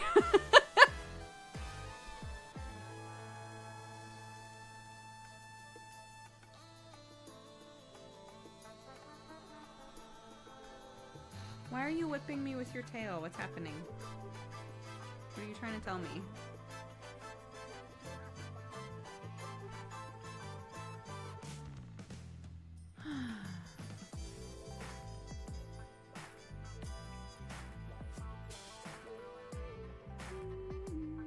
Spidey and His Amazing Friends is also cute, though. Clark got really into that for a minute. She still enjoys it, but...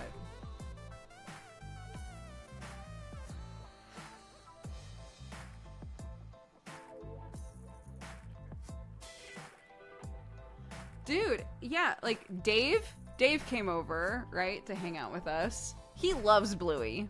He does not have kids. He loves Bluey. When he comes over, he's always like, are we watching Bluey? Like, I think that there are plenty of adults that see an episode of Bluey and are like, oh no, this is cute.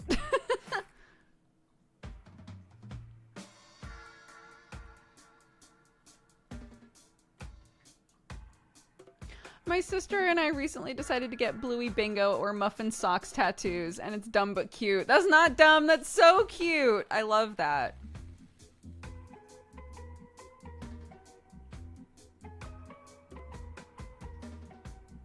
There are siblings in Sam's family that are 100% muffin and socks, like to a T. And every time there's an episode that's about muffin and socks, I'm like, it's them! It just makes me laugh.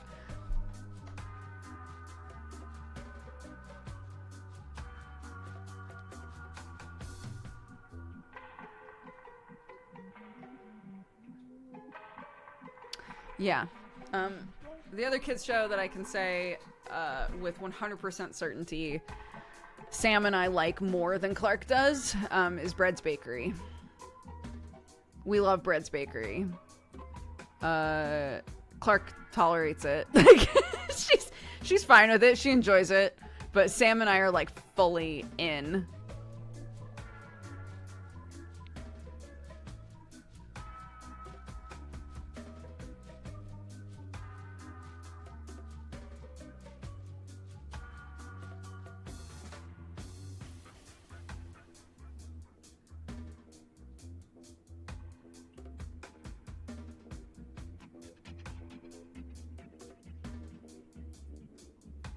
My wife and I loved Sarah and Duck, but my daughter didn't really care for it. Yeah, Sarah and Duck didn't take in our house for any of us, really.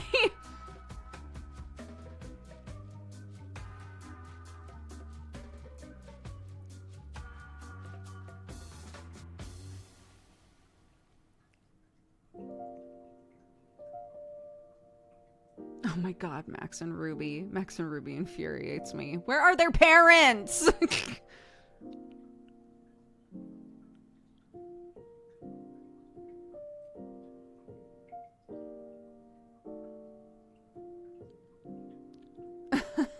I want to fight Max.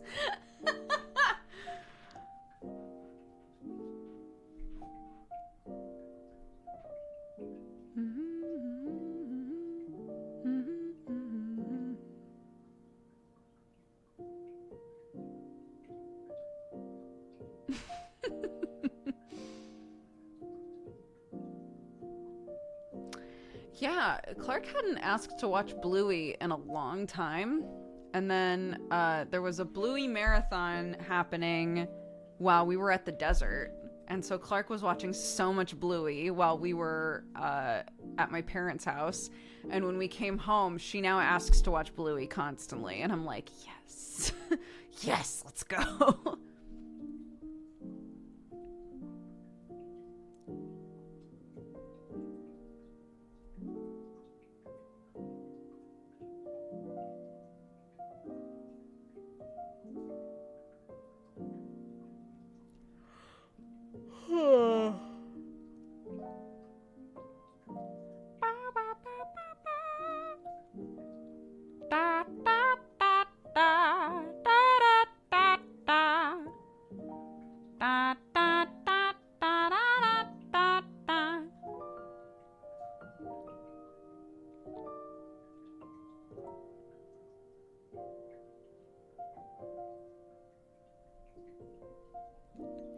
We have been getting snow. Yeah, it snowed all day yesterday. It's been off and on snowing today.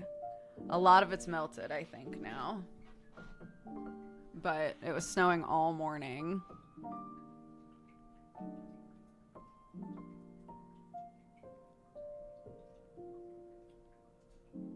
Oh gosh, the one that I used to try to watch, well, there were two that I wasn't supposed to watch that I would always try to watch when I was younger, and it was Beavis and Butthead, because my brother watched Beavis and Butthead, and I wanted to be as cool as my brother. Beavis and Butthead and Ren and Stimpy. I didn't even like Ren and Stimpy, but I just wanted to like watch it because I wasn't allowed to watch it, you know? But I didn't like it then. It weirded me out then, and it weirds me out now. I still don't like it.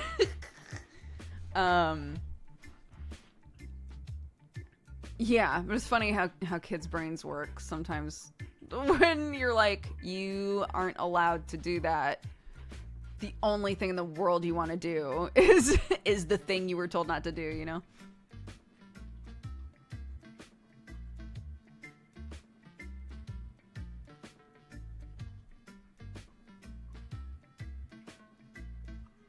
Invader Zim was wild. Oh my god.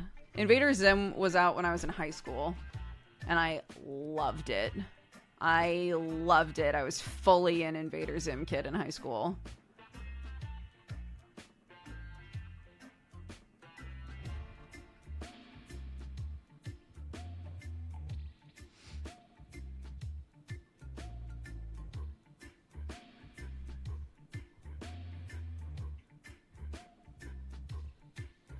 I zoned out fixing the Bluey wiki. I'm proud of you. So many Gur backpacks. Yeah, we were talking about it when we were looking at Hot Topic. I mentioned Hot Topic, and a bunch of people were like, I don't know what that is. So we were looking at pictures of it, and it was like giving me huge flashbacks of like Hot Topic was the place that you could go to get Invader Zim stuff. So like I had a bunch of Invader Zim patches that I put on my backpack and shit. I got all of them at Hot Topic.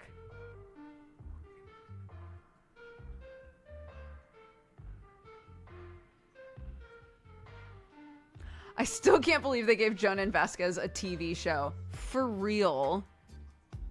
This dude was like, I wrote a super violent comic called Johnny the Homicidal Maniac, and I would like to make a kids show. And they were like, sure.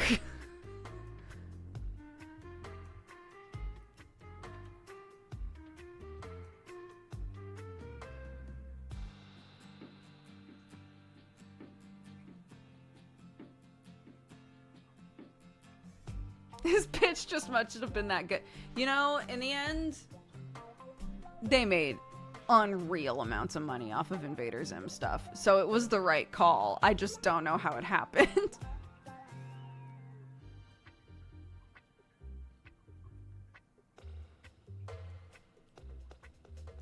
To be fair, Johnny the Homicidal Maniac was a comedy. Would you say it was for kids? 'Cause I would not.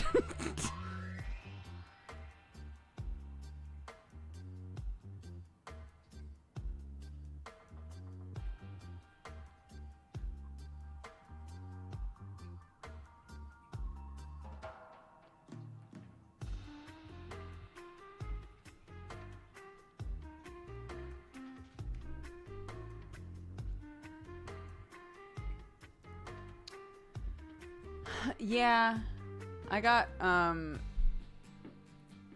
was a kid when I read it. That's not an answer to the question.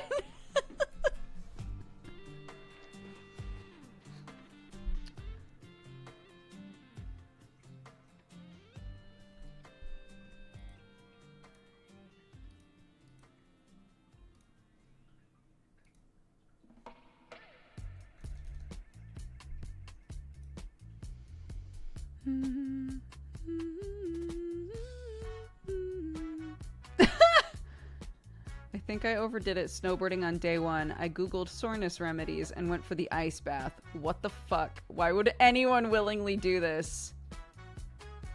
I had an ice bath in the Alps. It lasted 4 minutes, and I will most likely never be warm again. That's my husband.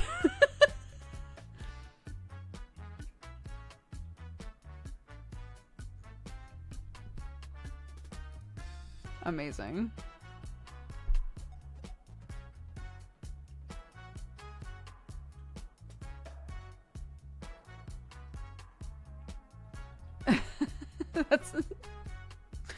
That's my man.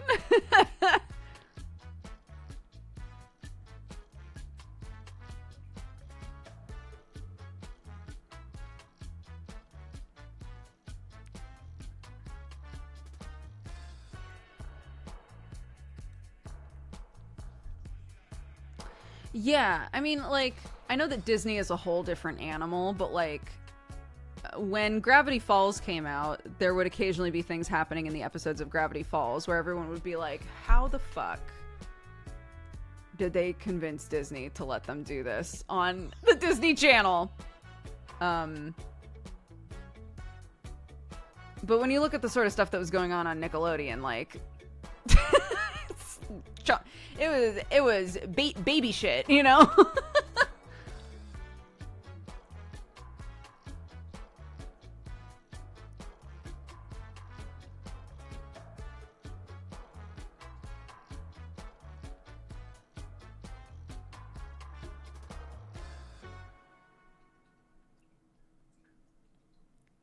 The Alex Hirsch Twitter thread of notes that Disney gave him is hilarious. Yeah, it's very good.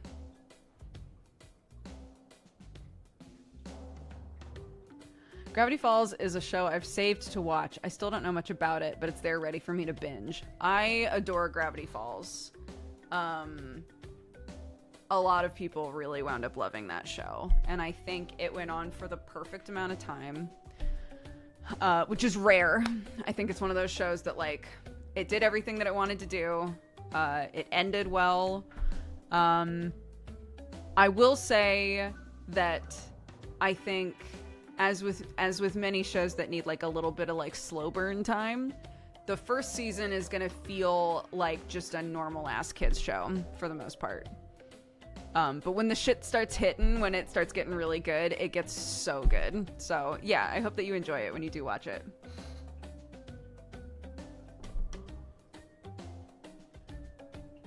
It's a Disney show, so I assume it's on Disney Plus, if you have Disney Plus. I did watch the ending. Yeah, I didn't watch it for like over a year, but yes, I did watch it.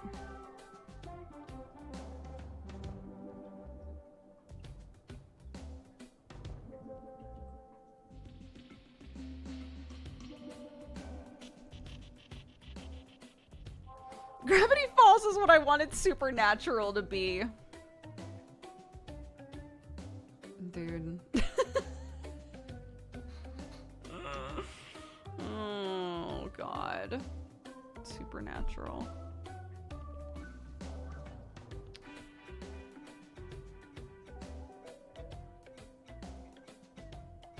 Yes, I think Avatar is similar.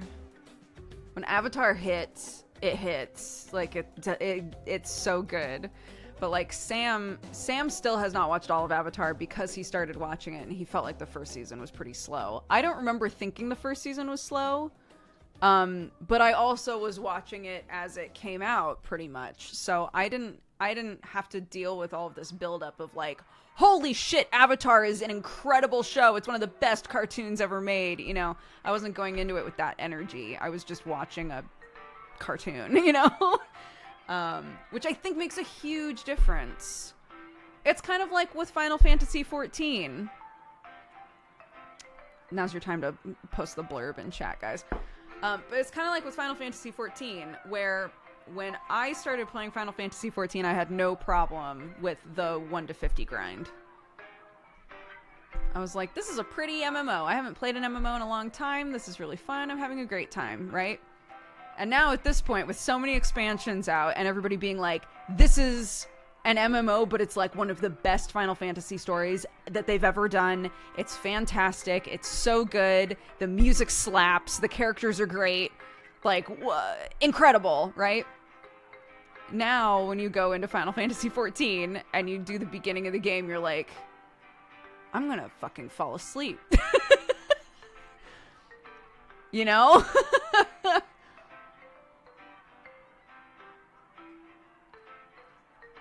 So I do think sometimes it affects how we perceive a thing based on whether or not we've been told.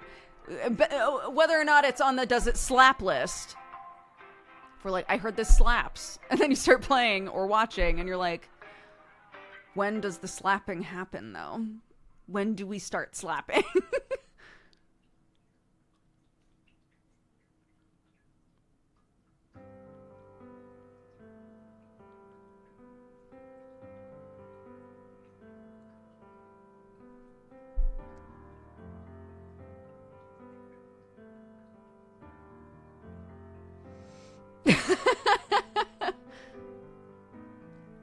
Everybody tells you the Expanse slaps, and then you watch it and it starts slapping.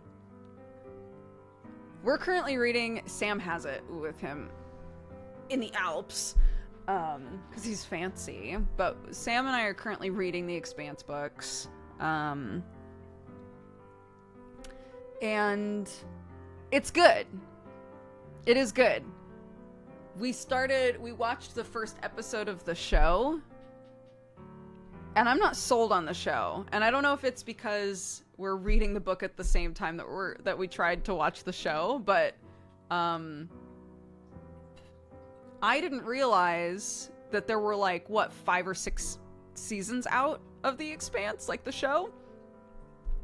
From the way that people had been talking about it, because suddenly everyone's talking about it now around me, I thought that the books had been out for a while. The books have finished up now, I think.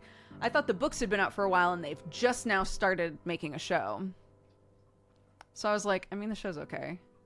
And then I said that on stream, and someone was like, well, yeah, it gets really good in season 3. And I said, season 3?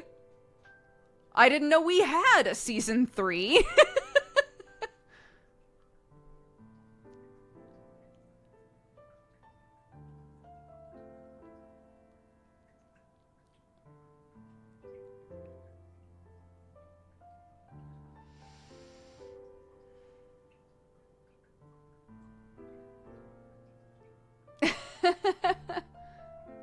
That's also a lot of investment to get to the good shit.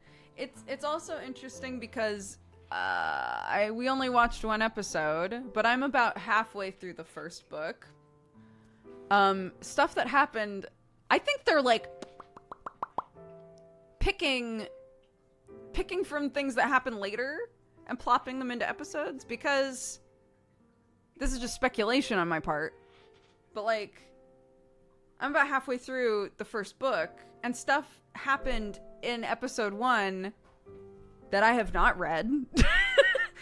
I have no idea what's going on in that scene, like contextually in universe, having read half of the first book. I was like,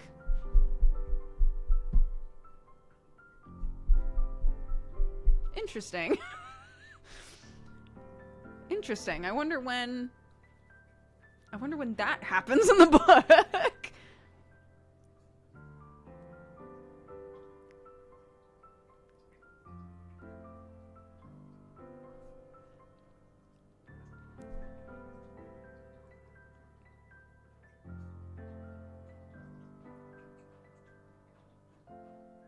Yeah, I also felt, for sure, I felt like everything that happened in the first book, it felt like it had so much more, when it happened in the show, it happened too fast to me.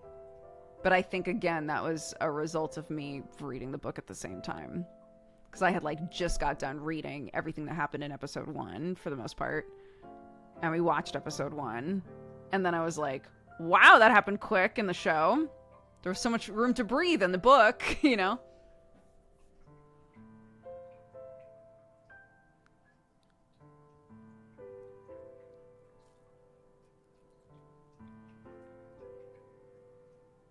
I do think it's probably similar to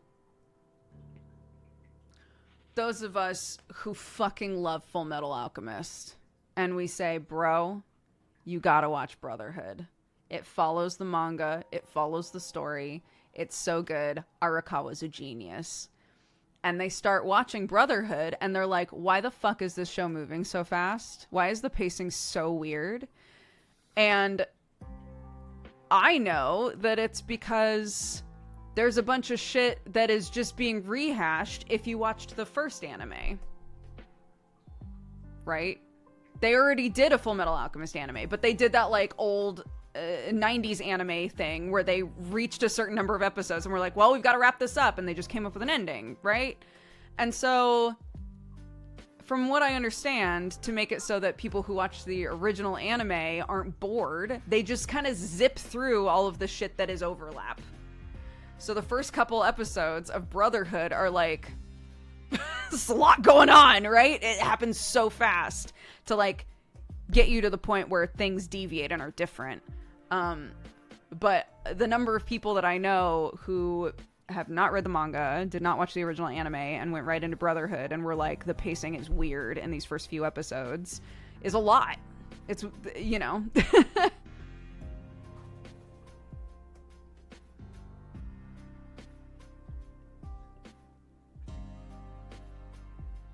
It doesn't take long.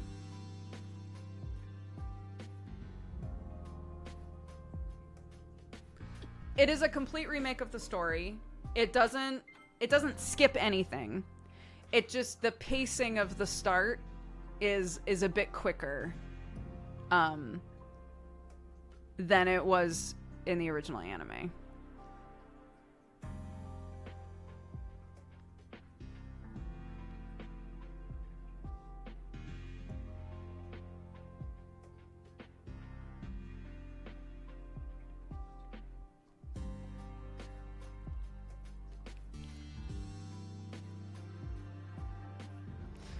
I want to watch Brotherhood now.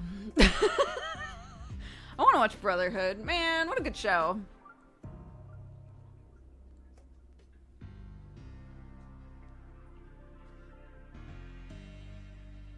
Oh, I love Mandalorian. And I don't like Star Wars, so maybe that's why. Someone in chat is saying that they think The Mandalorian is really slow, but they're a massive Star Wars fan. I'm the opposite. I really, really like Mandalorian. I like how kind of like slow and languid and like oddly slice of lifey it is sometimes. But I don't give a shit about Star Wars. So maybe that helps.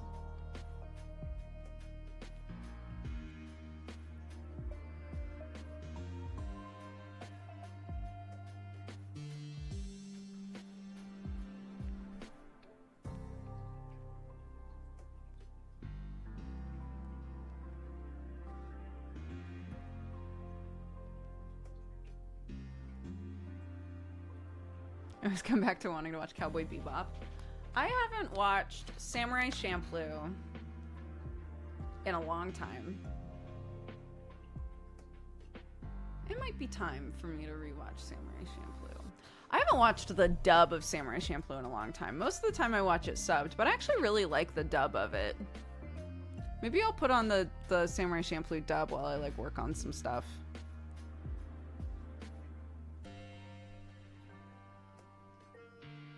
I assume we can't watch Party Samurai Champloo. We might be able to. Let me look.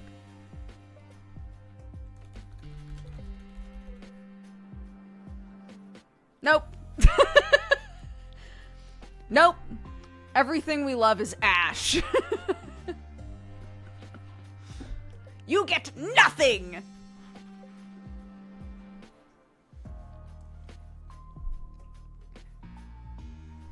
The dub was what was on Adult Swim, yeah.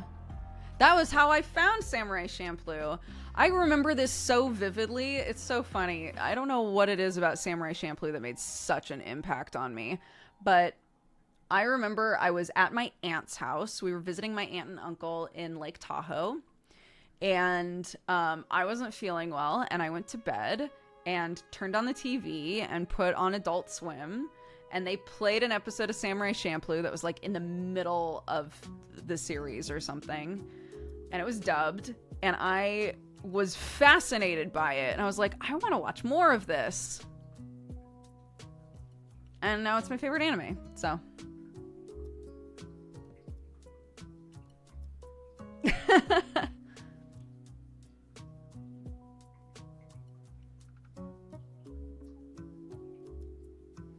The intro music is very good. The intro music is great. Yeah, the vibe of like, and Cowboy Bebop too. They both have such a music influence in them, you know? They're both like, I'm gonna take a genre and I'm going to take a style of music that feels like it shouldn't be in that genre, and I'm gonna smush them together. And I think that's really fun. It really does a lot in like establishing the aesthetic of like what you're meant to be watching, like the world that you're absorbing, you know, the theme of it. Space Dandy was okay. I didn't get all the way through it, so I can't say like whether it was like good or bad as far as I'm concerned. The episodes that I watched were fine.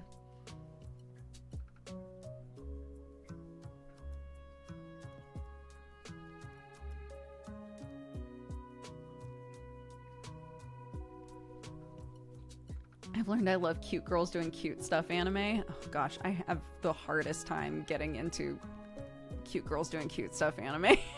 I wish that I could love it more, because people constantly recommend cute girls doing cute stuff anime to me and are like, it's so good, you've got to watch it. And it's so difficult for me to get into it.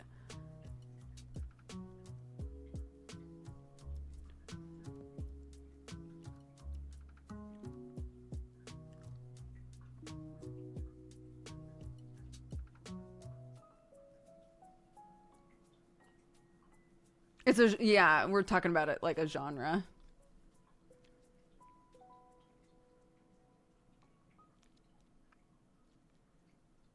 I'm such a sucker for cute girls doing cute shit. I can't help myself.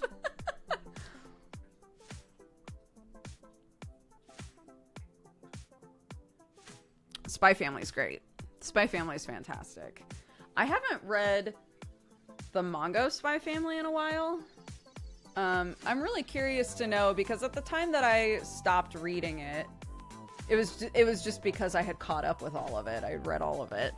And at the time, I was talking with Aaron, and I was like, I'm really fascinated by the fact that this hasn't gotten old for me yet. You know, like this is the sort of thing where this bit this bit of like this like Mr. and Mrs. Smith but with a kid bit should be old, but it's not for me yet, and it's still funny, and I'm still really enjoying it. And I'm so curious if that's still the case. Like, it's been a couple of years, I think, since I read it. If I went and like caught up with all of it, would I still feel that way, or is the bit starting to get old? I'm really curious.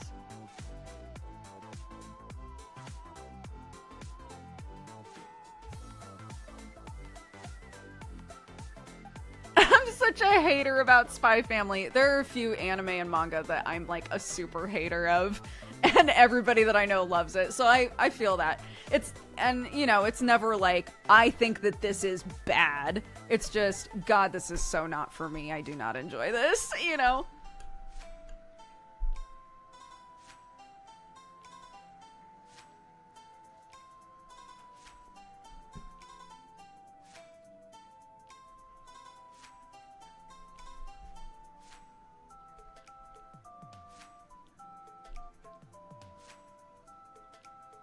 I haven't watched Buddy Daddies, but I've seen a lot of fan art and goofs about Buddy Daddies. I can't tell if it's actually good. I can't tell if Buddy Daddy is actually good.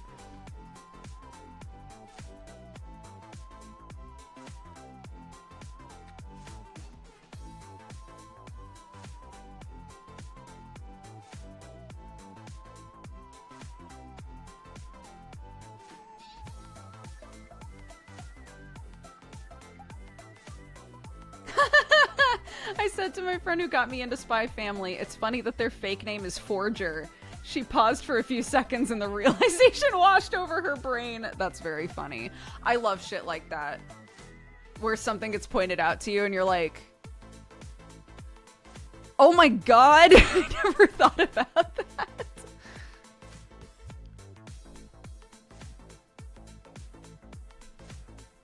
Oh yeah, believe me, If ever you say to me, I stopped watching that because the fan service bothered me, I am not the person that's going to be like, that's a stupid reason to stop watching that. You should give it another chance. Dude, I've dropped things for fan service before. 100%.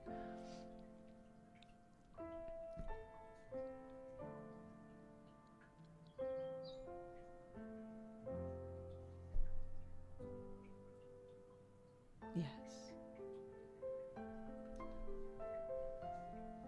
My eye doctor texting me and being like, you need to get your eyes checked out. I was just talking about that. How did you know?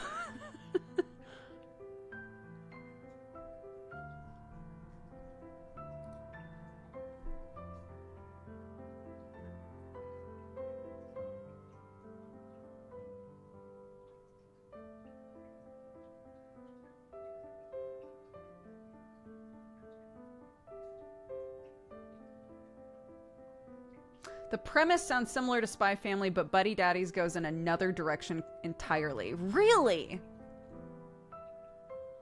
That's actually really interesting to me. That makes me more interested in watching it. Because Sam and I 100% were like, okay, so it's Spy Family with gay dads. That's fine.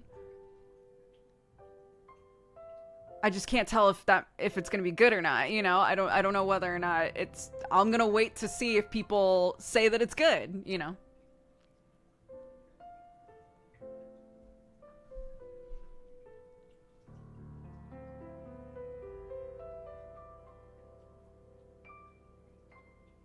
Fire Force is one that I dropped because of fan service. 100%. The fan service and Fire Force, people are always like, bro, the show is so good that you gotta just ignore the fan service. It is good enough that you should just ignore it so that you can watch the good stuff. The fan service in Fire Force makes me so annoyed that I cannot enjoy the show. So, I stopped watching it. And then, yeah, there's shows like Prison School. I have read all of Prison School. I've watched every episode of Prison School. That is a hypersexual show. a very, very sexual show in like all the weirdest ways. And I love it. You know, there's different ways to go about doing these things. And the way that Fire Force did it, I hate it. So,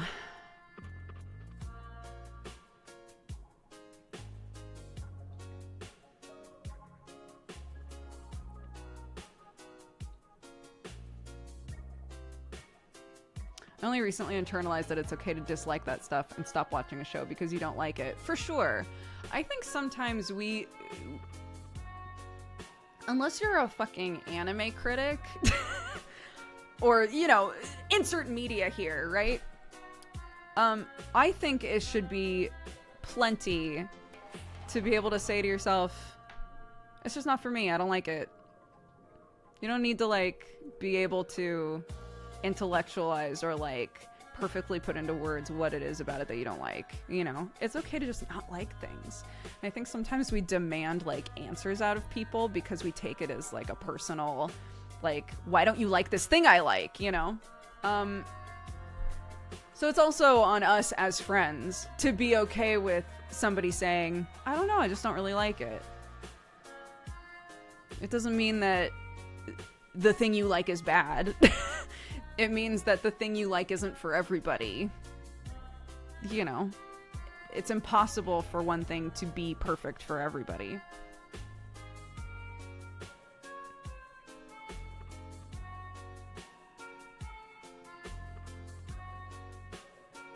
I agree that talking about that sort of stuff is interesting, like your personal tastes in media and stuff like that. But like if it's causing you anxiety to try to feel like you have to justify why you don't like a thing, I can't imagine if you were somebody who in the early days of Game of Thrones was like, wow, I hate this. Wow, I really don't like this. This is not for me. Like, imagine how often you were in conversations with people where it was like, okay, either I'll just sit here and not say anything and hope no one asks me my opinion on it, or I'll say my opinion and then get asked why a million times, you know? Sometimes it's like, sometimes it's okay to just be like, I don't like it, you know?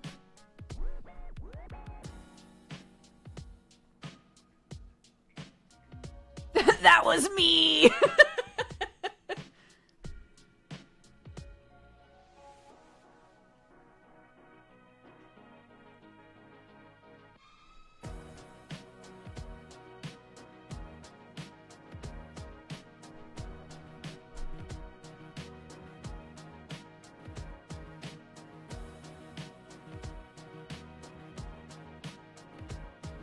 Mm-hmm.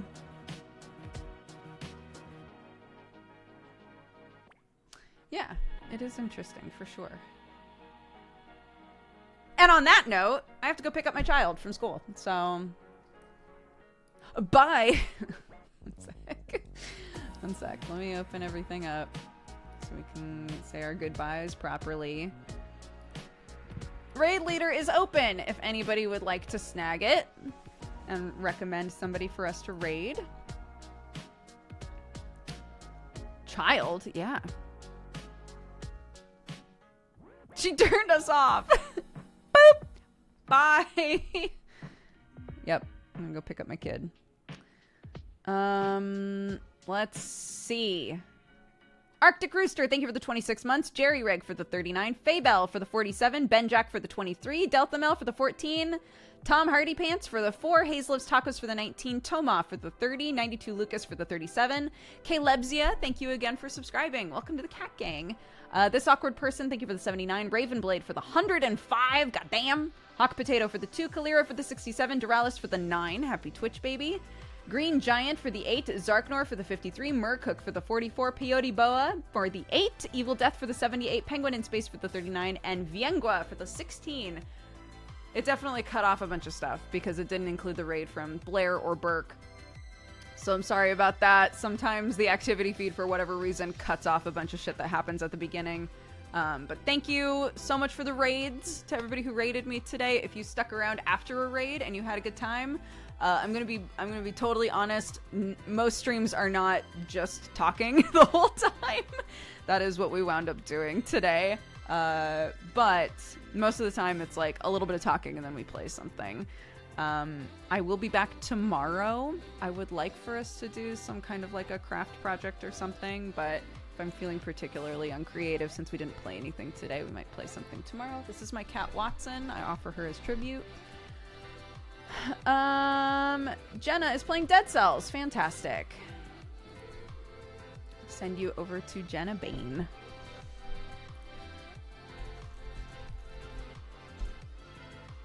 All right. Go say hi, spread love, spread joy. Thank you all very, very much for hanging out with me today. I appreciate it. I'm going to go be mama. I'll be back tomorrow if you're looking for something to watch. If you enjoy D&D and you'd like to watch me play some D&D tonight, that's happening on Brett Ultimus's channel. I play a cop. I play a big old narc, but he's a sweet boy on Deadbeats, which is our cop drama D&D show. So that's happening around 9 p.m. England time. But otherwise, yeah. That's true. My hashtag is daddy instead of mommy. That's true because I'm fighting with Sam. So yeah, I'm gonna go be daddy and I'll talk to you guys later. Bye.